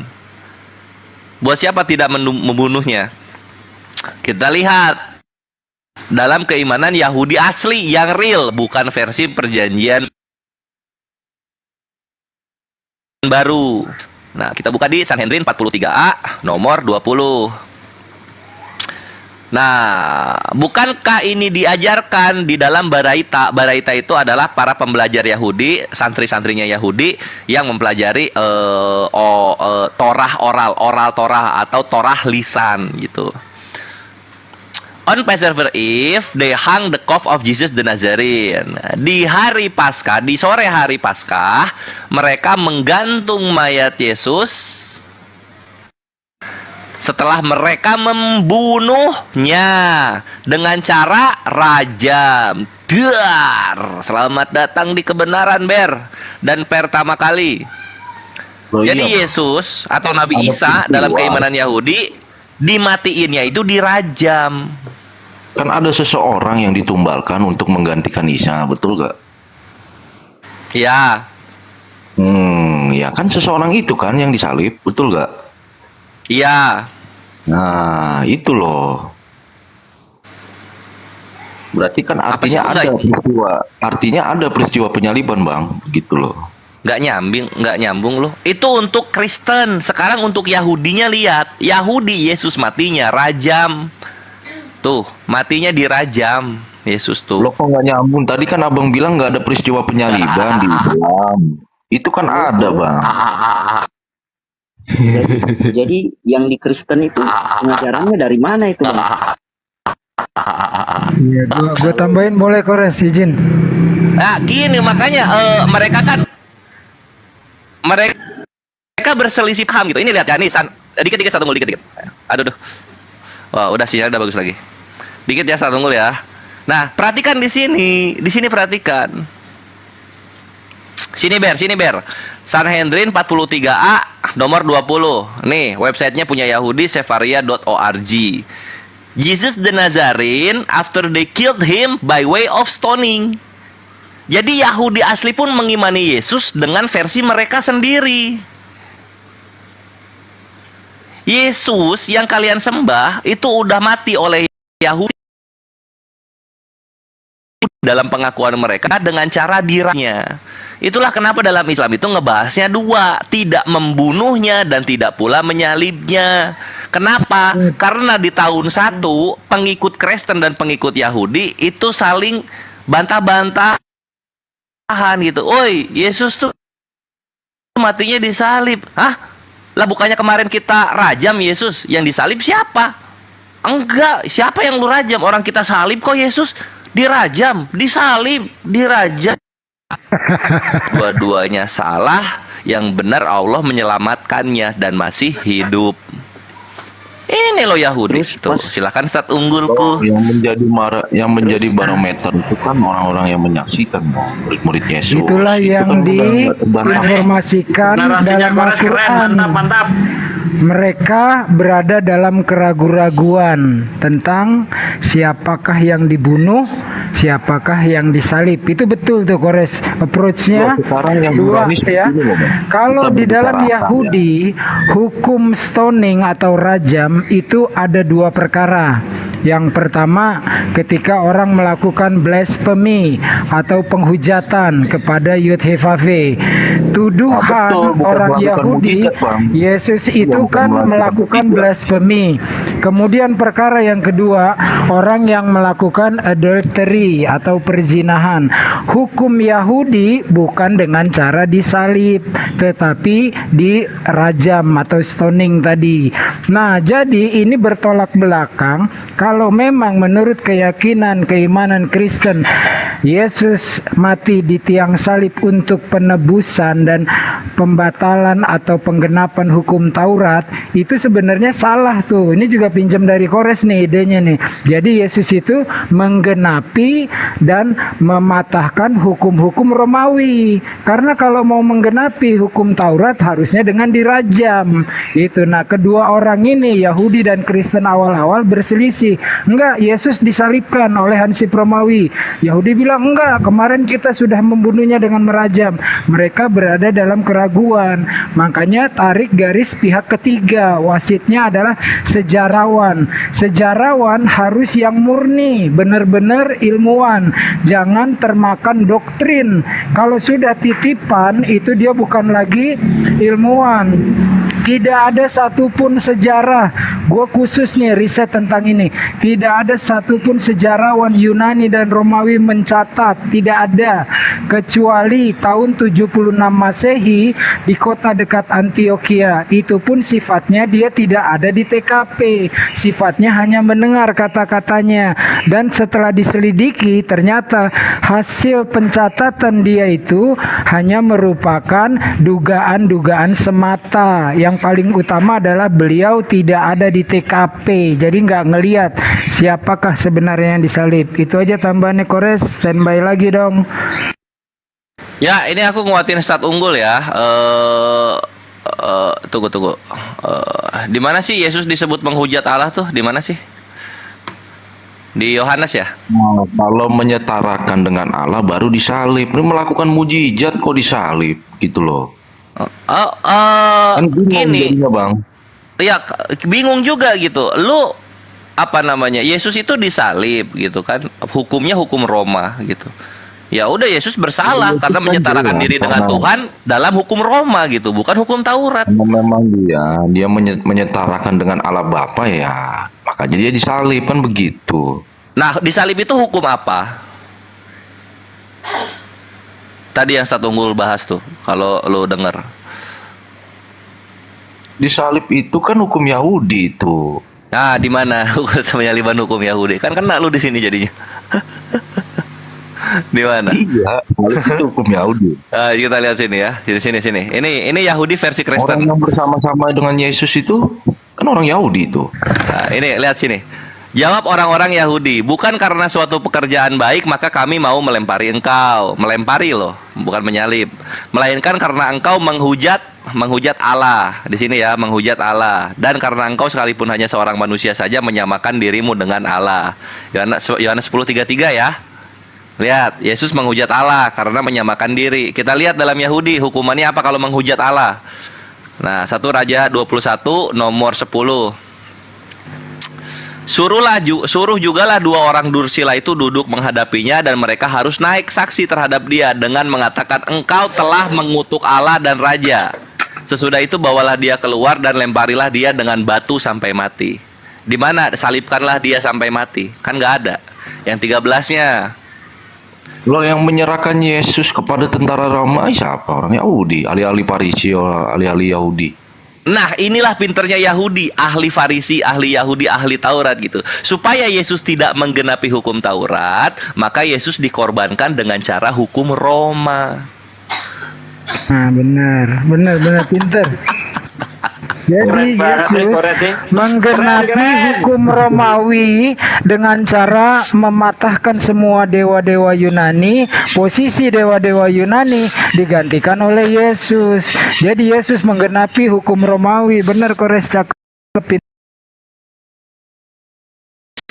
Ya kan, itulah. Selamat datang.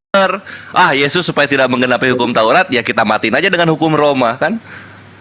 Makanya Yahudi sampai sekarang masih ada. Di saat itu kan peristiwa itu terjadi kan di hari Sabat. Lagi pula di situ kan memang kan orang-orang Yahudi itu kan lagi dijajah sama orang-orang Romawi yang memiliki otoritas. Otoritas itu kan di bawah pemerintahan Romawi itu. Orang Yahudinya yang dijajah atau Tuhannya Yahudi yang dijajah?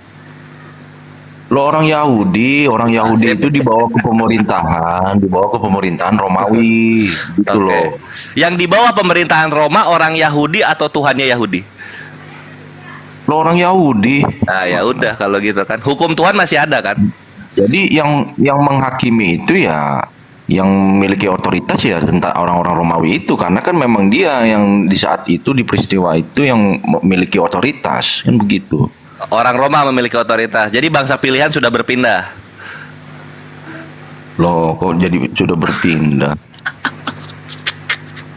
Lu mau kemana, penyaliban itu salah, bre. Mau bawa kemana pun penyaliban itu tetap hukum Roma, bukan hukum Tuhan. Penyalibannya udah jelas, Bang, itu backgroundnya kenapa dia bisa disalibkan, karena menyetarakan dia dengan Allah. Kan jelas. Secara hukum apa? Romawi. Secara hukum Roma. Kalau berbicara apa hukumannya itu kan memang di saat itu kan memang penghujatan kepada Allah kan memang penyaliban hukumannya. Nah, di mana hukum Taurat menyatakan jikalau ada yang menghujat Allah maka salibkanlah dia? Di mana? Loh, itu orang Yahudi kok yang menyerahkan kan? Yang bilang salibkan kan orang Yahudi itu, bukan tentara bukan orang Romawinya.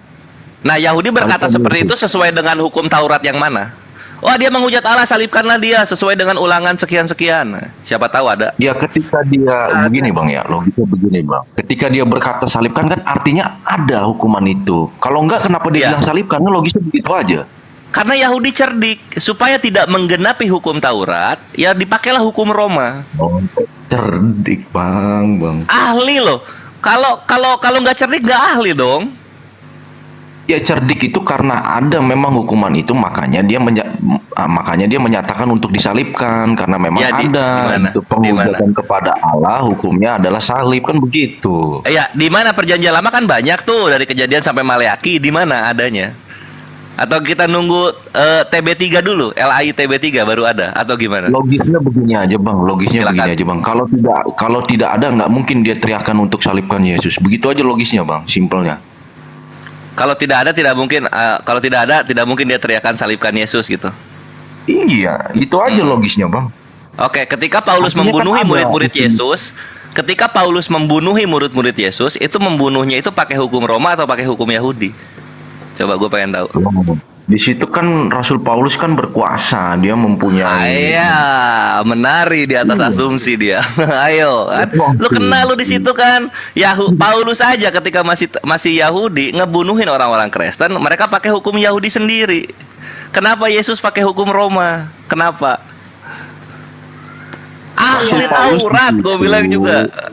Lu nggak tahu Yahudi cerdik ya? Keren. Iya nggak?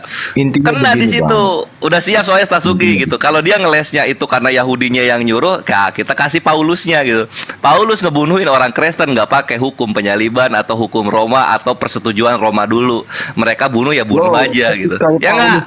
Ketika Rasul Paulus itu belum bertobat kan memang dia kan backingannya banyak. Backingannya siapa? Banyak sekutunya. Sekutunya Ada itu, iya. ada itu. Di mana?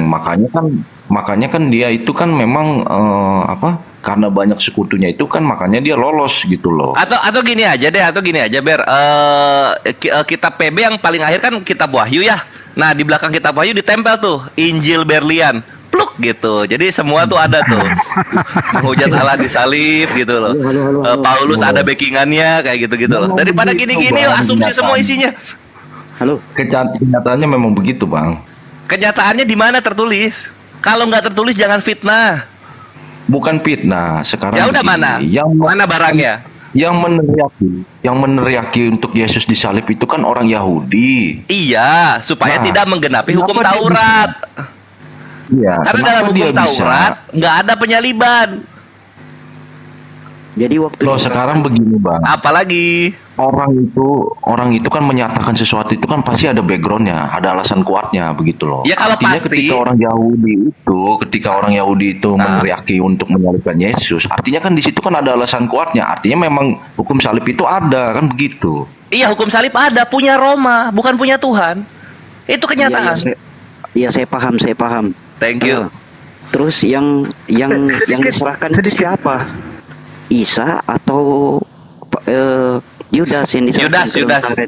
Yudas. Ya, ada beberapa menafsirkan Yudas, ada dari Kores di bawah Sarjis ya. Pada intinya Al-Quran tidak menyebutkan nama, tetapi yang paling penting informasinya Yesus tidak dibunuh. Buat ke lu aja nih Kores sedikit ya. Nanti silakan dianalisa sendiri. Tapi ini buat Kores ya. Maksudnya bukan untuk perdebatan karena susah ini berat. Jadi kenapa ada kisah dalam gospel para tua-tua Yahudi menyerahkan kepada Pontius Pilatus. Nah ini harus ditarik lagi nanti di riset tuh Kores tuh. Bagaimana agar diterimanya ajaran Kristen yang bukan ajaran Yesus, yaitu yang didirikan di Antioquia, lalu untuk diterima, ini kan kawin silang nih, gereja dengan Konstantinopel, satu butuh pasukan, satu butuh agama nasional atau state religion. Nah, supaya mengambil hati dari rakyat, kisah-kisah tentang penyalibannya Mitra, Osiris dan sebagainya itu yang sudah diterima masyarakat, disisipkan cerita itu. Apa maksudnya tentang kisah penyaliban di dalam gospel itu ada tuh, nanti ketemu tuh Kores deh. Oke, kapan-kapan kita berdua deh kita analisa itu ya. Oke, lanjut Siap. standby. Ya siap, aku nantikan nanti penganalisaannya Start Unggul. Jadinya gini Ber dan kawan-kawan Kristen yang mendengarkan di bawah sama pertama kali ya. Kalau kalian ngasih tahu, "Oh Yahudi kalian tahun 1 tuh seperti ini di perjanjian baru." Yahudi menolak. Karena Yahudi pun udah ada Talmud di dalam di dalam keimanannya di tahun 1 Masehi sampai tahun 100-an Masehi udah ada itu di Talmud. Dan sebagaimana perjanjian baru, Talmud pun menceritakan kisah Yesus versi mereka gitu. Itu yang kalian terguncang di sana.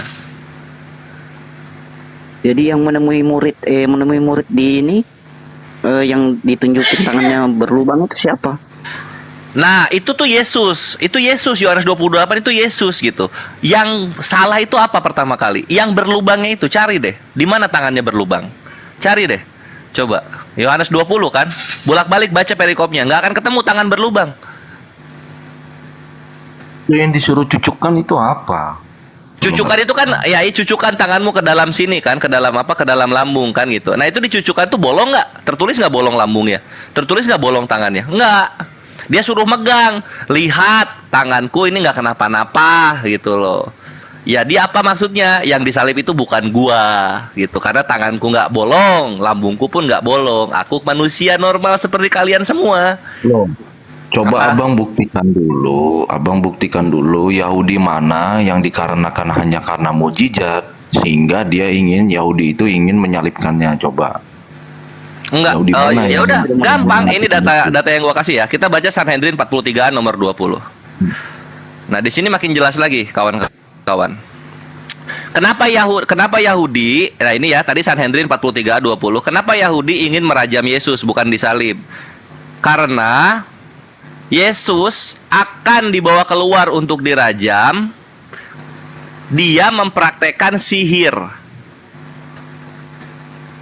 mengajak orang-orang menyembah berhala dan membawa Yahudi tersesat. 3 jadi poinnya. Sekarang kalau orang percaya disebutnya mujizat, kalau orang nggak percaya disebutnya sihir. Jedar, selamat datang di kebenaran, my bre. Tuh, Yesus itu mempraktekkan sihir. Ya bukan mujizat kan? Kalau Isa itu. Sihir sama mujizat bedanya apa? Loh, beda dong. Kalau mujizat itu mendatangkan kebaikan. Begitu loh, Bang. Nah, kalau misalnya sihir itu mendatangkan apa? Loh, sihir mah bukan mendatangkan kebaikan lah, manipulasi itu. Lah, mujizat bukannya manipulasi juga. Sihir itu pembodohan, Bang. Sihir pembodohan, kalau mujizat itu pemintaran gitu, pemintaran. Lah kalau mukjizat itu mendatangkan kebaikan, begitu loh. Lah sihir juga sama, karena ini pengikutnya banyak ini. Yesus yang dirajam ini pengikutnya banyak. Apa yang didatangkan oleh sihir itu? Nggak ada kebaikan, Bang. Dia menyembuhkan. Ini di sini ada. Kita kasih ya Yahudinya lagi ya, murid Yesus yang menyembuhkan. Abang bilang ketika Isa menyembuhkan, Isa melakukan mukjizat itu sihir, begitu maksud Abang? Itulah kata Yahudinya. Itu kata Yahudinya. Ini Yahudi loh yang ngomong, bukan Islam ini. Selain sihir tadi apa? Saya pengen tahu.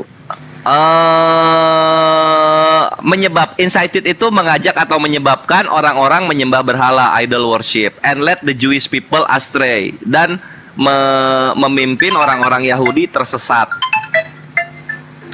Di mana ayatnya itu Yesus mengajak menyembah berhala itu? Nah, ini Sanhedrin 43 nomor 20. Ini punya Yahudi, Kristen nggak tahu. Kristen nggak tahu kalau Yahudi pun mengimani Yesus dengan cara mereka sendiri. Iya, artinya Isa itu mengajarkan untuk menyembah berhala, begitu, Bang? Artinya, Bang? Iya, dari Yahudinya begitu. Iya. Saya sudah mulai paham hukum di Yahudi, dia dirajam untuk agar dia tidak dirajam, diserahkan ke tentara Roma untuk disalib.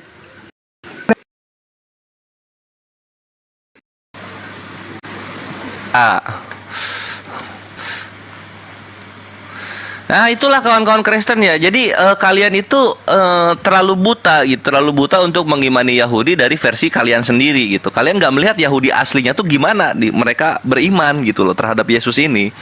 Karena seperti yang kalian bilang sendiri, Yahudi itu ada kan di zaman Yesus. Yesus itu berinteraksi, berkomunikasi dengan Yahudi. Nah, kesalahan kalian, blundernya kalian tidak melihat bagaimana perspektif Yahudi dari kitab suci mereka sendiri, dari apa yang mereka imani sendiri gitu. Kalian melihat Yahudinya dari ini saja, dari perjanjian baru kalian saja gitu. Nah, ketika dibawakan Yesus yang versi Yahudinya sendiri, kalian kan jadinya anjir, wow, oh my god. Saya dapat poinnya. Sip. Saya dapat poinnya. Untuk menghindari hukum Yahudi diserahkan ke Romawi, karena di Taurat kan tidak boleh di ini, tapi harus dirajam gitu kan, maksudnya kan. Nah, itu dari sisi kekristenan. Kalau dari sisi keyahudian dirajam. Jadi ada dua tuh yang diinformasikan Al-Quran untuk dikaji. Al-Quran menginformasikan bahwasanya Yesus tidak dibunuh, ya. Ini sebenarnya untuk Yahudi nih. Dan kemudian tidak disalibkan. Ini untuk kekristenan. Jadi pertama kali harus melihat dari sisi mana Anda menganalisanya. Entry point mana yang tepat. Ada statement dari Al-Quran seperti itu. Lalu dari tadi semua yang kita diskusikan, ternyata ada dua nih keraguan-raguannya antara Yahudi yang mengakui telah merajam dengan lemparan batu kepada Yesus, dan kekristenan yang meyakini bahwa Yesus telah disalibkan. Kalau baca sejarahnya ya, maksudnya cari ilmuwan yang jujur gitu loh mengenai ini, lepas dari doktrin dan dogma. Perselisihan ini saling rebutan, kami melemparinya dengan batu, lalu yang satu pihak kami menyalibkannya. Nah, ini bagus ini sebenarnya kalau mau dianalisa lebih jauh, tapi bebaskan diri dulu dari dogma. Kenapa berat sekali diterima oleh orang Kristen? Begitu mereka mengakui tidak ada sejarawan yang mencatat, begitu mereka membandingkan dengan informasi-informasi sekunder atau tertier dari kitab-kitab Yahudi misalnya, itu akan berat karena tidak mengakui penyaliban Yesus di kayu salib sebagai penebusan dosa, gugur iman mereka. Mereka akan bertahan sekali sangat kuat bahwa kami yakin mengimani sampai mati bahwa Yesus itu disalibkan. Nah, di sini perbedaannya dengan Islam. Islam disuruh kami oleh Al-Quran dan Nabi Muhammad SAW untuk cek and recheck ketika menerima sebuah berita. Bahkan dari Al-Quran pun, walaupun kami mengimani itu firman Allah yang Maha Suci, tidak ada kesalahan, kami boleh untuk melakukannya dan makin bertambah-tambah keimanan kami terhadap Al-Quran. Gitu bro, standby.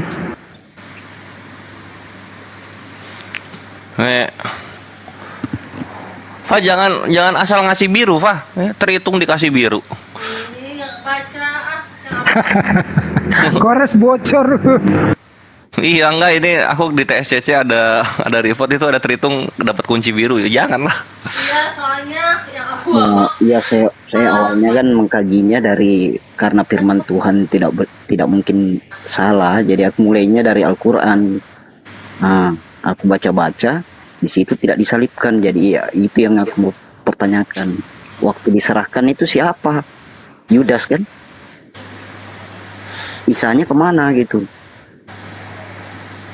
Angkat ke langit. Pembuktian kebenarannya baca ketika Gospel mengakui atau mengimani bahwa Yesus terangkat atau diangkat ke surga. Cek original teksnya. Di sana dikatakan uranon, langit, bukan paradiso. Menjadi bahasa Inggris paradise, surga atau jannah. Ya kan? Nah, dari situ kan tambah-tambah tuh kebenaran Al-Quran bahwa Yesus bukan diangkat ke surga.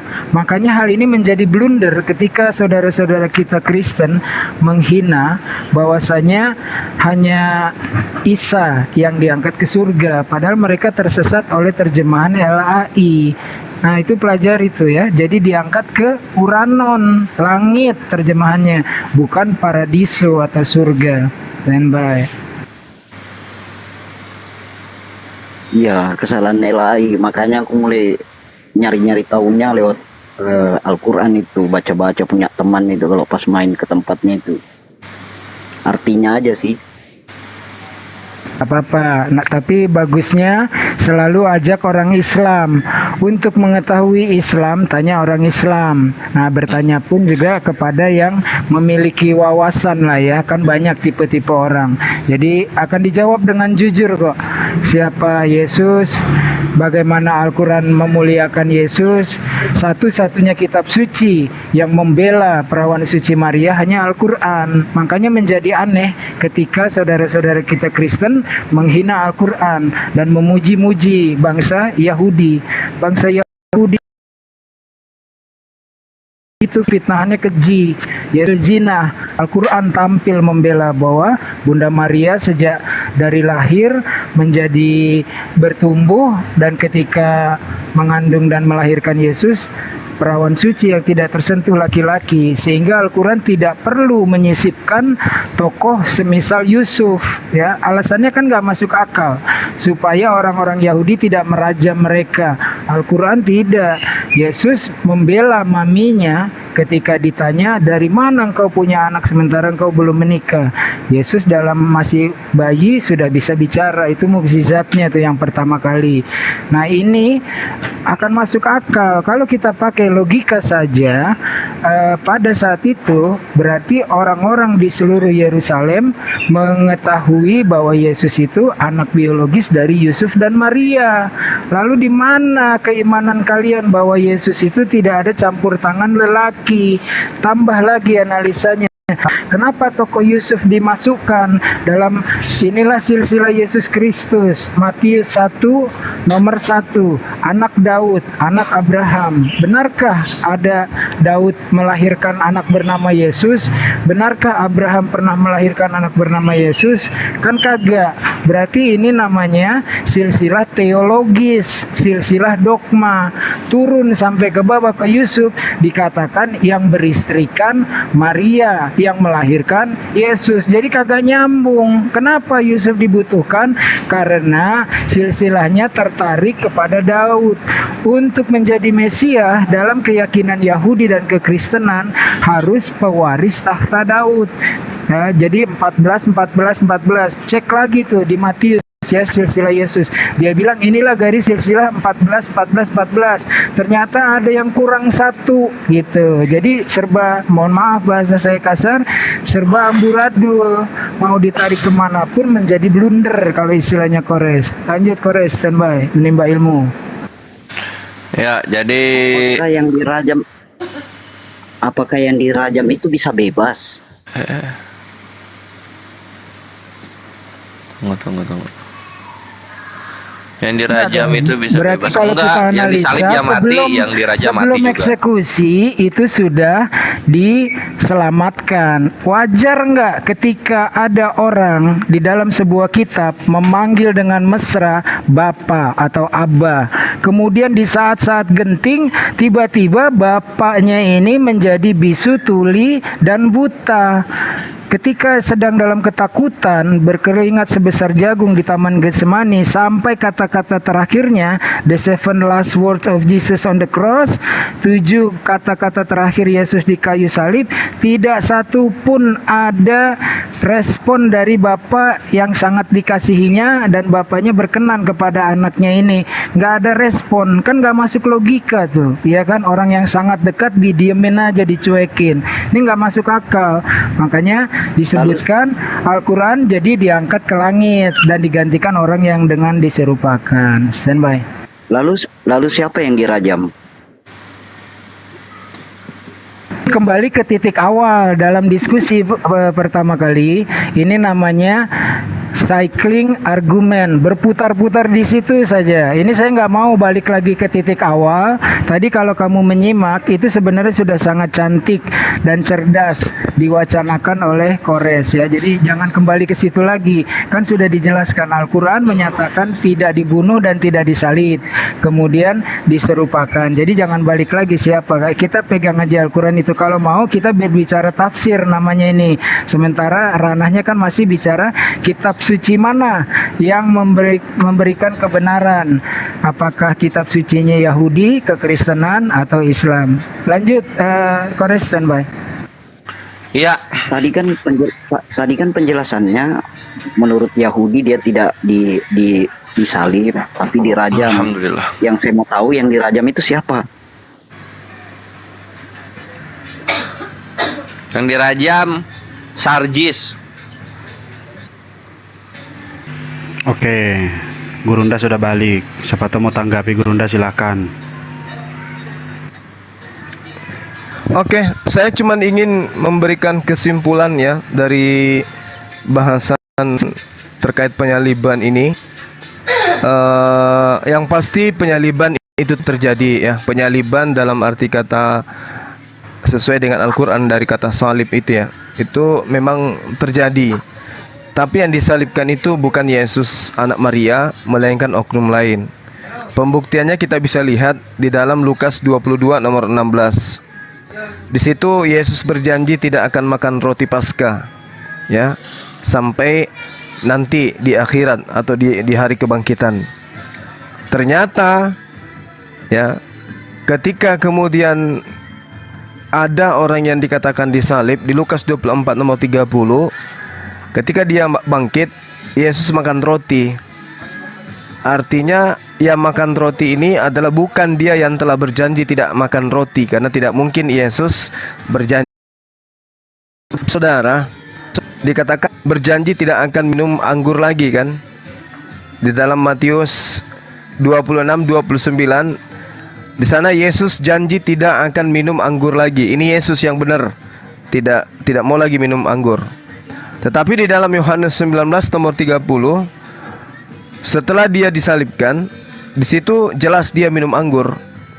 Artinya yang berjanji tidak minum anggur dengan yang minum anggur di atas tiang salib itu bukan oknum yang sama.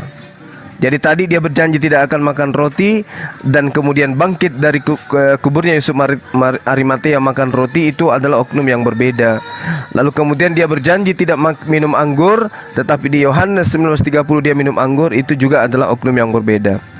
Lalu kemudian di dalam 1 Petrus 3 nomor 12 dikatakan begini, sebab mata Tuhan tertuju kepada orang-orang benar dan telinganya kepada permohonan mereka yang minta tolong, tetapi wajah Tuhan menentang orang-orang yang berbuat jahat. Di dalam Lukas 13:27 diterangkan, tetapi ia berkata kepadamu, aku tidak tahu dari mana kamu datang, enyahlah dari hadapanku hai kamu sekalian yang melakukan kejahatan. Nah, ini sangat jelas bahwasanya ketika diterangkan Tuhan tertuju pandangannya terhadap orang yang senantiasa beribadah kepadanya, yang tunduk kepada aturannya, tertuju matanya Tuhan itu kepada orang-orang yang benar dan kepada yang mereka memohon pengampunan. Ternyata Yesus dalam Ibrani 5 nomor 7 di dalam hidupnya sebagai manusia, dia telah mempersembahkan doa yang bersungguh-sungguh kepada Tuhan agar dia diselamatkan dari maut. Artinya bahwasanya ya Yesus itu mau tidak mau ketika dia berdoa kepada Tuhannya, doanya dikabulkan karena dia adalah orang yang dikasihi. Kemudian di Amsal 21 nomor 18, orang fasik dipakai sebagai tebusan bagi orang benar, dan pengkhianat dipakai sebagai ganti orang yang jujur. Nah, lalu kemudian di dalam Keluaran 23 nomor 7, jangan engkau membunuh orang yang tidak bersalah. Yesus itu tidak bersalah.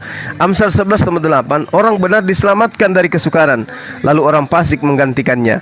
Ini adalah data yang sangat akurat.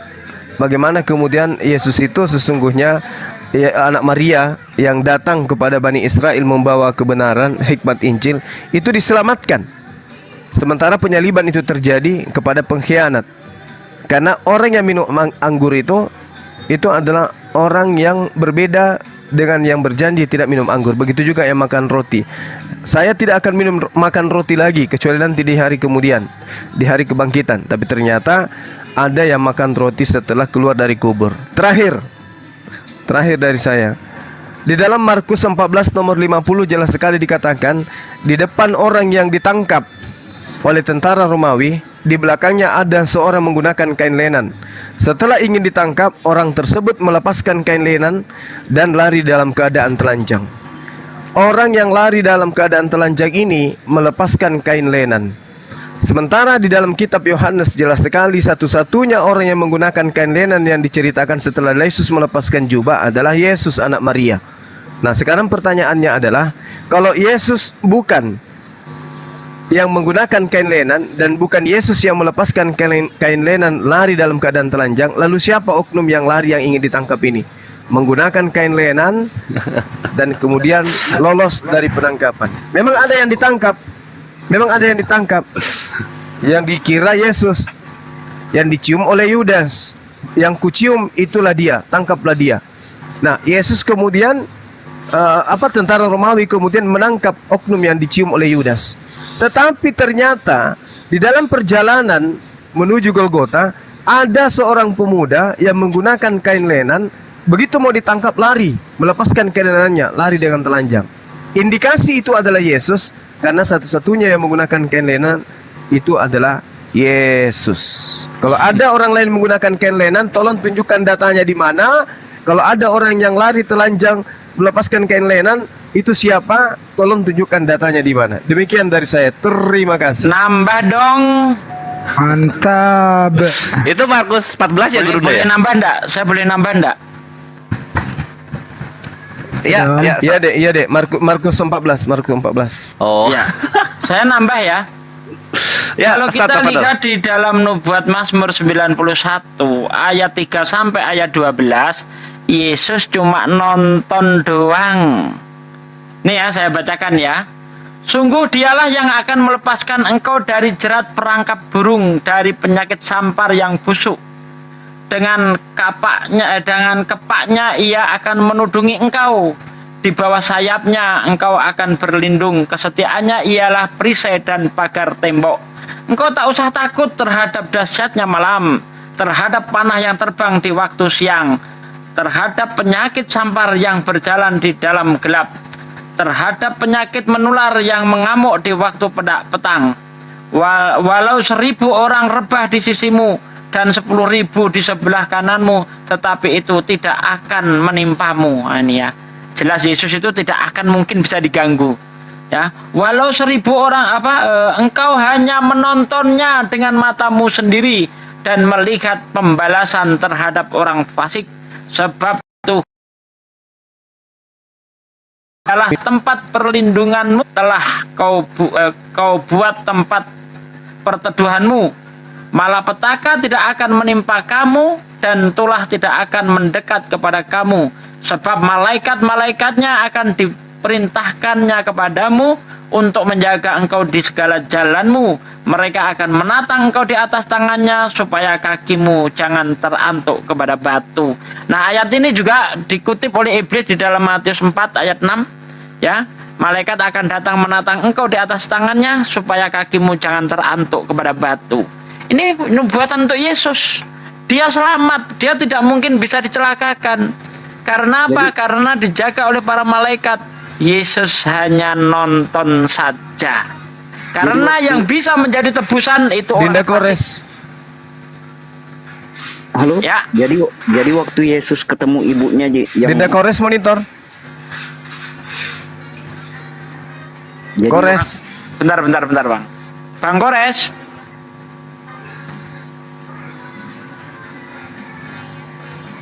Oh, dia tidak monitor. Oke, lanjut akhi, lanjut. Iya. Jelas sekali ya, Yesus itu hanya menonton saja. Bahkan ada nubuatan yang mengatakan bahwa tidak satu pun tulangmu yang patah ya. Itu sangat jelas sekali kalau Yesus disalib, maka nubuatan itu tidak akan terjadi pada gagal nubuatan itu. Tidak satu pun tulangmu yang patah. Nah, kalau dia disalib, coba lihat tangannya Yesus itu yang disalib telapak tangan. Ketika dia dipaku dengan paku seukuran itu, kira-kira matahkan tulang atau enggak tuh? Di kaki, kira-kira ngerusak tulang enggak tuh? Pasti ada tulang yang patah, diterobos oleh paku itu. Jadi tidak mungkin Yesus itu disalib. Ya, kalau dia disalib berarti banyak nubuatan yang tidak tergenapi, termasuk di dalam Mazmur 91 ayat 3 sampai ayat 11. Terima kasih. Jadi waktu Tambahan sedikit sebentar, pertama kali sebentar, sedikit aja. Ini Pak Desugi di Christian Scholars, para ahli-ahli teologi di Eropa dan Amerika ketika melakukan kritik teks terhadap Bible, khususnya Gospel, ini disebut sebentar, pesawat tempur lewat. Sebentar. Oke. Jadi ini disebutnya cherry picking, pilih-pilih tebu. Padahal ini nubuat yang Yesus sendiri mengaminkan ketika iblis membacakan hal itu ya, tapi dijawab Yesus adalah tapi ada juga tertulis janganlah engkau mencobai Tuhan. Artinya Yesus membenarkan ketika iblis membacakan nubuatan ini. Tidak satu pun orang Kristen mengambil ini sebagai nubuat. Yang diambil hanya yang cocok-cocok saja buat mereka. Ini penting loh. Bagaimana seorang manusia, seorang utusan yang sangat dekat kepada pengutusnya, bahkan dengan dipanggil Bapa, lalu diam saja tidak merespon, ini aneh. Jadi nubuatan ini sangat penting. Yesus tidak mungkin disakiti, dijahati orang, bahkan malaikat-malaikat akan menatang dia sehingga kakinya pun tidak terantuk batu. Apalah pula ditusuk pakai tombak perutnya, dipaku tangan dan kakinya, nggak mungkin. Lanjut para pertama kali standby. Halo, jadi waktu Yesus ketemu ibunya, dia kan merasa kesakitan. Itu maksudnya apa itu? Lihat Pak Desugi. Ya, di mana itu ya? Coba kita lihat dulu. Bahkan Yesus itu apa ya? Ketika ketemu ibunya itu kan, siapa ibuku? Nah, kan begitu tuh. Ibuku itu ya saudara-saudaraku. Gitu. Coba. Bang, saya sedikit bang ya. Dinda. Ya. Dinda Kores monitor.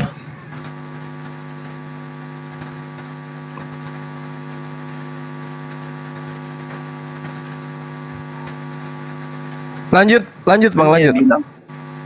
Kan dia bilang jangan menyentuhku. Oh, itu bukan ibunya itu, Bos.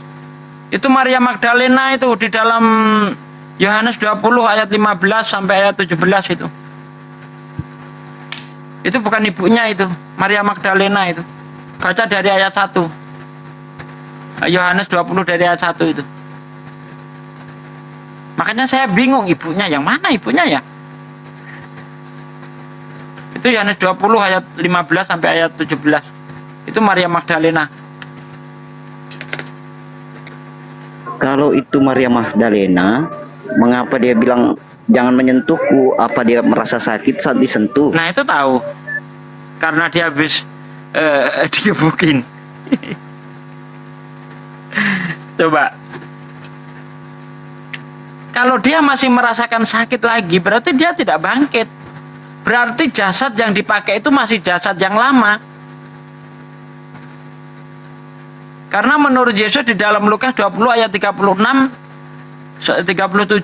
orang yang sudah dibangkitkan tidak bisa mati lagi. Kenapa Yesus takut disentuh? Takut mati lagi atau gimana? Apa karena efek dirajam itu? Bisa jadi. Ini dalam versi ya, jangan digabungkan ke tidak dibunuh dan tidak disalib. Nah ini versi Kristen. Karena begini bang, orang disalib, yang dihukum salib itu harus mati. Kalau dia tidak mati berarti itu sandiwara. Ya Gurunda masuk. Assalamualaikum. Waalaikumsalam ya. Jadi kalau dia tidak mati, lanjut dulu. Itu sandiwara dan tidak ada orang disalib mati dalam waktu 3 jam. Tidak ada cerita itu. Orang disalib paling cepat itu 3 hari.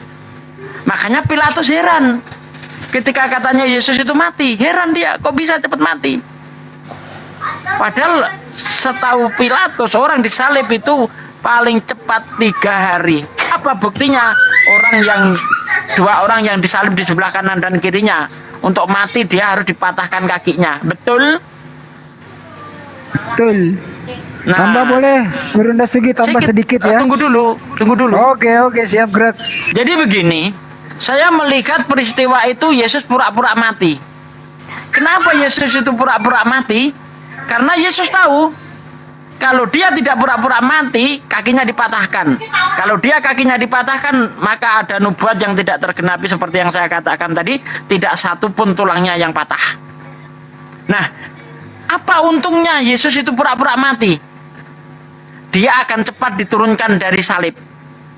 Sebab di dalam kitab Ulangan 21 ayat 23, jangan ada mayat tergantung di hari Sabat, sebab tanah yang diberikan Tuhan Allahmu akan menjadi terkutuk. Yesus tahu dengan pura-pura mati maka cepat diturunkan. Tapi kalau Yesus pura-pura matinya di hari Rabu, hari Kamis, percuma, nggak ada gunanya karena nggak diturunkan. Kenapa Yesus pada hari itu cepat diturunkan? Karena sudah mendekati Sabat, persiapan Sabat. Yesus pura-pura mati, itu fakta. Fakta lagi yang bisa kita tunjukkan bahwa Yesus pura-pura mati. Ketika Yesus yang katanya sudah mati setelah teriak-teriak Eloi Eloi lama sabachthani, dia ditusuk lambungnya lalu keluar darah. Sejak kapan orang yang sudah mati dilukai masih mengeluarkan darah segar? Itu mustahil. Darah masih mengalir jika jantung masih berdetak. Itu fakta. Yang kedua, fakta yang selanjutnya, ketika Yesus menemui para murid, Lukas 24 ayat 36 sampai ayat 43 itu dibaca itu. Para murid merasa ngeri, menyangka Yesus itu hantu. Apa kata Yesus? Mengapa kamu takut? Ini aku sendiri. Lihatlah, rabalah tangan dan kakiku. Karena bagi roh tidak memiliki daging dan tulang seperti yang ada pada diriku. Karena menurut Yesus orang yang dibangkitkan dari kematian harus berupa roh. Lukas 20 ayat 36 sampai ayat 38 kalau nggak salah dibaca aja di situ. Itu bercerita tentang satu orang wanita punya 7 suami, ya masing-masing itu menikah. Nah nanti ditanyakan oleh Yesus siapa nanti di hari kebangkitan yang menjadi suaminya. Kamu tolol, kamu bodoh. Orang yang dibangkitkan tidak mungkin mati lagi. Orang yang dibangkitkan tidak ada kawin mengawin. Dia akan seperti malaikat di surga. Dia akan seperti ruh. Jadi ketika Yesus yang katanya bangkit, dia tidak berupa ruh. Dia lengkap dengan jasad dan dagingnya. Lihatlah, rabalah tangan dan kakiku. Karena bagi ruh tidak memiliki daging dan tulang seperti yang ada pada diriku. Para murid masih belum percaya. Lalu Yesus untuk membuktikan satu kali lagi kalau dia bukan ruh, adakah kau makanan? Lalu para murid memberikan ikan goreng. Lalu Yesus makan di hadapan mereka. Ini bukti bahwa Yesus bukan roh. Kalau roh makan ikan goreng, pecel lele lari setiap malam. Ya, nggak nyisa karena roh datang ikut makan pecel lele. Terima kasih. Iya ya, Gurunda mau bicara dulu sama Kores apa boleh saya tambahkan sedikit? Ya, saya sedikit aja, akhi. Bentar aja, 10 detik, 10 detik. Monggo, Tidak Kores monitor. Beliau enggak monitor, nanti aja. Lanjut. Ya, menambahkan sedikit ya. Ini dari jadi poin yang saya tangkap Bang. Kalau jadi, Isa yang kalau Roma hanya karena melakukan mujizat. Ya udah, kasih duluan deh. Kasih dulu.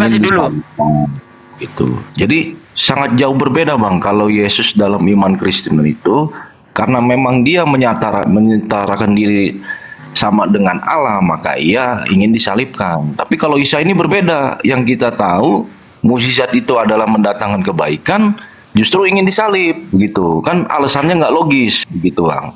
Sekian, cukup. Oke, Dinda Kores. Ya, aku kada. Nah, kemarin yang saya katakan beberapa 47 tahun yang lalu yang saya kasih sayembara, ada nggak orang yang diberi karunia kain lenan selain Yesus? Di Wahyu 19:8, dan kepadanya dikaruniakan supaya memakai kain lenan, businos.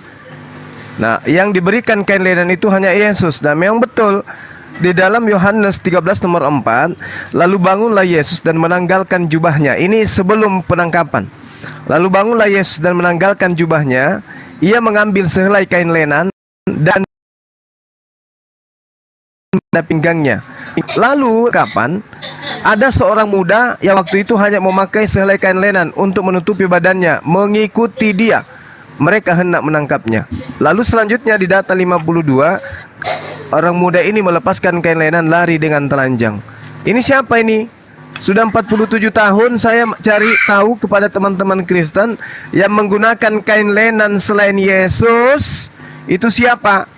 Karena ada seorang pemuda yang dicium Yudas, yang ditangkap oleh orang Yahudi, orang Romawi, yang dikira Yesus. Padahal yang memakai kain lenan ada di belakang orang yang ditangkap ini, yang dikira Yesus ini.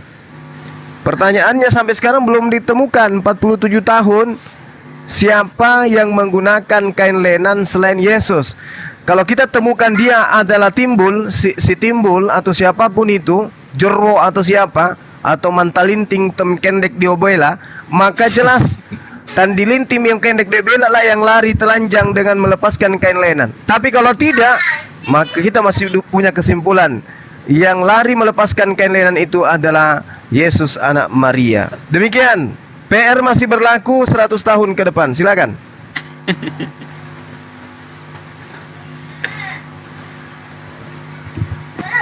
Gimana, Ber? Yahudi mana, Bang? Yahudi mana yang melakukan seperti itu, begitu loh. Ada seorang rasul begitu loh. Melakukan mujizat, melakukan mendatangkan kebaikan, justru ingin dibunuh, kan alasannya nggak logis begitu loh. Kecuali kalau memang dia menyetarakan diri dengan Allah begitu. Oh tidak, bukan karena menyetarakan diri, itu kesaksian palsu itu, Bang. Kenapa Yesus ingin disalibkan? Karena mereka melakukan kesaksian palsu untuk kemudian terjadi penangkapan dan pembunuhan terhadap Yesus. Kenapa mereka ingin melenyapkan Yesus? Kenapa? Karena Yesus adalah ancaman. Kenapa?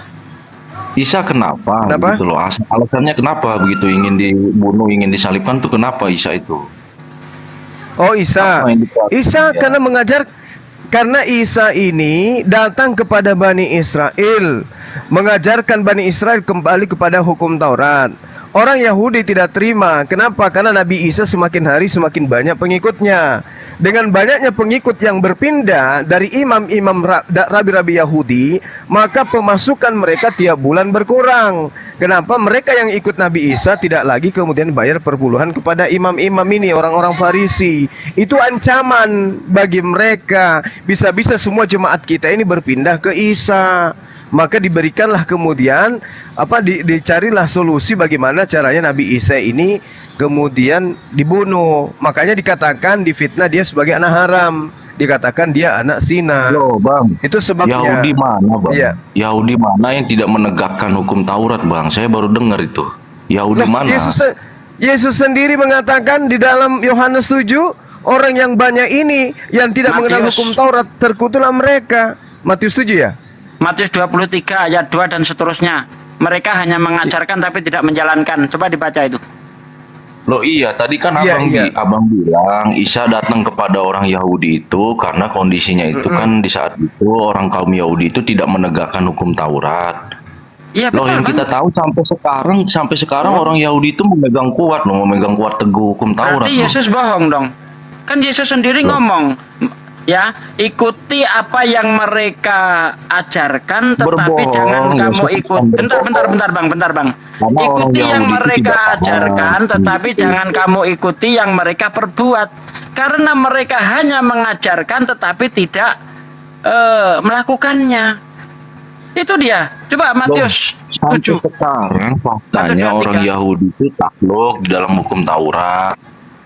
Begitu loh, mengikuti hukum Taurat. Yesus mengatakan, Bang, di dalam Yohanes 7:49 yang saya katakan tadi, tetapi orang banyak ini tidak mengenal hukum Taurat, terkutuklah mereka. Orang banyak yang dimaksud di sini siapa? Bani Israel. Tidak mengenal karena tidak mengakui Yesus, Bang. Padahal nabi-nabi terdahulu itu ternyata Anda adalah anak pertamanya Paulus juga rupanya, Bang. Ya. Yohanes 7 nomor 49. Tunggu dulu. Orang yang mengatakan bahwa orang-orang Yahudi yang banyak ini tidak mengenal hukum Taurat itu adalah Yesus. Bukan saya. Yesus yang mengatakan itu. Belum lagi data yang dibawa oleh guru saya tadi, Matius 23, bahwa orang Farisi, ahli-ahli Taurat menduduki kursi Musa, tetapi mereka kemudian mengajarkan orang lain untuk melakukan hukum Taurat sementara mereka sendiri tidak melakukan. Anda mengatakan tidak taat, siapa bilang mereka taat? Tidak ada yang taat pada Mas Yesus itu. Kenapa Yesus bisa berkata seperti itu? Karena mereka tidak mengetahui bahwa nabi-nabi terdahulu itu kan menceritakan tentang Yesus, begitu loh Bang. Ini Bukan artinya dia tidak melakukan bukan hukum bicara nubuat. Taurat. Ah, gitu. gimana sih ini orang? Ini bicara hukum, bukan bicara nubuat. Loh, yang ironis begini Bang ya, yang begini ya ironis. Tadi Abang mengatakan di situ Isa itu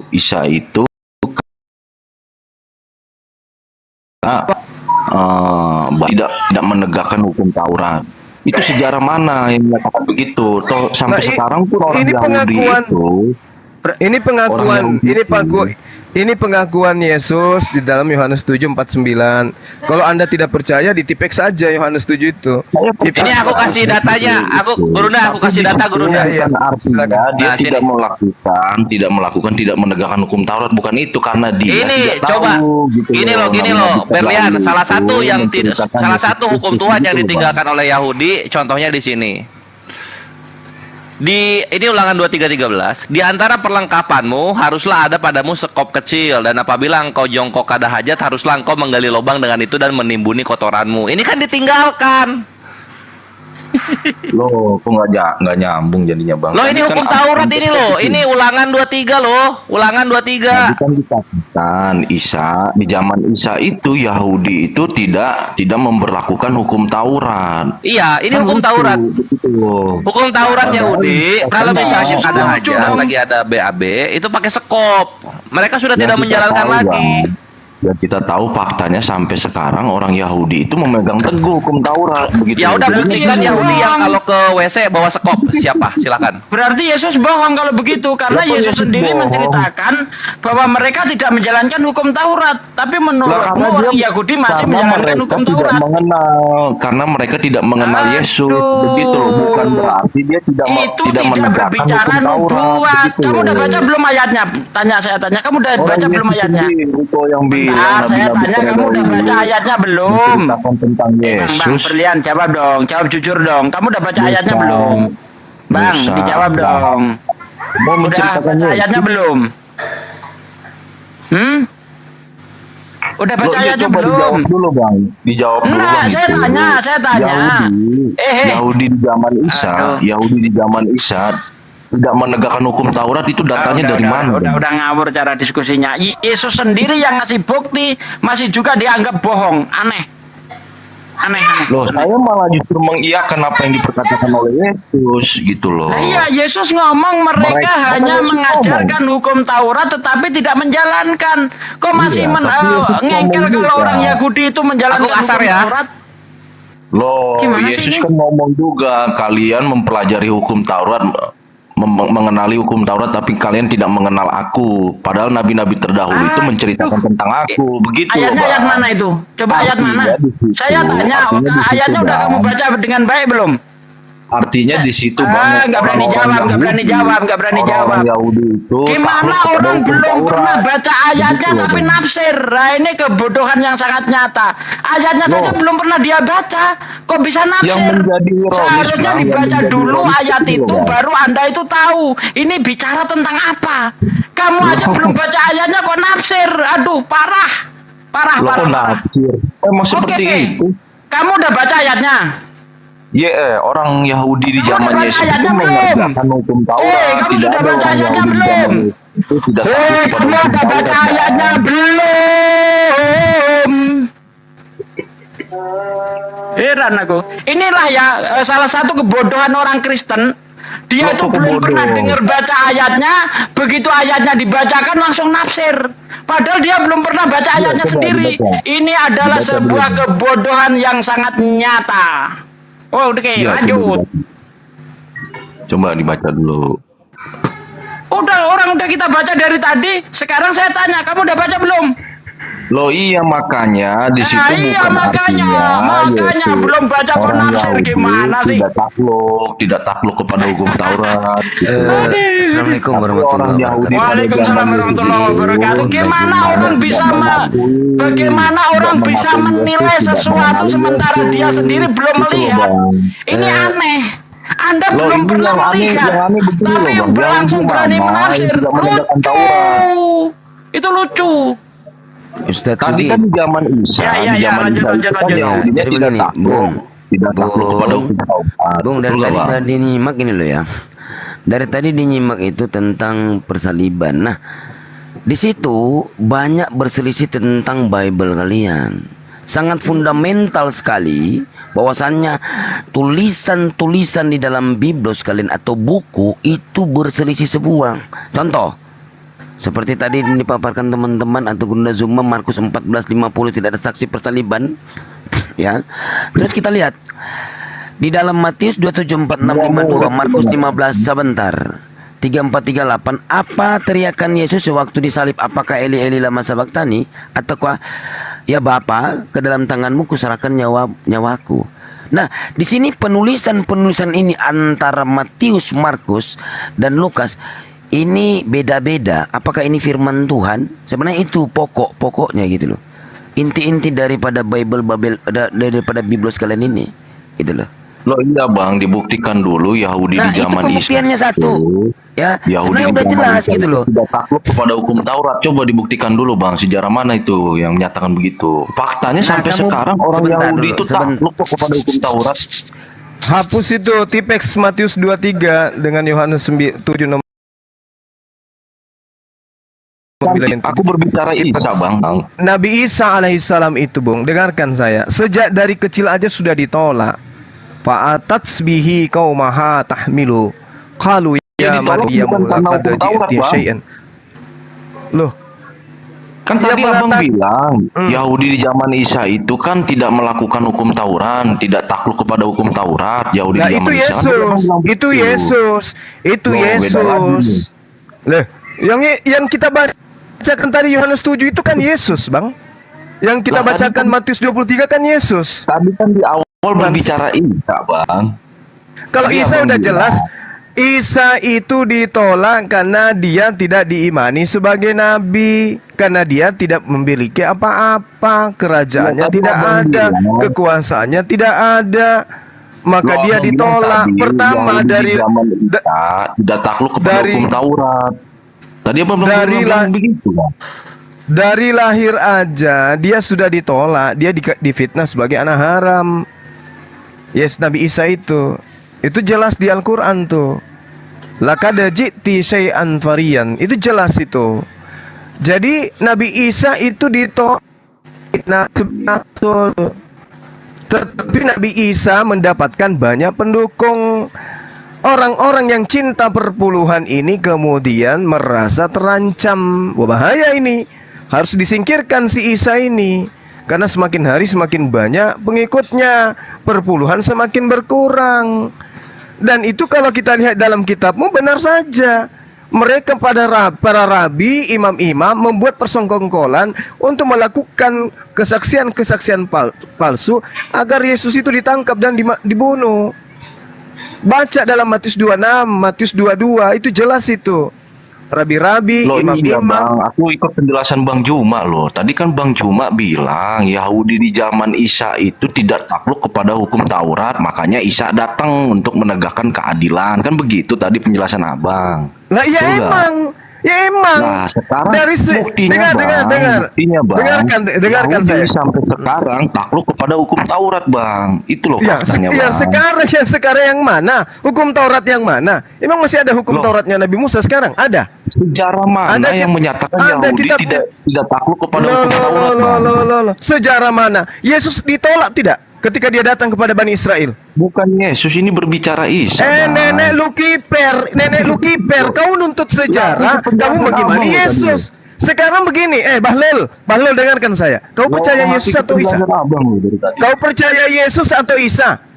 Loh Yesus dong bang, bumi Hah? ke langit. Nah, Bang. kalau begitu berarti sejarahnya Yesus yang kau harus tuntut. Sejarah Kalau mana? Yesus Lah sekarang, itu, Bang, dengarkan Yesus saya, itu dengarkan alasannya saya, ingin dengarkan, disalib karena dengarkan, dia dengarkan, menyatakan dengarkan, diri- dengarkan, menyatakan diri dengarkan sama saya, dengan Allah, Bang. dengarkan saya. Salah kamu. Yesus itu ingin ditangkap bukan karena ingin menyatakan diri, tetapi Yesus memang ingin disingkirkan. Orang Yahudi tahu. Baca Yohanes 10 nomor 34, 45, 35 dan 36. Kamu baca itu. Yesus klarifikasi, "Weh Yahudi, bukankah di kitabmu sudah dituliskan siapapun yang diserahi tugas menyampaikan firman maka dia adalah Allah?" Yahudi tahu Yesus ini adalah penyampai firman. Tahu Yesus itu bahwa dia ini hanya utusan Tuhan yang menyampaikan firman Tuhan, bukan karena dia mengaku sebagai Tuhan. Itu hanya kesaksian palsu aja.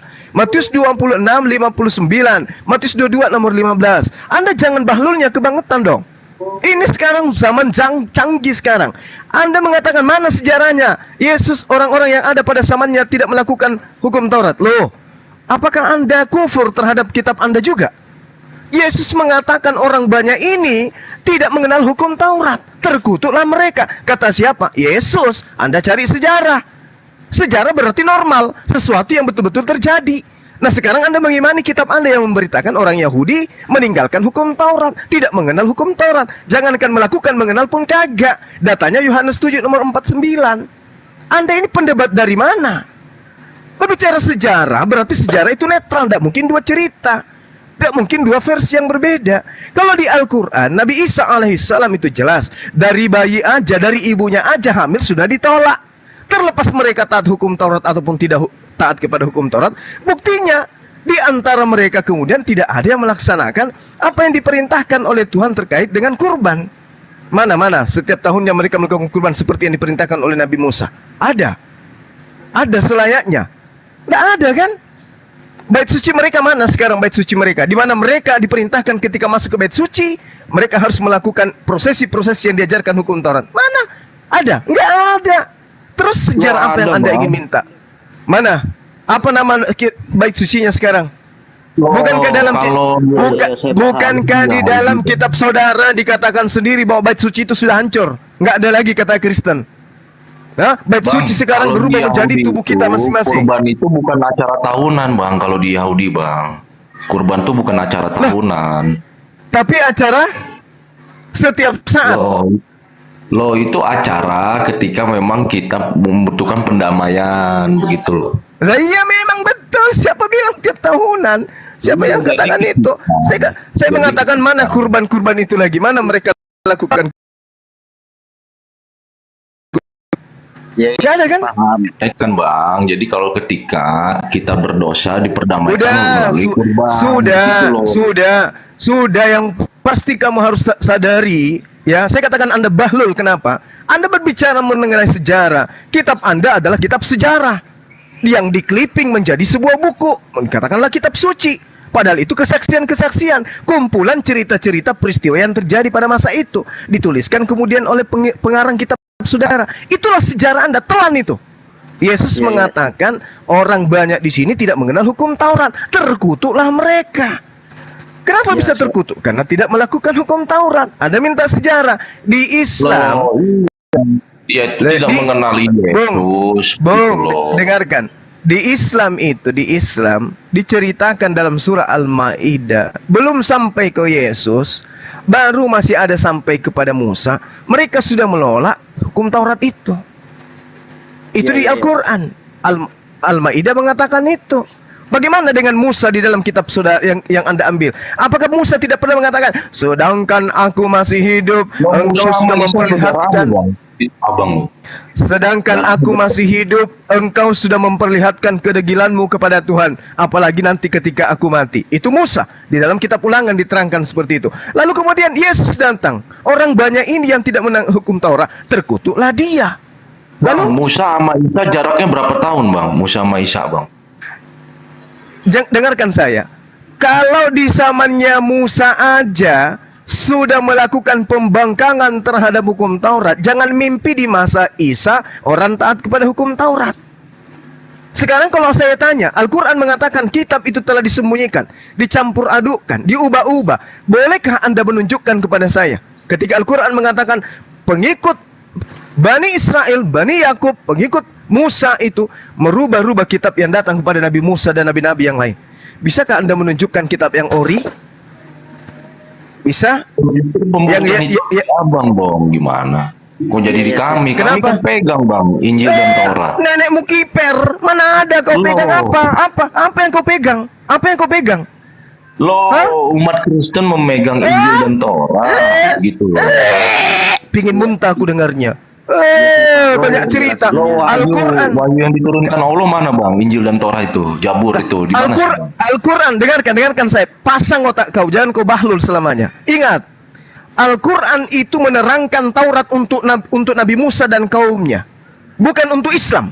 Maka yang berhak dan punya kewajiban untuk menunjukkan adalah keturunan daripada Bani Yakub. Kau jangan bahlul, kau minta kepada kami Muslim. Kami bukan Bani Israel, kami bukan kalian yang suka nyamar-nyamar Bani Israel. Beriman juga, Bang. Saya beriman. Kami diminta untuk beriman kepada kitab yang pernah diwahyukan kepada mereka. Dan kami diminta beriman bahwa kitab itu sudah dihilangkan, sudah dilenyapkan, sudah dirubah-rubah. Itu perintah. Nah sekarang tugas kamu yang menyamar sebagai pengikut Bani Israel, tunjukkan mana kitab itu. Ketika Al-Quran mengatakan kitab itu dilenyapkan, kitab itu dirubah-rubah, kan mana? Itu kan beban pembuktiannya di abang. Bahlul, dengarkan Bahlul. Dengarkan saya Bahlul. Aslinya oleh Al-Quran mengatakan Bani Israel sudah merubahnya. Kalau kamu bisa menunjukkan Taurat Musa yang belum dirubah, Al-Quran salah. Nah sekarang yang kamu tunjukkan hanya terjemahan dari Septuaginta yang entah dari mana hukum asal rimbanya muncul di gereja. Coba tunjukkan kepada saya. Mana kitabnya Nabi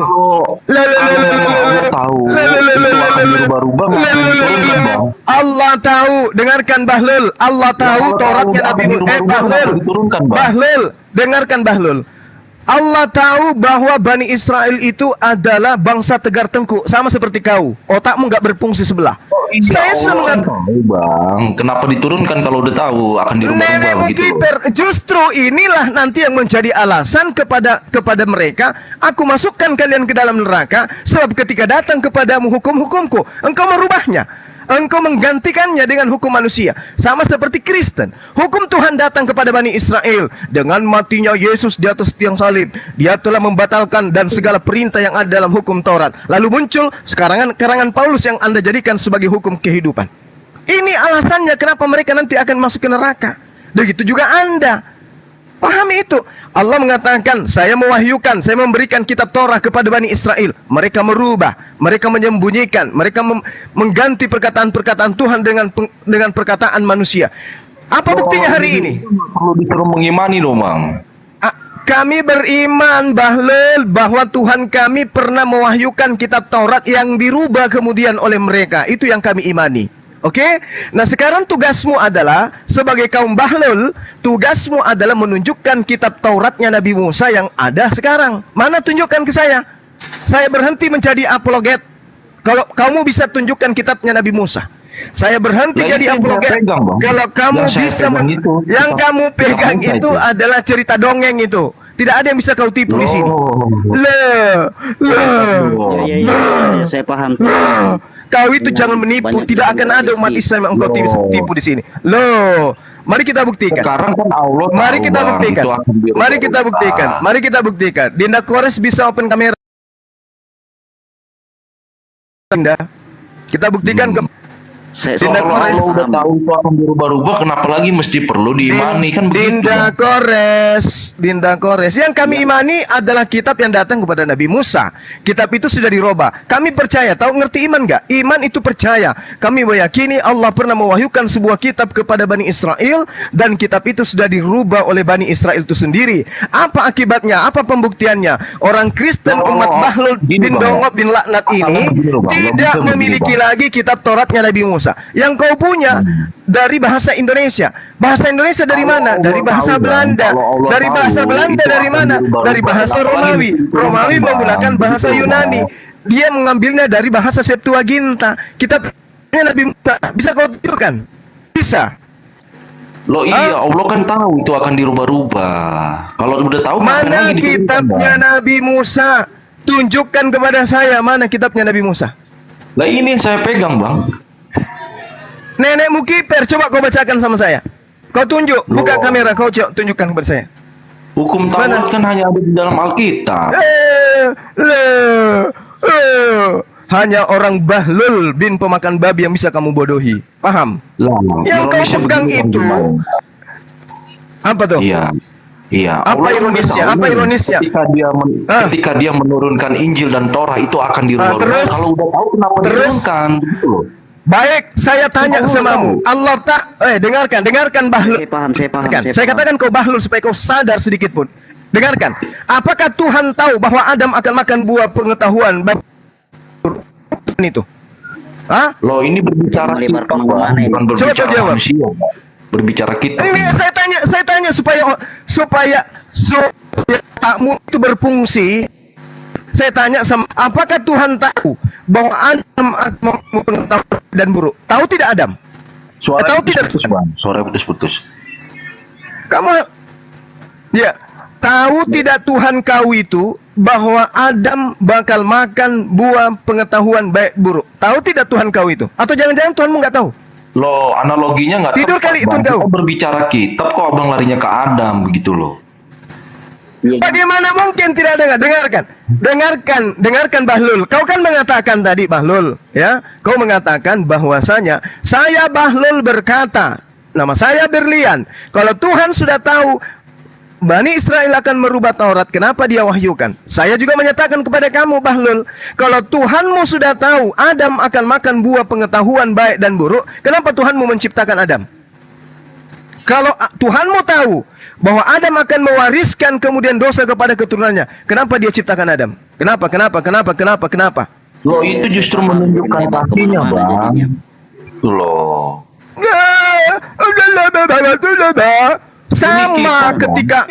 Sama ketika saya mengatakan samamu, Tuhan memberikan konsep kebenaran kepada Bani Israel. Tapi Bani Israel ada padanya setan. Oke? Siapa setannya? Keturunan Benyamin. Siapa keturunan Benyamin? Paulus. Siapa yang memberikan ajaran bahwa manusia utusan Tuhan Yesus itu adalah Tuhan? Paulus. Siapa yang mengatakan karangan-karangannya itu sebagai firman Tuhan? Paulus.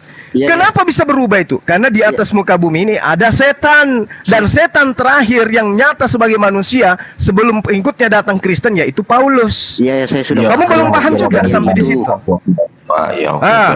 Makanya mudah-mudahan dengan penegasan ini kamu tidak bahlul lagi kawan, ya. Supaya kau belajar, supaya otakmu itu terisi sedikit. Oke? Oke. Alhamdulillah. Saya doakan semoga kalian berdua paham. Silakan. Paham. Di kajian-kajian sebelumnya mengenai hal-hal seperti itu, yang lain yang ini di konsep ketahanan ini aja yang mau diperdalam dulu. Kalau memang bukan Yesus yang disalib, kenapa masih disebut Yesus dalam kitab kami? Saya mohon pamit dulu Bang ya, buat teman-teman semua di sini. Mohon maaf kalau ada salah kata. Jadi sebelum saya pamit, saya ingin menyampaikan bahwa bukti atau pembuktian itu harus dibuktikan oleh kaum muslimin. Di mana Torah, Jabur dan Injil yang asli itu sekarang begitu. Sekian dan terima kasih Bang. Iya, saya sudah paham ya. Bahlul, udah kau turun Bahlul. Kau cebok pakai air 1 sendok sana. Memang kau otakmu gak berfungsi, berkarat. Makanya tanya mamamu dan istrimu, anak kita jangan dikasih minum susu babi. Inilah akibatnya kalau susu babi dari bayi, otak gak berfungsi. Yang menyembunyikan Bani Israel, yang disuruh tunjukkan Bani Ismail, kan koplak. Udah turun. Kamu pergi cebok air 1 sendok, habis itu jilat tanganmu. Saya paham kajian-kajian itu sudah diperdebatkan di kajian sebelumnya.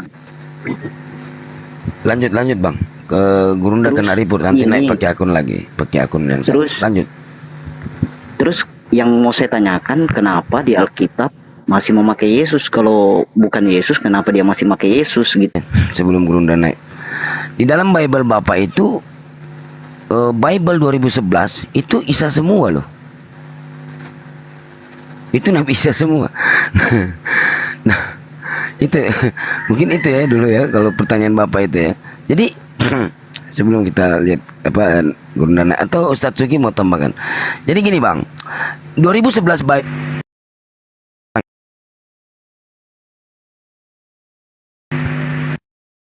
mana Gurundana?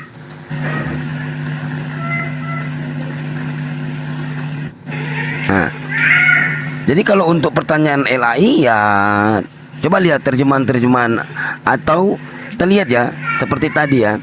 Saya katakan ya tadi ya, misalnya ini ya, yang diucapkan itu waktu Yesus disalib ya, itu Eli Eli lama sabaktani, atau ya Bapa kepadamu kuserahkan, ntar ya, mana ya sini. Nah ini, udah teriakan Yesus itu waktu disalib, teriakan Yesus waktu disalib itu gini, di dalam terjemahannya Eli Eli lama sabaktani, atau Alaku, Alaku, mengapa engkau meninggalkan aku? Di dalam Matius 27, 46, 52, Markus 15, 34, 38. Atau, ya Bapa ke dalam tanganmu kuserahkan nyawaku. Ini yang salah yang mana ini? Nah, terus di mana ya? Antara Markus, Matius, Lukas, Yohanes, coba lihat tulisan apakah yang ada di atas salib? Apakah tertulis raja orang Yahudi? Raja orang Yahudi Markus 15:26, ataukah inilah raja orang Yahudi Lukas 23:38, atau inilah Yesus raja orang Yahudi Matius 27:37, atau Yesus orang Nazaret Yohanes 19:19. Nah ini dari LAI ini gitu ya. Nah mungkin itu Pak, silakan mau tanggapi lagi. Ibes coba lihat Gurunda Ibes. Santai. Oh ini slow. Besarin Gurunda Bes. Loh mana Bapak itu ya? Bapak Dot. Bapak tadi udah turun Bes.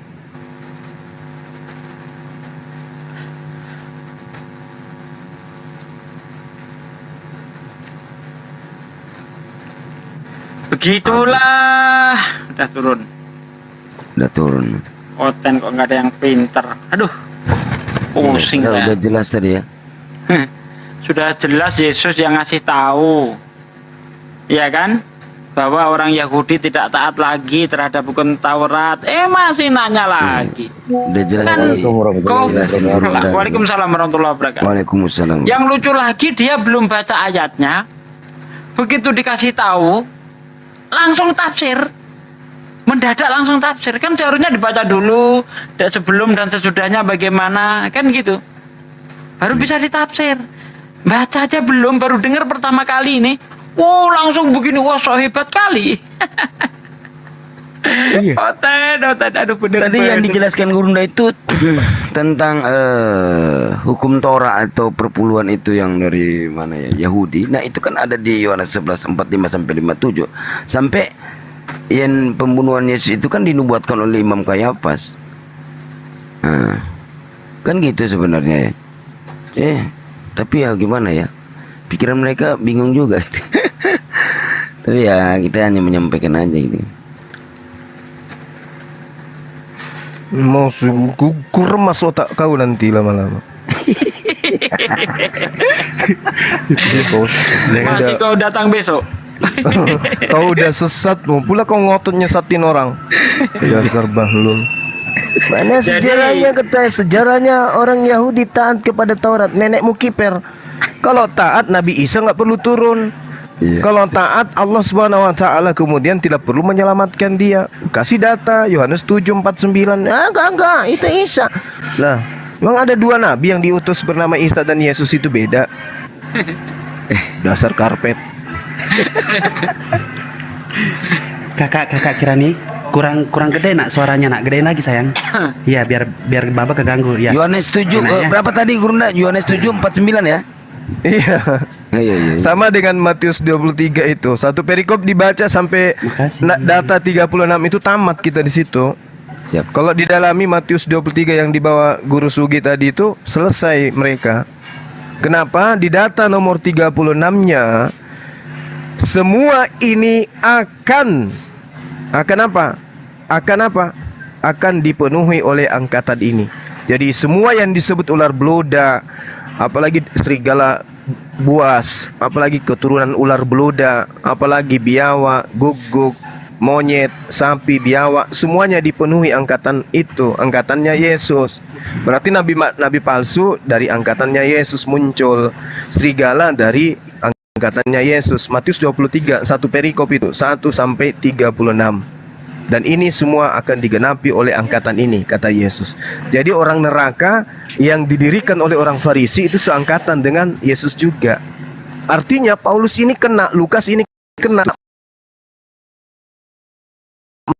penulis Petrus kena, Matius kena, gitu loh. Nah, kena semua. Makanya aku bilang, bolehkah sekali-sekali otakmu itu kuperas? Apanya yang kena semua? Kena agama yang didirikan oleh orang Farisi cuma satu, yaitu agama Kristen. Agama yang didirikan oleh orang Farisi, kata Yesus dalam Matius 23 nomor 15, pengikutnya adalah orang neraka dan 2 kali lebih jahat daripada orang Farisi itu sendiri. Coba Anda jawab. Dongeng dari mana ini semua? Dongeng dari kitabmu. Dongeng dari kitabmu. Matius 23 nomor 15. Coba kamu tunjukkan. Coba kamu tunjukkan sebelum kamu bicara. Dengarkan. Suara saya lebih kencang dari saudara padamu. Oke. Nah, sekarang pertanyaan saya. Habis ini kamu bicara. Tunjukkan. Habis ini kamu bicara. Pertanyaan saya. Tunjukkan satu agama di luar Yahudi yang didirikan oleh orang Farisi. Apa nama agama itu? Silakan. Jawab, itu kalau tidak kalau tidak berdongeng jawab aja. Iya. Udah orang kayak gini nggak ada ilmunya, kopra ini orang ini. Turunin. Matius 23 nomor 15. Ada orang Farisi yang keluar dari Yahudi yang akan mendirikan sebuah agama di mana penganut agamanya adalah orang neraka dan 2 kali lebih jahat daripada orang Farisi itu sendiri. Tunjuk pada saya. Ada agama yang didirikan oleh orang Farisi selain agama Kristen. Tunjuk. Masih mau aku datang besok. Udah ada lagi timumu. Iya. Masih bagus itu. Otaknya peras. Kalau mau. Jadi kepada orang-orang yang begini, orang-orang zalim, illal ladzina zalamu minhum. Kepada orang yang zalim di antara mereka, kita harus keras. Betul. Jangan dibiarkan. Anu bang, iya bang. Oh, jangan termakan dengan kata-kata abang itu. Dia itu cerdik seperti ular, ganas seperti biawak. Oke, lanjut. Udah dibilang kalau mau Bang Zuma stabil, nggak teriak-teriak, jangan lembut. Kalau ada yang lembut aja naik diskusi, selesai loh. Dikasih nama baru itu. Bahlul, dengarkan Bahlul. Ditanya, ya kalau udah dibilangin nggak bisa kan, diajak diskusi baik-baik nggak bisa, cuma yang penting jangan sok lembut aja, jangan naik sok lembut gitu, diskusi aja santai gitu, jangan sok lembut sih.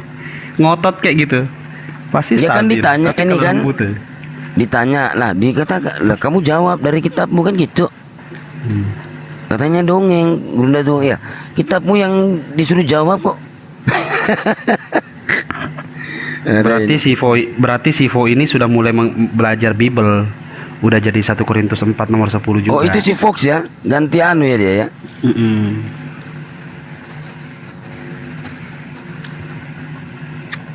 Ayo Kristen yang ini, biar Gurunda nggak tidur siang, biar ntar malam dia ngantuk, biar dia tidur. Jangan sampai dia tidur siang, merem dikit, seger ntar malam dia nggak tidur lagi 6 hari.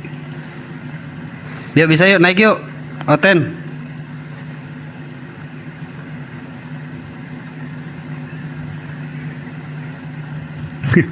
HP gue udah mulai nge-lag tadi. Itu Gurunda kepental. Gue keluarin, gue refresh, balik lagi aman.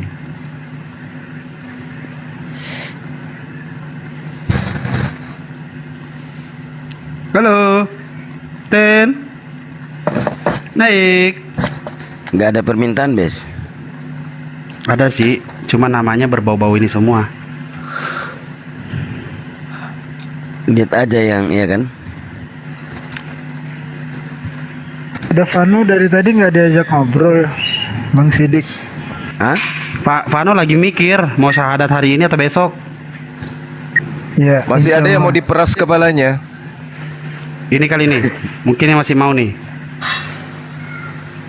Coba Gurunda. Mana Berlian? Kaget gua. Halo. Lu kemana sih? Lu udah 4 kali lu dipanggil Gurunda lu. Ini Serigala Jina. Asar loh. Oh iya. Halo. Tadi ini ada yang nelpon, HP juga lobet, jadi ini keluar dulu. Bilangin jangan nelpon lagi lain kali gitu. Iya, marahin. Tadi kan aku belum dengar jawabannya. Kalau memang itu Yudas, kenapa masih di Alkitab itu masih disebut Yesus? Itu yang saya mau tahu. Apa kesalahan LAI atau apa? Tadi aku ndak ini, kan HP-nya mati. Nggak dengar jawabannya. Mau saya jawab? Masih mau ku jawab?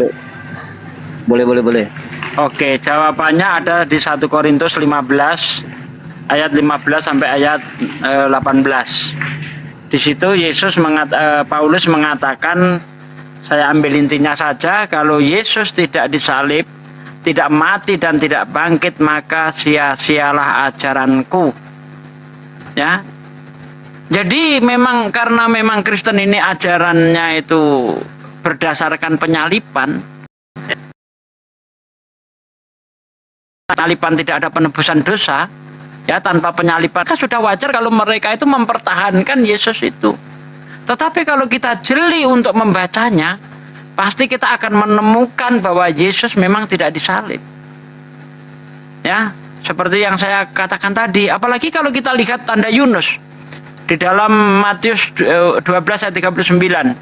Angkatan yang jahat dan tidak setia ini meminta satu tanda. Tanda tidak akan diberikan selain tanda Nabi Yunus yang tinggal di dalam perut ikan selama 3 hari dan 3 malam. Demikian juga anak manusia akan tinggal di dalam rahim bumi selama 3 hari dan 3 malam. Nah, untuk mengetahui tanda ini kita harus baca di dalam kitab Yunus itu, baik itu Yunus 1 ayat 17, ya, Yunus 2 ayat 2 sampai ayat 4. Kita akan tahu ternyata tanda Yunus, keajaiban Yunus ketika di dalam perut ikan itu dia tidak mati. Kalau Yunus mati di dalam perut ikan, maka tidak ada tanda, tidak ada keajaiban. Nah, Yesus akan mengalami tanda yang mirip itu. Yunus tinggal di dalam perut ikan, Yesus tinggal di dalam perut bumi. Nah, apa yang tanda yang harus terjadi pada Yesus? Dia harus tidak mati. Kalau dia mati, Yesus tidak mengalami tanda. Orang Kristen sering mengatakan tandanya bukan di dalam kubur, tapi selama 3 hari 3 malam itu. Ya, kalau tandanya hanya sekedar waktu, bapakku lebih hebat. Udah 40 tahun di dalam kubur bapak saya, berarti hebat bapak saya. Kalau waktu dijadikan sebagai keajaiban, sebagai tanda, waktu tidak bisa dijadikan tanda. Hal-hal yang terjadi yang seharusnya terjadi tapi tidak terjadi, itu yang dikatakan tanda. Yunus seharusnya mati di telan ikan selama 3 hari dan 3 malam. Di dalam perut ikan penuh dengan kesesakan, kesempitan dan sebagainya. Dia tidak mati, itulah tanda. Yesus di dalam kubur, seharusnya dia mati, tapi dia tidak mati, itulah tanda. Maka kalau Yesus mati, berarti Yesus pembohong. Supaya Yesus tidak bohong, Yesus harus mengalami tanda Yunus, yaitu tidak mati selama 3 hari dan 3 malam. Terbukti ketika dia bangkit masih lengkap dengan jasad dan daging dan tulangnya, sehingga dia makan ikan goreng di depan para murid. Itu bukti ya. Yunus waktu dilempar dari kapal mati apa hidup posisinya, Pak De? Hidup. Waktu dimakan ikan di dalam perut berdoa, orang berdoa udah mati apa masih hidup, Pak De? Hidup. Waktu dilepehin sama ikan ke daratan, itu berupa mayat apa masih hidup, Pak De? Gimana? Waktu dilepehin sama ikan ke daratan, Yunus hidup atau mayat? Hidup. Berarti tidak pernah mati ya ketika dilempar di dalam perut ikan lalu dikeluarkan lagi dari perut ikan. Sama dong dengan Yesus, nggak pernah mati berarti. Lanjut standby. Iya. Coba ini sangat fundamental ya sebelum ke Gurunda Zuma. Seperti dikatakan tadi ya sama Ustadz Sugi sama Ustadz Tunggul. Lukas 24, 4, 4, 4, 5, 4, 6. Di sini menuliskan gini, kata Yesus ya. Ada tertulis demikian, Yesus harus menderita dan bangkit. Berarti kalau menderita dan bangkit dari antara orang mati pada hari yang ketiga. Berarti kalau bangkit ini ada kematian ya. Nah, tertulis di dalam kitab Musa, nabi-nabi dan Mazmur. Setelah dicari nggak ada. Di sini berarti kalau Yesus yang berkata, berarti Yesus berbohong. Satu, ya kan? Nah, terus penulisan Lukas, berarti katanya ini penulisan Bible ini dipenuhi dengan Roh Kudus. Ternyata tidak. Kenapa? Di sini mengatakan bahwasanya ada tertulis di dalam kitab Taurat Musa, 5 kitab Musa dan nabi-nabi dan Mazmur. Tapi ternyata dicari tidak ada. Nah, ini berarti di sini sudah jelas kalau berbicara tentang bangkit berarti ada mati dan bangkit dari antara orang mati pada hari yang ketiga. Padahal nggak ada tertulis gitu loh. Ya, saya mulai paham. Ya, apa tadi yang mau saya tanyakan? Saya mulai paham banyaknya ini apanya yang saling berselisih di Alkitab itu. Dan ternyata setelah diselidiki itu tidak ada kekristenan, kalau tidak ada penyaliban kan, yang ngajarin itu Rasul Paulus kan. Nah, terus dan saya sudah mulai ini lihat dengar kajiannya kalau Rasul Paulus itu bagaimana sebenarnya dia, seperti yang dijelaskan di kajian-kajian yang sering saya ikuti. Dia menggenapi nubuatan Yesus itu sebagai penyesat. Terus kenapa masih dikatakan Yesus dalam tulisan itu untuk menggenapi ini kan, orang percaya pada ajaran Paulus kan, begitu kan maksudnya tadi.